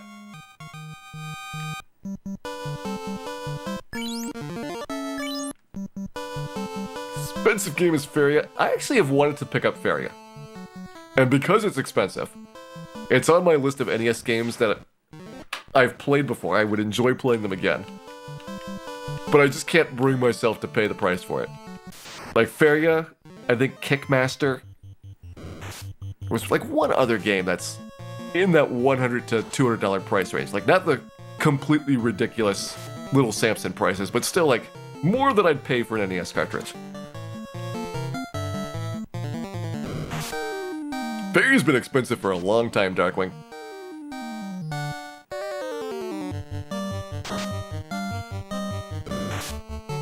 Like Legend of the Ghost Lion, it's not a very good game.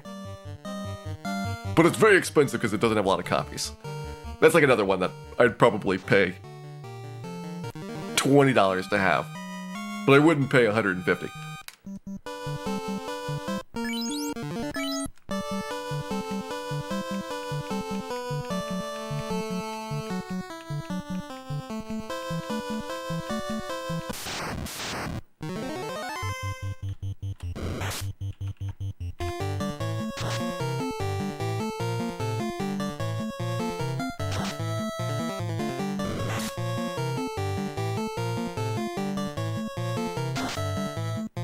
Oh, Mad Catz is another good game. I didn't know Mad Catz was super expensive. But that's one of the ones I don't think I've looked at for a long time for the prices. Sometimes games will really surprise you with, if you're not paying attention to what they cost, how much they can change in a couple years.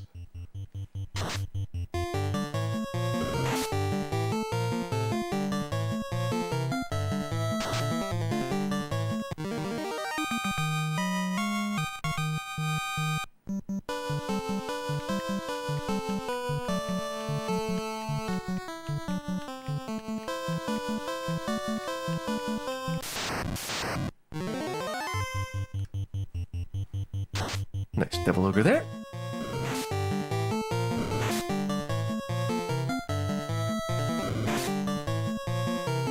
Dragon Warrior 7 is almost as long as this run. If you're speedrunning Dragon Warrior 7, it would be faster. I would say most casual playthroughs of Dragon Warrior 7 are longer than this.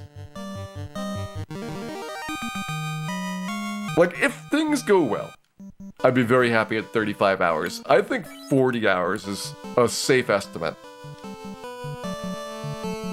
And 40 hours is tough to finish Dragon Warrior 7 in. That game's got a lot of side quests.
Next we can slip up here, grab the in trip. Take a Guana Ogre on the way back. And 28 more Ogres to go for level up.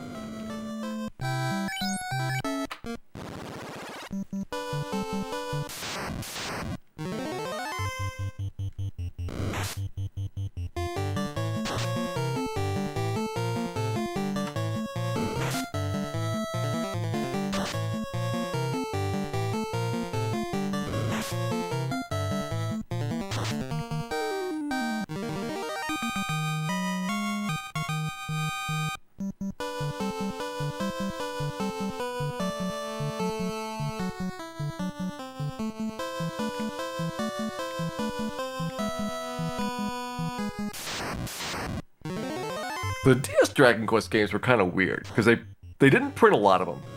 So they were very expensive, and then they reprinted them. And the price went down. And then they got rare again, the price went up, and they reprinted them, the price went down. They got rare again, the price went up. It's like they never kept them continuously in print, so depending on when you bought them, you either got like a really good deal, like you could pick them up for like $20, or you got absolutely hosed.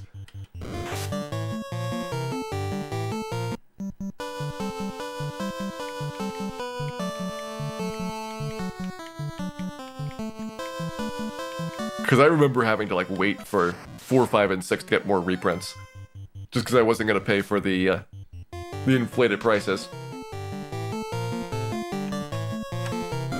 And I think I lucked out getting like maybe not like the last set of reprints, but near the end of them.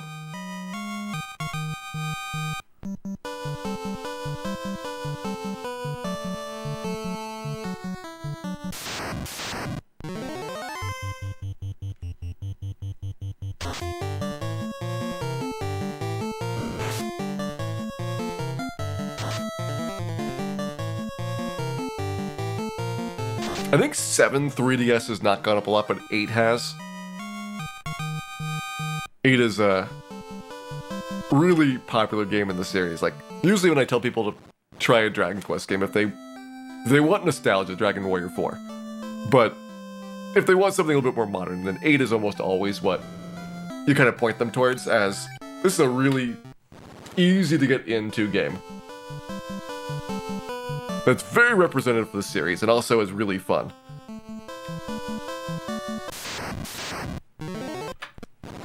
So I'm not that shocked that it went up in price, but I was kind of expecting the PS2 version to be what people kind of gravitated towards. And so the fact that a lot of people bought the 3DS version was a bit of a surprise.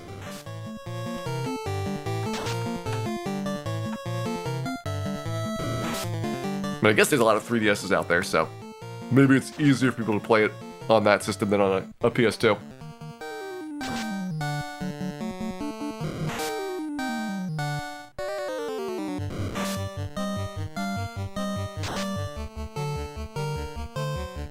Surprised they didn't port it to Steam. They started the Steam games a little bit after that era. Like, at this point, I expect, like, almost everything they do to eventually have a Steam release. Like, we should, sometime in about a month, start hearing about Final Fantasy VII Remake on Steam. Because it'll be the one-year exclusive period up for the agreement with Sony that they had. And every title, like, it might not be right away, but whenever their exclusivity is done, I kind of expect there to be a PC port, because they put so much money into the games at this point that they have to sell millions and millions of copies just to break even. So yeah, it's going to be on the PS4, it's going to be on the Switch, it's going to be on Xbox or on PC, like, wherever they can sell as many copies as possible, it will go there. Alright, Clear Mind, have a good night. Thanks for dropping by, and pleasant dreams to you. And when you awake, may there be more thieves in your future.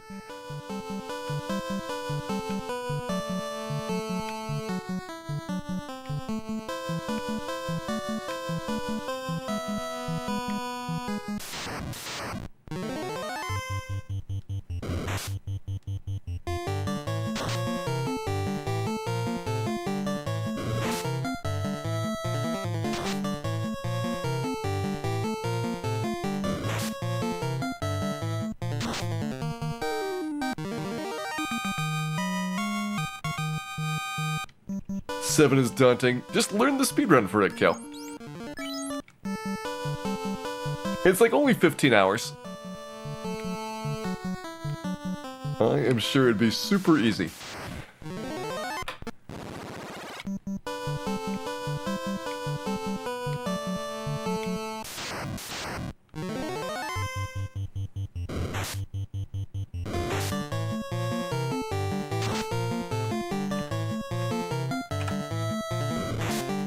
Okay, what's up? We got the double iguanas, then the double ogres. Okay.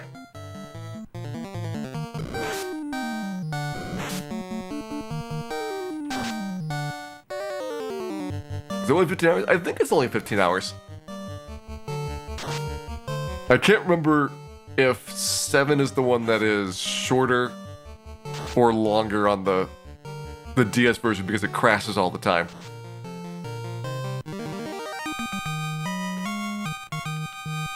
But I remember it being like high spirits playing it in a single setting. More than one occasion.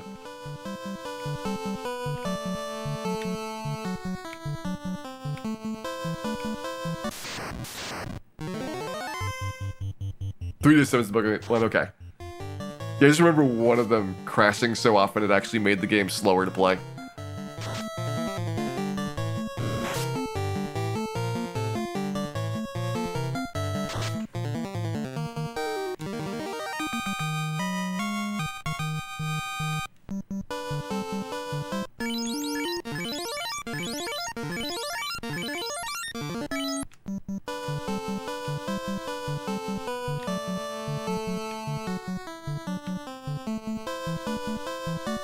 Final Fantasy 700%, also excellent idea.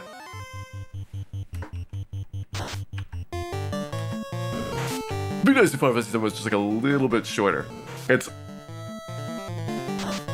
a slight bit too long for me to reasonably get into.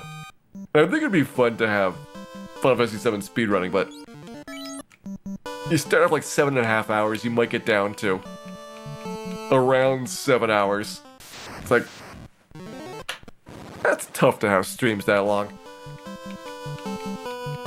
I can do 6 hours. 7 is where it gets pretty tiring.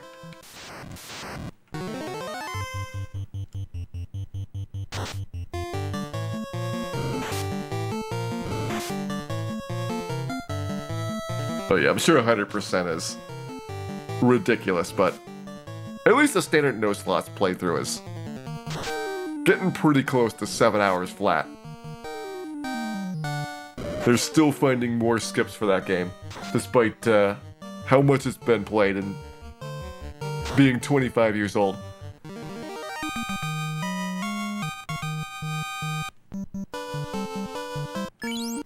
So there's always a chance.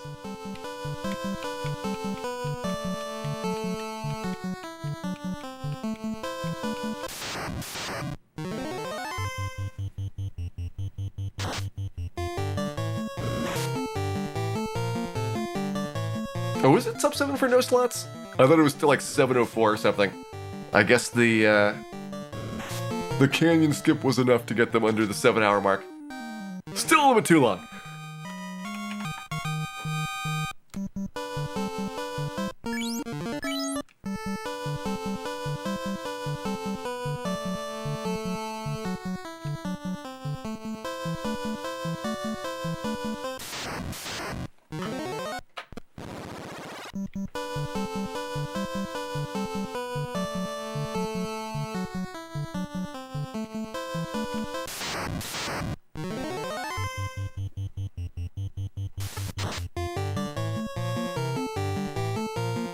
Yeah, for those that have not seen the latest skip in Final Fantasy VII, outside of Cosmo Canyon, where there's a lot of cutscenes, and you go in that long storyline where you get the memento from Red 13's dad and all that, you can set up a skip around that, which saves kind of like a tedious and lengthy process.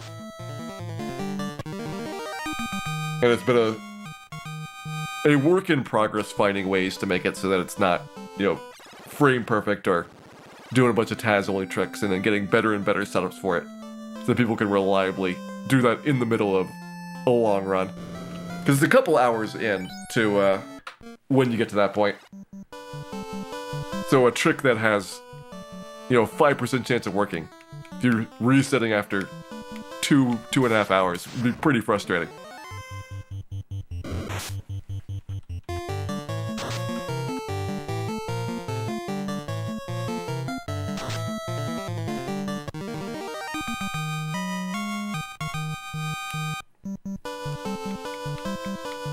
Alright, we're doing it. It's more Groger time.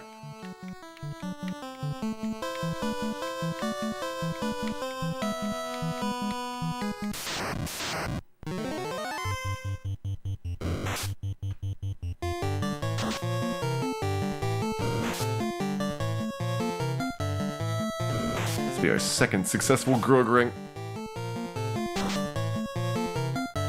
Got 98 on the Ogre. It's so close to two-shotting those now.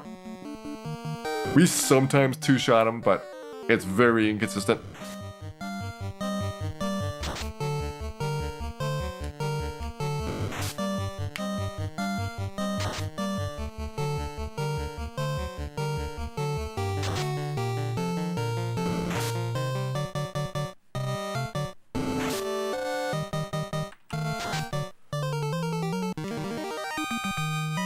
Nice.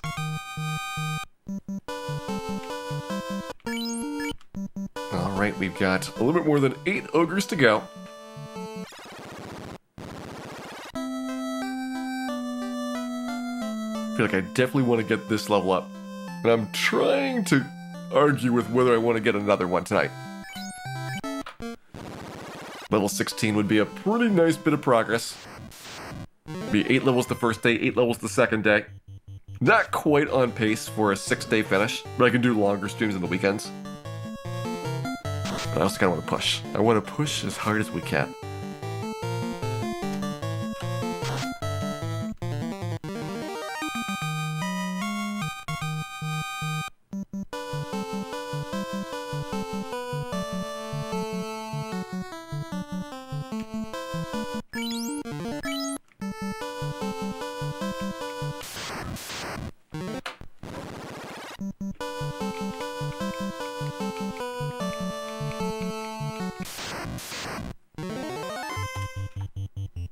There's our ogre time, then we get the dry spell. If we go past the dry spell though, then we have another stretch which is okay. But I wonder if it's better to not even go this far in. And go back to the beginning of the encounter cycle instead.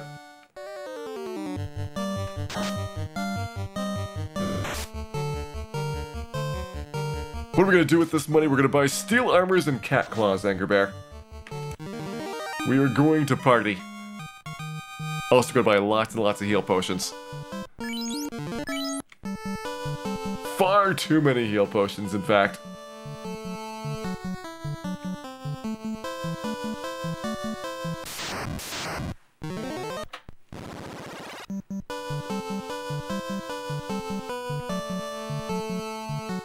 Oh yeah, Second Frontier Remaster should be out for most people by now.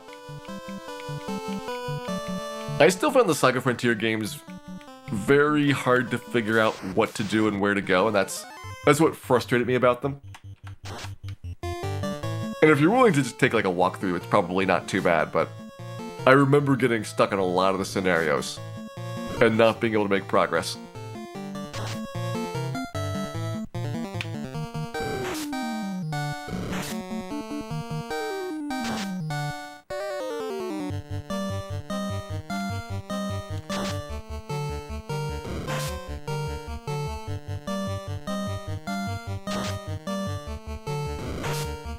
Yeah, 2 was probably worse than the first one, but I think even the original Saga Frontier.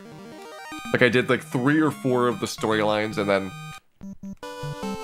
I either got lost in one of them, or I went back and forth trying to figure out between 2 of them which one to do, and it ended up just being so confusing that I couldn't figure out what I was doing at all anymore.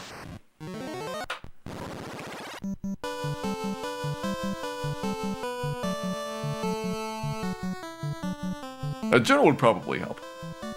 Just something to remind you about things, or like a lot clearer indications of what you need to do for the tasks. Because the stories are not that long. Like each chapter is individually like only a few hours. But if you get stuck on one of them, then like you can't really progress the game at all.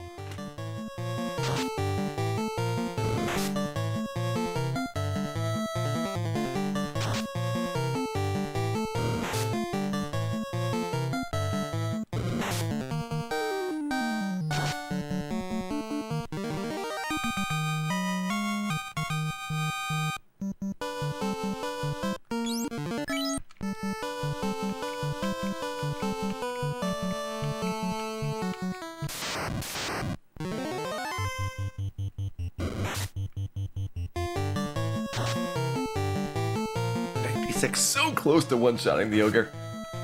Someday he'll do it.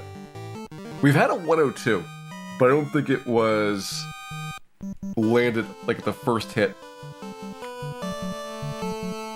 So it doesn't count as a one-shot.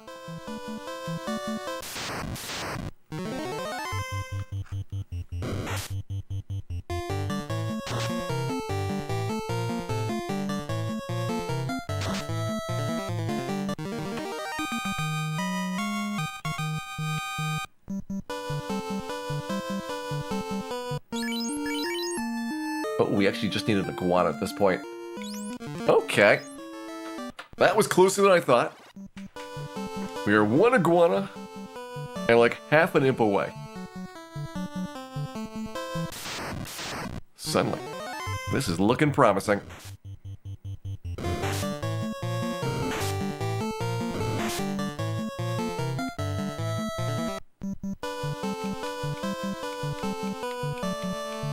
Can I even do an iguana? I think iguana is 153. I'm about to find out. I say beforehand, this will be okay.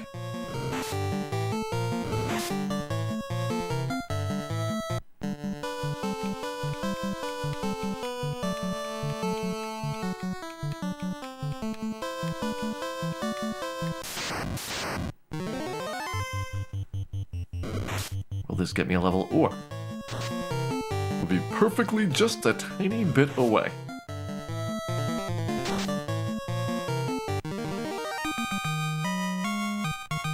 $153, okay, we're good.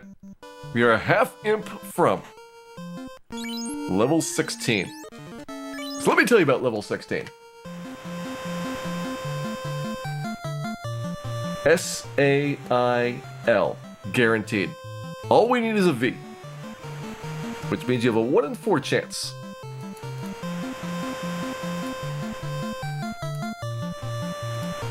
Of getting level 16 first try.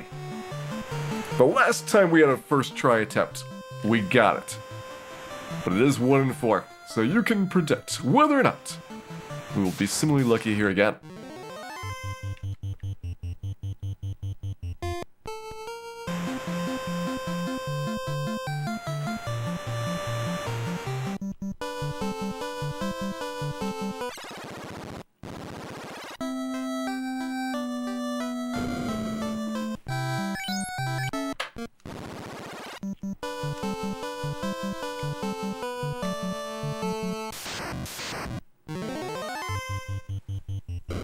Alright, plenty of imp to try this on. Should also conveniently delay our first level up attempt until after the predictions close.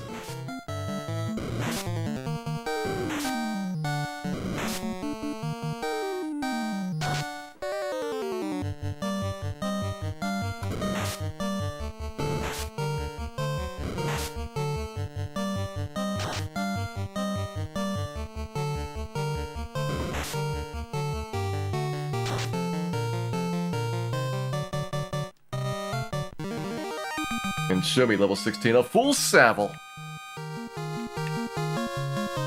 299 HP. S. A. I. No L. We did not get it. Not a first try. But we will try again until we have the full Savile goodness.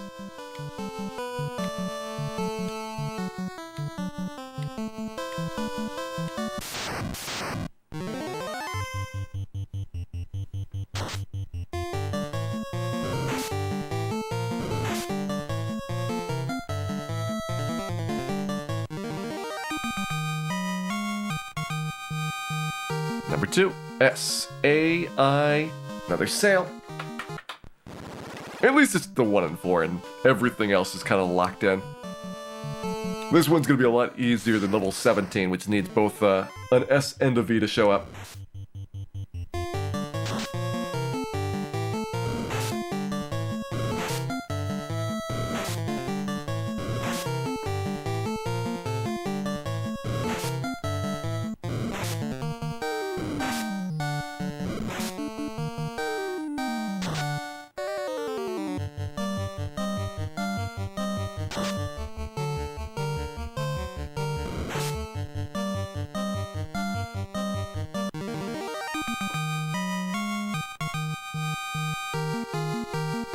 Next attempt, S-A-I, another sail. Come on, Dan, you can do it. You can do it!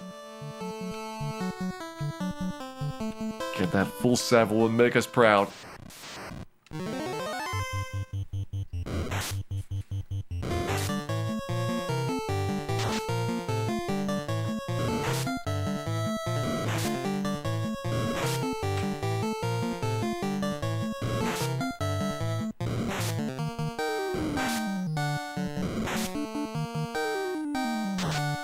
Hey, Whiskey Sunrise.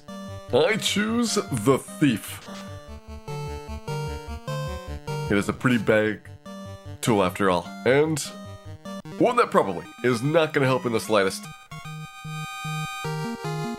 S-A-I, another sail.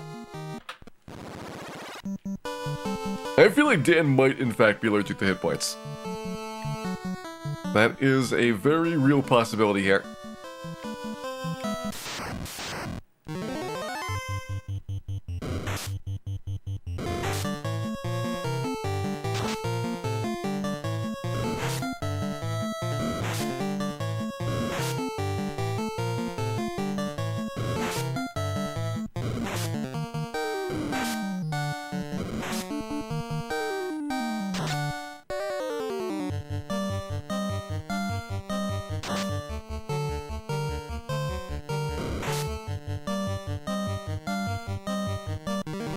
Alright, the imps ran away.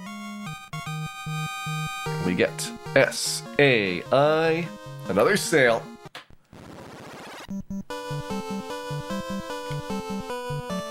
I'll try doing some delays, see if we get slightly different RNG outcomes.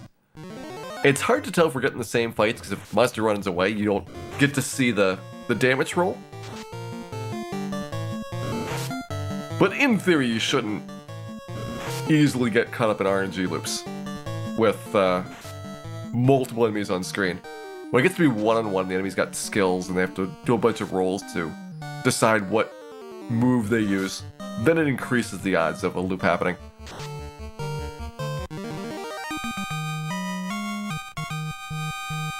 Okay, S-A-I. Another sale.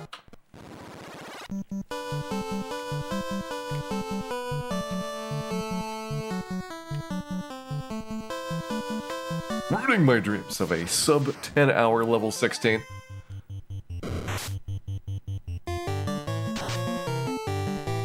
But that's okay, Dan. Our expectations were already quite low.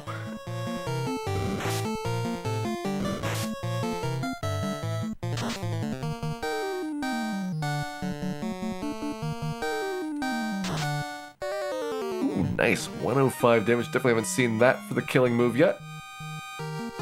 And S-A-I-V-L. There's the full Savile. We got it. Level 16's done.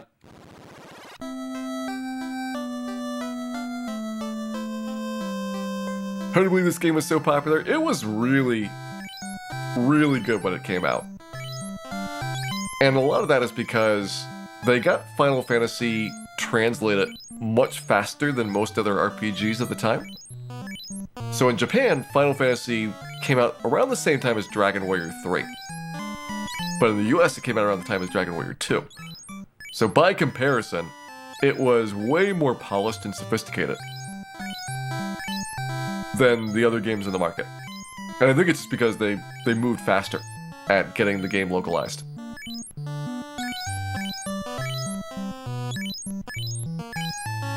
So that helped out a bunch. But it's also a pretty good, solid game. It has certainly seen some flaws as it has aged, but the series as a whole has never gotten stagnant. They keep trying new mechanics, and they're willing to make big changes to how the game functions in order to keep up with new trends and to like explore new possibilities.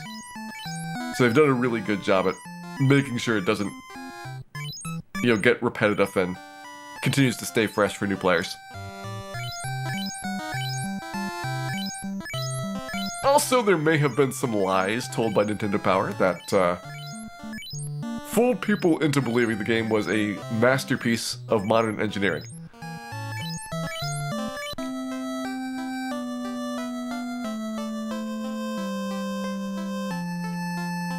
I mean, really, most of the bugs you don't notice, so they can get away with it. We just hit level 16 Solar Flare. And we need 50 ogres to get to level 17.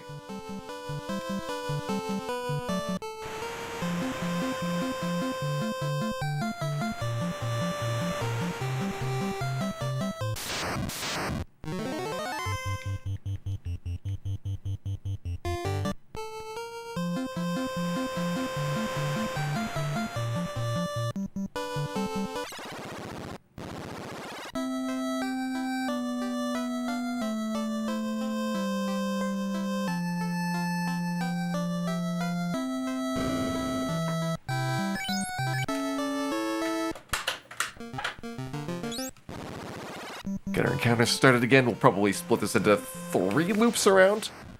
It was taking us pretty much 2 full loops for the 35 to 40 ogres we were doing before. So 50, just a bit more than that.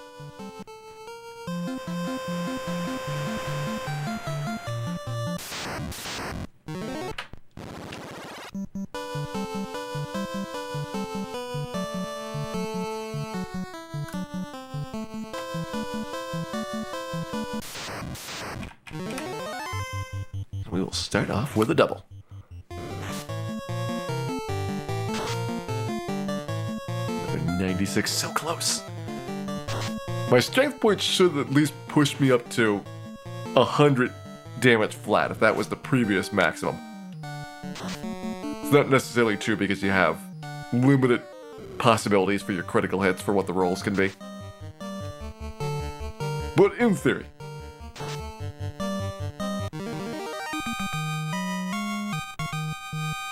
Yeah, a lot of Final Fantasy games have technology in them. Like, this game's got robots and flying castles and airships and things. They kind of hit it. Like, the technology's not really apparent until you get, 3/4 of the way through. Then you meet the robot in the waterfall and you get about this whole ancient civilization quest. But they tend to have something like that in most of the games of the series. And especially prominent like 6 and 7. Like, that's an era where it was super technology based. Like 6 about magic attack and 7, everything Shinra was doing was technology.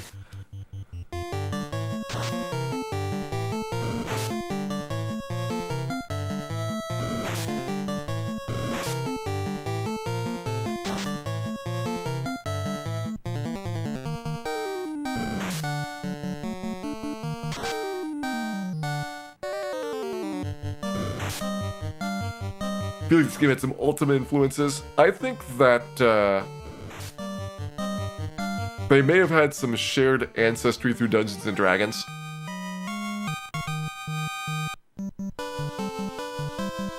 But I don't know if there was a whole lot of Ultima cross-pollination for Final Fantasy. They'd probably heard of it. The Ultima games, they were known in Japan. So Ultima 3 Exodus got an NES port.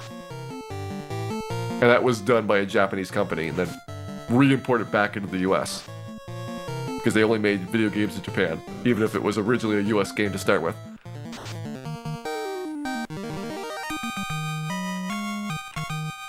But I don't know if, like, Nasir and the programmers that worked on the original Final Fantasy had, like, a lot of Ultima background at all.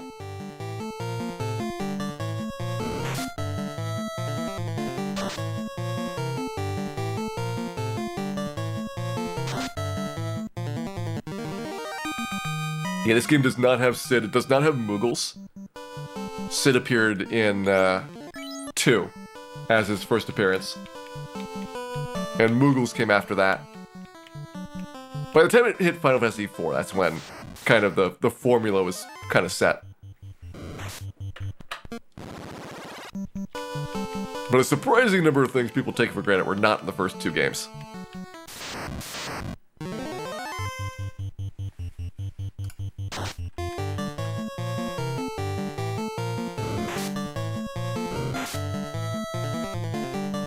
Ultima 3 is a fun game.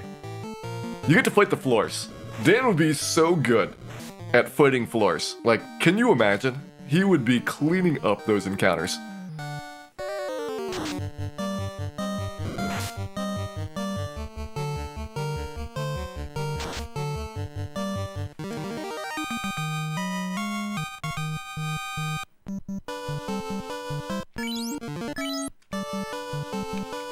Sid's in 2. There's an airship in 2 that's kind of drunkenly piloted around, it turns out. You find it at one point in the game and Sid will give it to you. Chocobos are in 2. And that's the first time that you can ride them around and, travel to get to places without encounters. Like, you have to take Chocobos to get to, like, the northern ice sections and things, until you get the sled.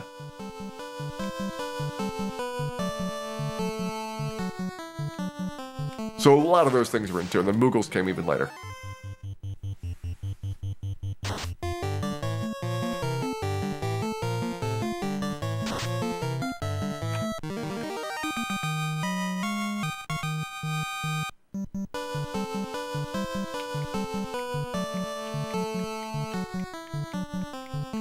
How many of the games have Agamas?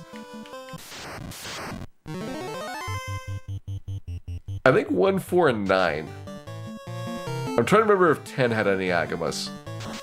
It probably did. It had a whole bunch of monsters that you could capture.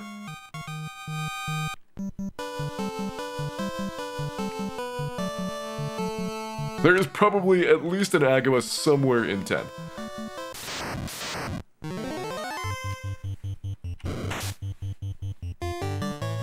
And if not, there should be. There should be.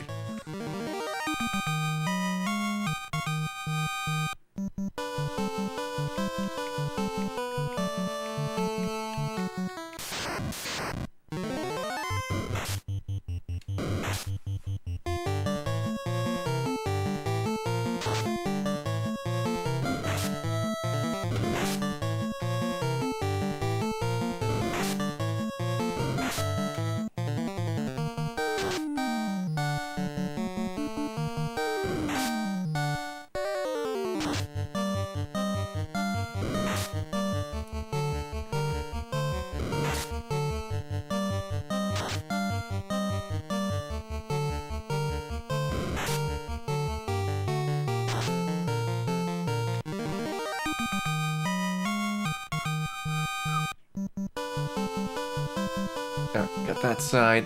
Load up. 35 ogres left to go.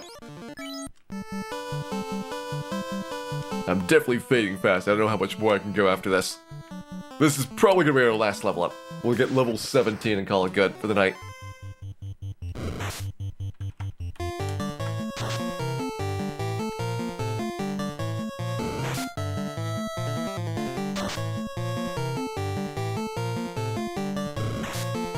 Advent Chaos consulting the official Agama Wiki,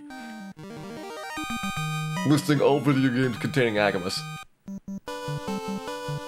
I'm pretty sure they're in a couple of the other ones, but they're called fire lizards, and they don't actually use the other names. But maybe it's supposed to be something else, and it's just my wishful thinking that more Agamas could be found in the world.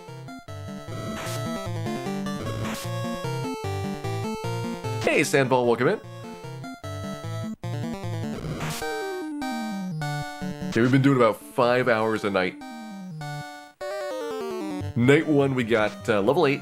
We killed Garland and Bicky. Night 2, it's been all ogre time. This is level 17 we're working on, so that'll be 9 levels that we'll get over this playthrough. And getting really close to being able to beat Astos. So, I think tomorrow, or not tomorrow, on Saturday, for the next stream after this, we will probably focus on getting like 1 or 2 levels, doing Marsh Cave, and then seeing if Astos is actually obtainable.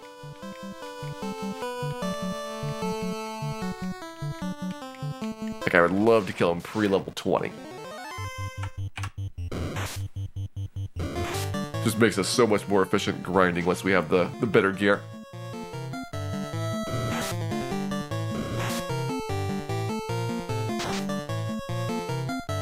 Yes, we killed Bicky. He had it coming.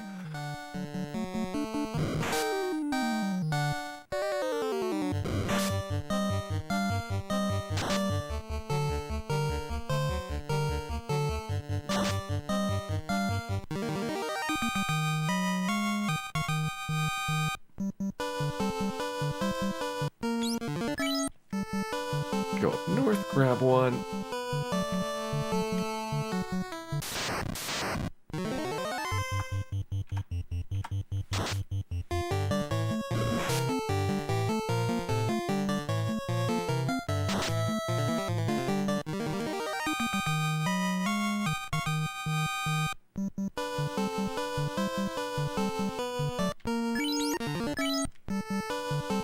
South, grab one.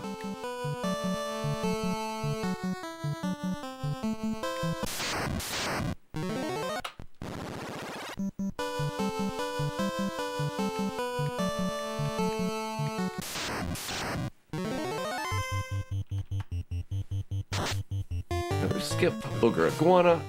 And then we have to start thinking about when to turn back for the next loop. We got a pretty good set of double ogres at the start. That's definitely been something that we can deal with way better at this stage. The start of the night, double ogre was basically death. And even single ogre was still kinda challenging. We have made so much progress for Dan here today. It has been outstanding.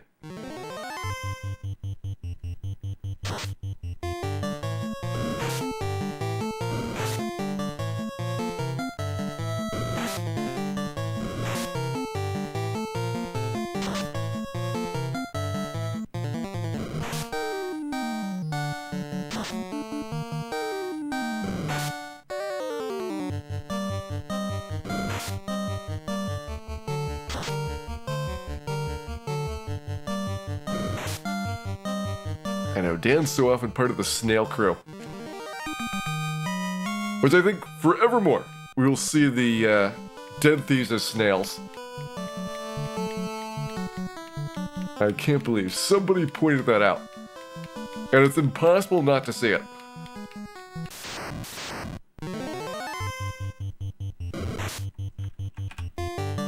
Yeah, Saturday we will do definitely Marsh. Hopefully we do Astos.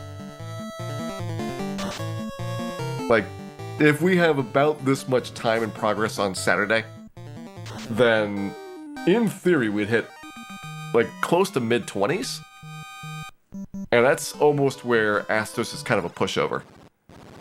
Maybe not easy, but you know, within a couple of attempts you're gonna get them. Because you'll just be close to that 3 attacks per round. I guess I'm assuming that it's not outrageous for the ogre costs. We are so far kind of keeping up where, yeah, there's more ogres for each level up, but we're killing them faster. So we're able to kind of hold constant the number of minutes that we need for level ups. That might change. Like as we go from 3 attacks to 2 attacks to maybe 1 attack, you're gonna see less and less gain for the ogre kills, because you still have to spend all the time walking. That never really goes away for doing these type of grinds. No crown. The plan is to get the crown as close as possible to Astos. Because what we want to do is only get the crown if we think we can win. But we can't test if we can win until we have the crown, so we have to make a little bit of a guess of, you know, if we're at level 18, which should be plenty for the crown, can we also beat Astos right afterwards? And the higher level we are going into Marsh Cave, the more likely that we get it first try. Like at this level, I could definitely beat 2 wizards. 3 or 4, that's where it starts getting questionable. But another couple of strong level ups, and I imagine 3 wizards is pretty doable. And 4 is where he has to think about things. So you definitely kind of want to push it just so that you're not spending unnecessary time doing the marsh trips.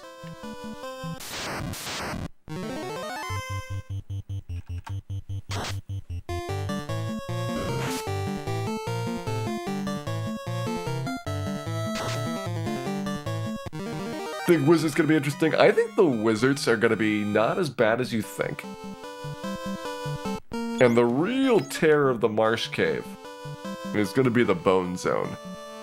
If we get paralyzed, single character is kind of bad news for that.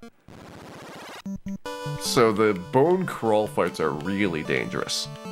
We're gonna be running like almost every single time when we try, so I think scorpions and werewolves we should survive. And that really means that the thing that we worry about is paralysis and maybe wizards if you get a bad set of hits.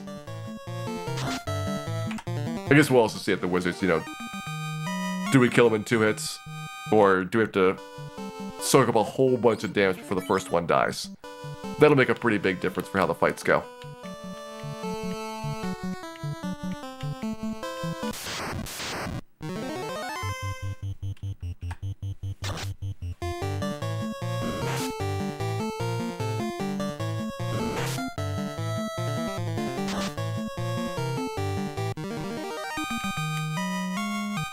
Alright, I think the plan is to go east, set up a loop number 2.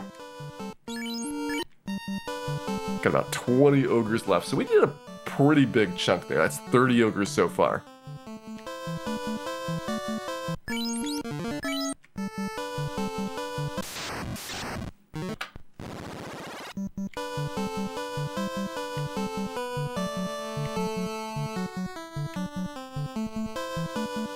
So we got getting comfortably more than half of the ogres required in one trip out.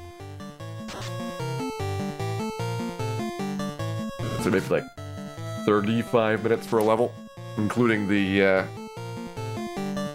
amount of time that we spent last time for forcing out the stats. This time it's going to be a little bit tougher. It's going to be a 1 in 16 level. So we are going to have to work at it, but it's going to be one that we go until we force it. Level 17, we need the S and the V to happen, and those are both stats that I don't give up at all on.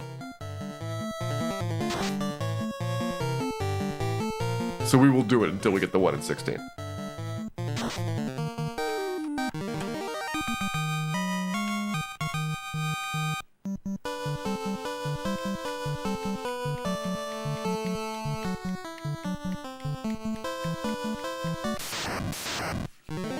Bombit's in every game except for 2.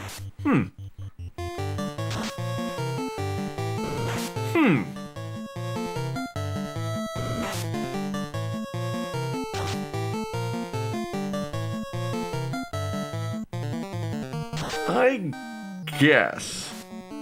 I mean, sometimes he's just a summon. It's like you don't meet or talk to a Bahamut.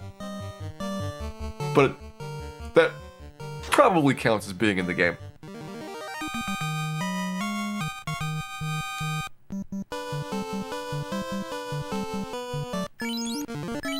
How are we doing on agility? Kinda scary. We've been getting every agility point since the start of today. But we skipped a couple day 1. And I'm worried that that was a bad choice. Like, taking 2 points of HP over an agility point may not have been the right trade. I won't know for certain until we get towards the end, but it's going to come down to, can we squeeze out agility points later on when you need 2 or even 3 stat gains. And it's a lot tougher to make all of these things happen at the same time. For restarting, no. The agility is a nice to have. Every point is a 0.5% better evasion. It's 0.1% better chance of first strikes. And what I'd like to be at the end of the game, is enough base evasion that 2 defense swords gets me perfect dodge.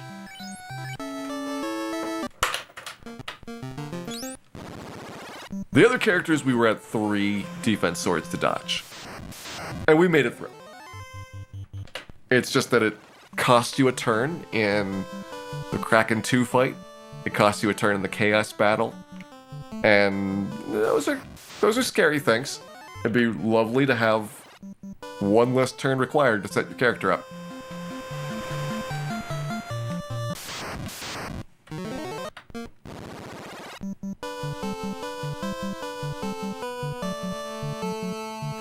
So far less of a trade-off than, having to Bane Sword Chaos. That's pain. 1 extra round? That seems more doable.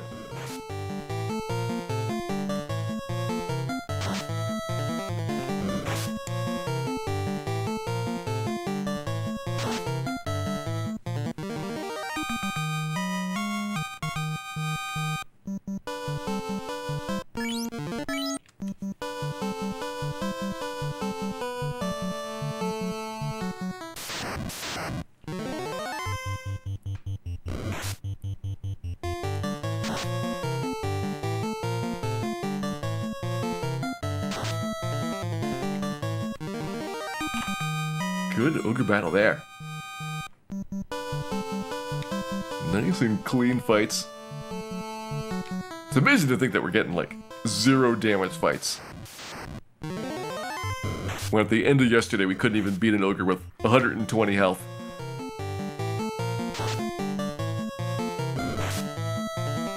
That rapid progression was just so good.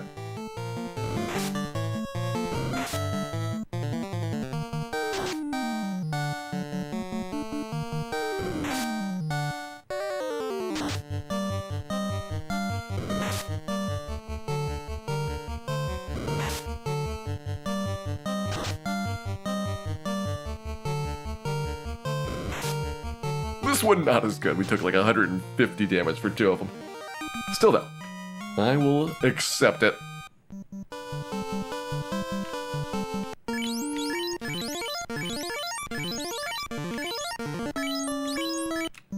We only need 11 more ogres to go. Maybe 12. Depends on how many iguanas are mixed in.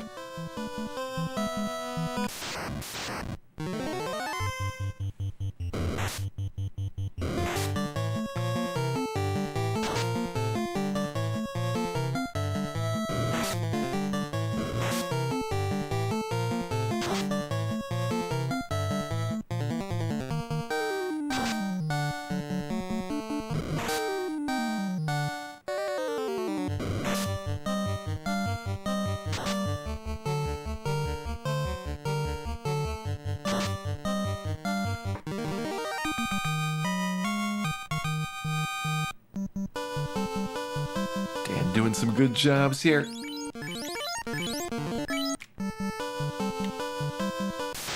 I'm surprised Dan's not more tired. He has been doing a lot of ogre farming today.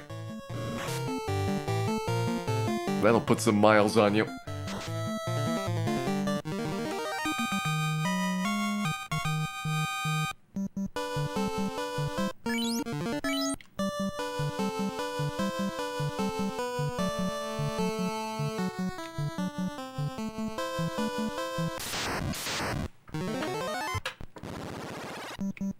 Cycle it out to the last couple of fights here.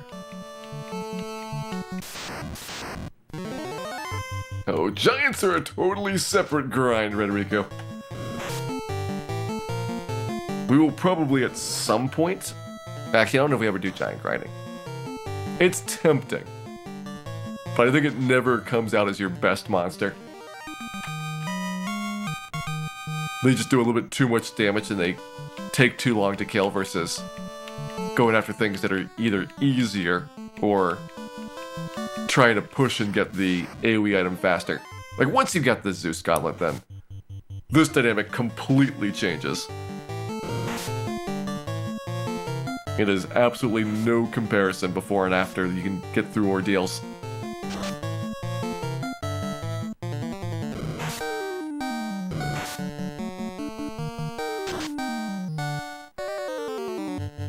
What's the evade penalty at the end? So you have, I believe, 5.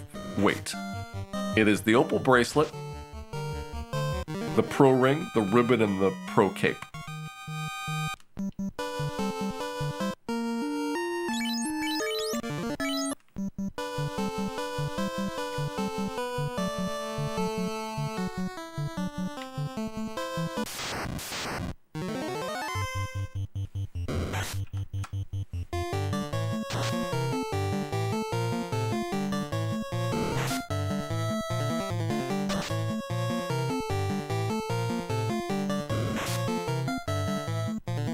What do we do after Zeus? Well, after Zeus, we try to finish the ice cave as quickly as possible to get the airship. And with the airship, we can get all of the endgame gear, except for the Masmuin. Like, we'll have opal bracelet out of the sea shrine, we'll have the ribbon out of the waterfall, the defense sword out of the waterfall. We'll get a pro ring purchased. We might not have the pro cape for a while. That takes going up to Sky Castle, and beating a blue D is kind of painful. But we'll have almost everything else. And we'll probably get the maid staff from Sea Shrine while we're there. And you can start doing things like guards and vampires. Like getting 2.5 Agamas per fight. And they're going to be super dangerous, but like that's so much more experience than what we have right now. It's ridiculous.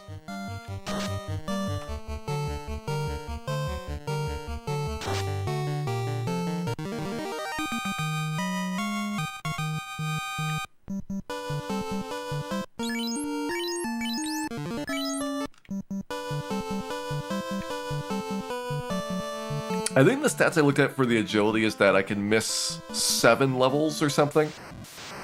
And I've already missed like 2 or 3 from the first chunk of the game. So I don't know how many of the later levels are going to be super difficult to get the agility, strength, and vitality points that I need. That's the real question. If you run into some really rough levels and you have to give something up, it's got to be agility. And how many times does that happen? Hey, Shitong, have a great night. I hope you enjoyed our solo thief adventures here. And sleep well.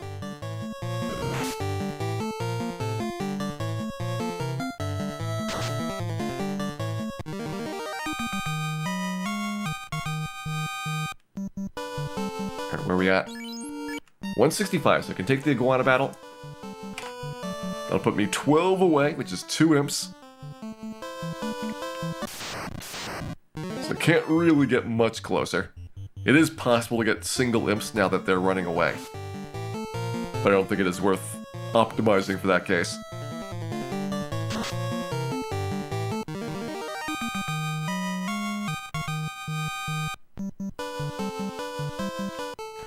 And let's figure out our level situation. I believe it's a 1 in 16 for level 17. Hey, specimen. There is pain, but it's also something that once we do it, we are done. And we never have to do it again. That is really, really big for me. Alright, final one. Level 17, 1 in 16. Can we get it by 10:45 on the clock? That is my question to you. I really hope we can. 14 minutes should be a lenient amount of time to be able to pick up a 1 in 16. Especially now the fights are a little bit faster. Last time we had a 1 in 16, it was only about 7 or 8 minutes. But I think that was on the lucky side.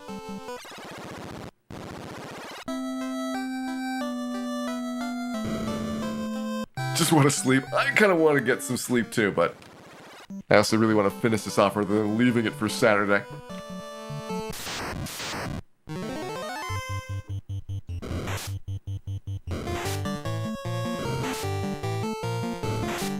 Played again after Season 14. So we talked about Solo Thief for years. In between the season, like between 6 and 7 and 8 and 9, I was doing one character each time around. And at the end of doing the other 5 character classes, it was just kind of a joke that we will never do Solo Thief. It's just too long. And I thought about it. It's long, but it's a week and a half, so we can fit it in. All right, here we go. No S, just the A and the L. We don't need the full saddle, but we need lavs and vals.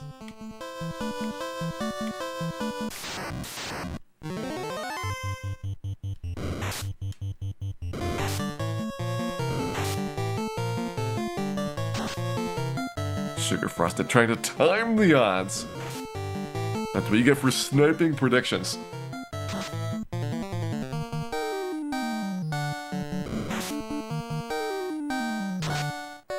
I mean, this one, I feel like it should be yes. But you never know. Alright, no S. Can reset those right away.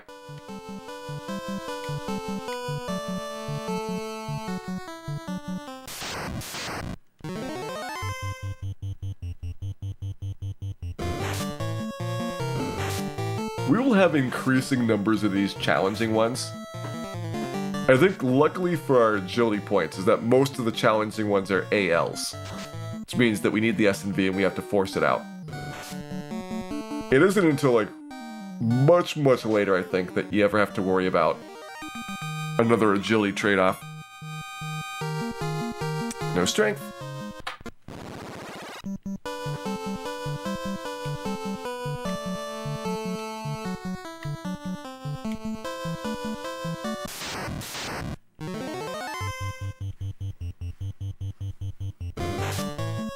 And we also kind of talked about this, but because we're also in the range where the strong level ups are getting further and further apart, we're not fighting the HP gains as much as well. Right now it's every 3 levels, eventually becomes every 4 levels, or maybe even every 5 levels at some point.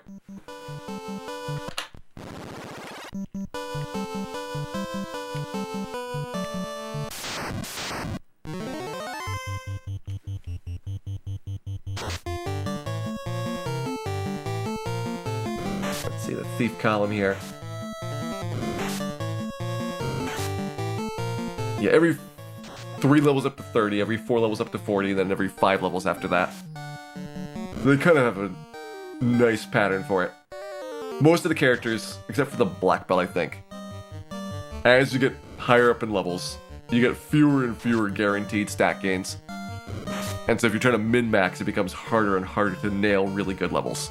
The first 10 levels are like the easiest in terms of getting the stat points you want.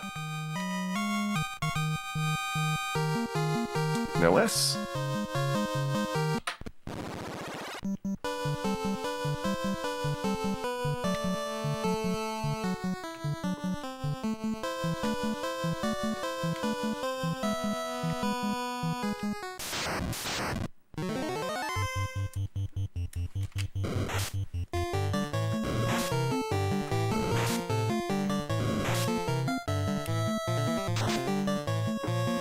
Hey, Blind Umpire.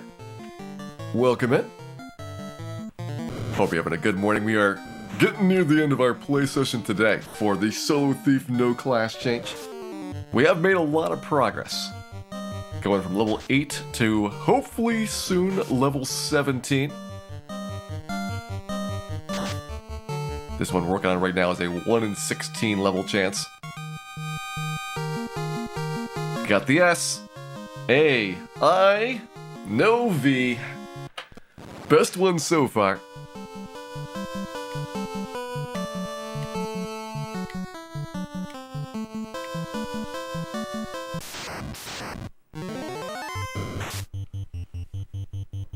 Keep those dreams alive. Still 9 minutes on the prediction. 8 minutes.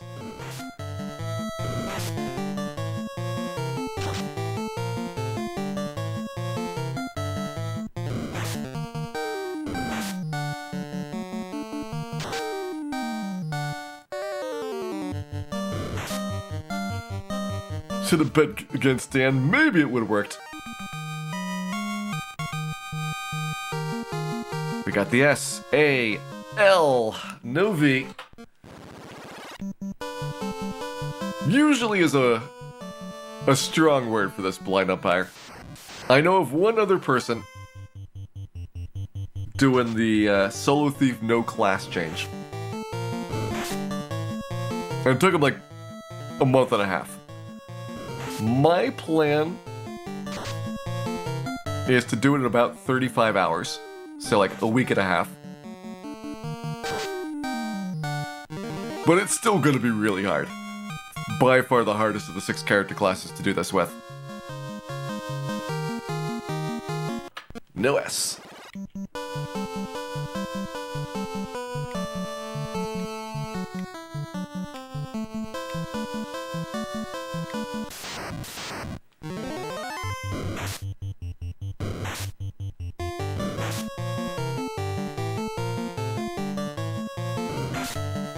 I don't know if Kenny Star did anything with no class change, Daggett.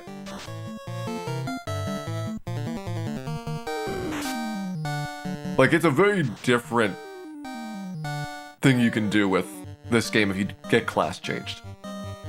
Because the ninja gets fast, it gets better gear.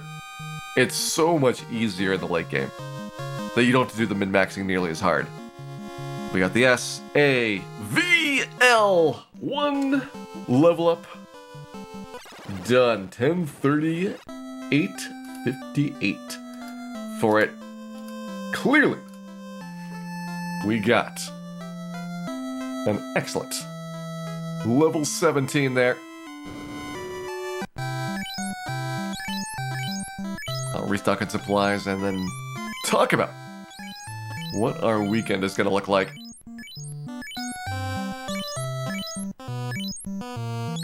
That's 9 levels we did today. We still have not gone to the Marsh Cave, but at this point, Marsh Cave is probably pretty doable. And what we're thinking about is, what level can we realistically kill Astos? At level 28, you get 3 attacks with the saber. That's the weapon we have on right now. Likely you can kill him then. Level 26, you get 3 attacks with the scimitar. Scimitar does a little bit less damage, it's got a lower critical hit rate. But 3 attacks is nice. Currently we're at 2 attacks with the saber.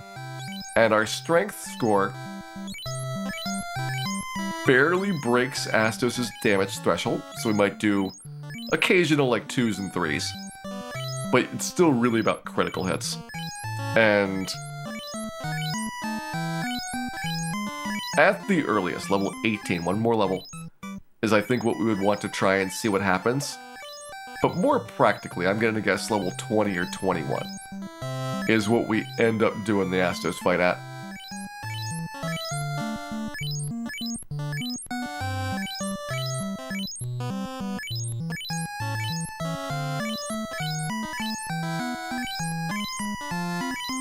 Get all healed up, get all that money we've saved up. Like, we spend so much cash on each fight, and we still have more than the thief is ever going to need to buy equipment.